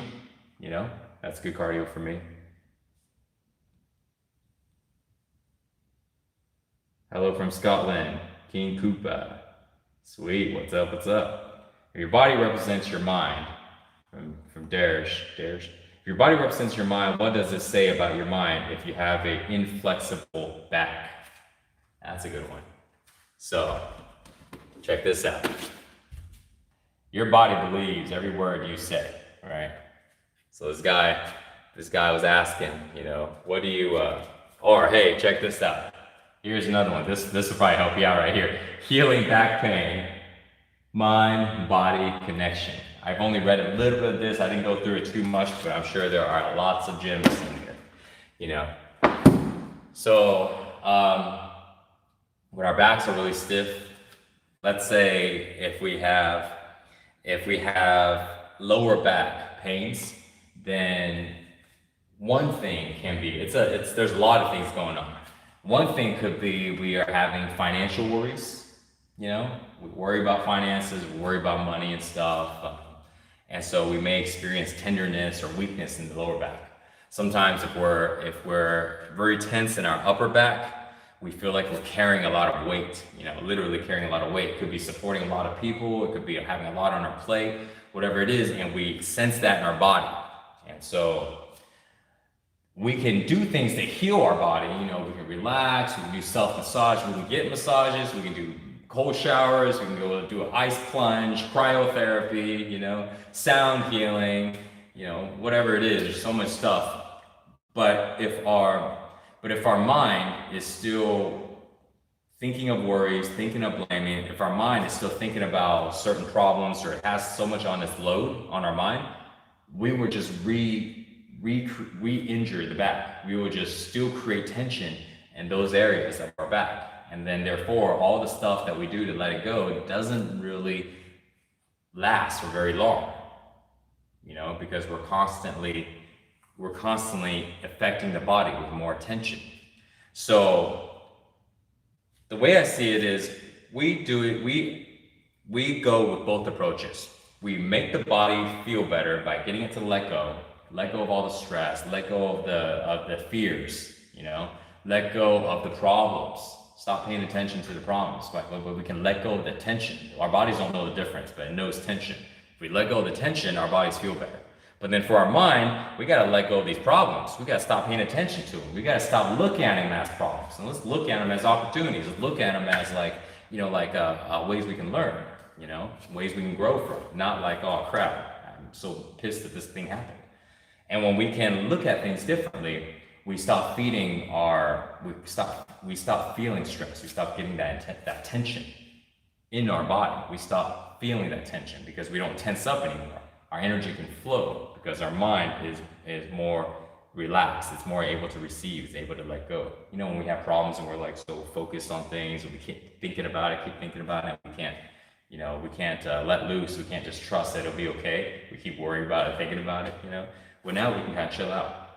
And it takes a lot of energy to think about problems. It takes a lot of energy to think about stuff that's going on. And so it's draining our energy. And all this energy that is in our mind that's draining, it could be used for other things. It could be used to think about something that we're working on at the moment, you know, instead of thinking about stuff that, and that maybe we can't do anything about. We're just simply complaining.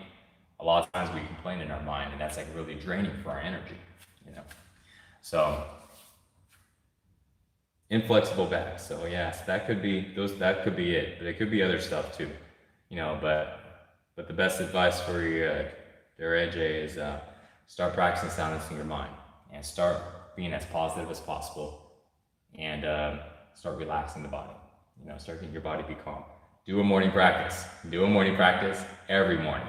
If you do that, that's going to take care of a huge part of your inflexibility, because part of the practice is like stretching. Part of the practice is, well, the entire practice is about moving the energy. And if you got an inflexible back, that means you got stuck energy there. You got energy that's stuck. It's like a pipe, and there's stuff that's stuck in there and things can't pass through. So you got to go ahead and open this up. You know, you got to open this up so energy can pass through. And our spine is the energy highway. It's the energy highway in which from the energy, it goes out into our arms, it goes out through our legs, into our head. But that's like the highway. That's like where all the energy is running. That's why we got the 7 chakras, right? Crown, throat, heart, solar, sacrum, and root, right?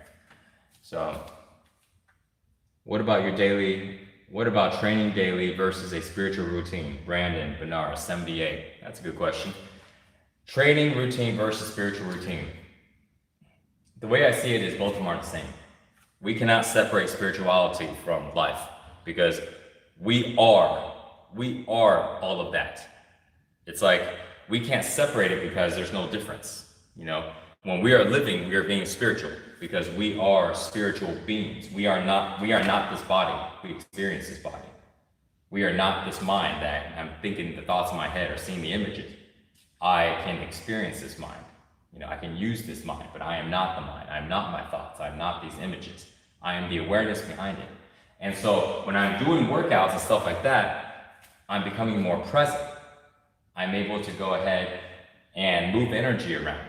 And moving energy around, having high energy, is part of spirituality, because it allows our body to feel good, it allows our mind to think in a good way, allows our mind to be able to be more present. And presence is a big part of spirituality. Presence is a big part because it allows us to be able to see what's really there, you know, instead of seeing through a constant filter of like our own thoughts. So therefore, there's no difference, Brandon, to me. There's no difference between a daily training and spiritual. It's all the same, you know. Hello from Swiss, Sonia. What's up? When's your birthday? November 30th, 1982. Fresh C. Andrew, what workouts would you recommend for a beginner? Do the workouts that I'm doing. You know, that's what I recommend for a beginner. Push-ups, you know, pull-ups, dips, pike push-ups or handstand push-ups, squats, lunges, leg raises, run in place, punching, kicking, jumping, plank, all this stuff, you know, there's all the basic stuff. Just do whatever is the easiest. Like, use the easy version of doing these exercises.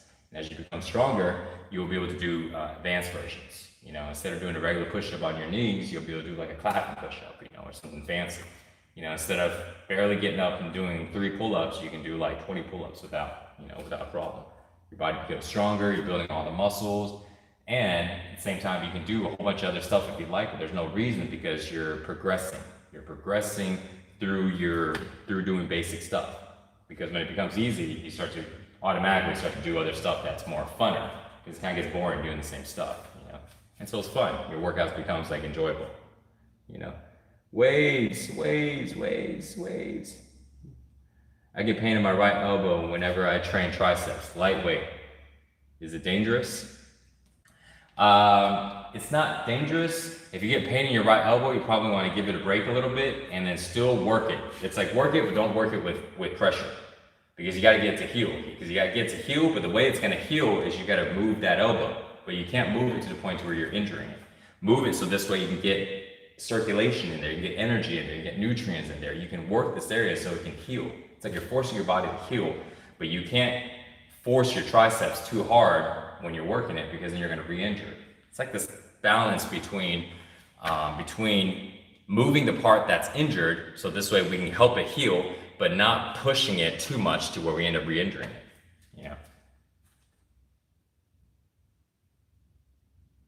Why would someone be almost obsessed with shirtless as a symbol of openness, vulnerability, etc., if they would never be shirtless around their family? Why would someone be obsessed shirtless there and they'll never be shirtless around their family? I don't know. Around their family. Darush? Yeah, I'm not sure. Maybe they fear judgment from their family, you know? They feel like their family's gonna judge them, and so they don't want to be judged, you know? And the reason they feel like that is because they're judging themselves. Like, oh man, I think they're gonna judge me because I'm judging myself. But if I don't care about what someone else is thinking about me, then I can be, the person, doesn't matter. We can all act the same way around everybody, you know? And it's okay. It doesn't mean like we treat everybody the same way, but we naturally express ourselves differently with different people. But when we feel like we have to do something in a certain way because we're caring about how other people are going to think of us, now we're not able to do things freely. We're not able to express and be authentic.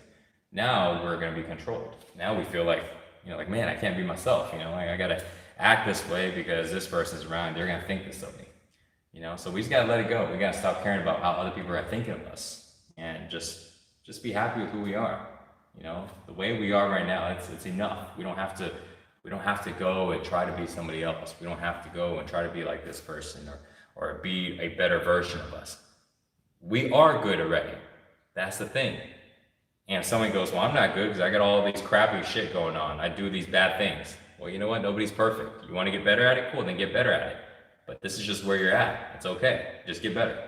But you don't need to judge yourself. That's the thing. We always judge ourselves, and that's the actual bad thing. If we know we're not perfect, and here's the things that I'm doing, these things are not good, but cool, it's okay. I'm just gonna do the best I can. Maybe these habits will take me the next 5 years to go ahead and accomplish. Okay, cool. But then 5 years from now, the habits are gone, and now I'm doing things a little differently. But until then, I'm doing these 5 things that are not good. You know, I'm drinking, I'm smoking, I'm dating multiple women, and I never giving any homeless people money. Just making up stuff, you know. That doesn't matter. I'm just making up, you know, shooting shit. But either way, it doesn't matter what we're doing, you know. It is what it is. We just do the best we can. We don't need to be perfect, you know. If it's something you think you want to stop, then go and stop it. If you don't want to stop it, keep doing it. You know, it's like we get to experience our life the way we want, you know. And I think what's more important is not like this is the way to live. I think what's more important is our ability to live the way we want to live, be able to express what we want to express, and be who we want to be. You know, but given with very, you know, nice balance. That means if I feel like, you know, walking around naked everywhere and stuff without any clothes, and if some people will be a little offended because I'm in that type of area, then maybe I should reconsider. Do I want to offend people? So someone goes, well, Mike, I thought you say you want to not care about what other people think of you. How's that? Isn't that caring about what other people think? So this is interesting. You know, that's an interesting thing. How do we operate in society? How do we, you know, treat people in a way, you know, and at the same time, not care about what other people think of us? So we do what we feel is happy. And there's only cause and effects, you know what I mean? There's only things we do and there's things that happen.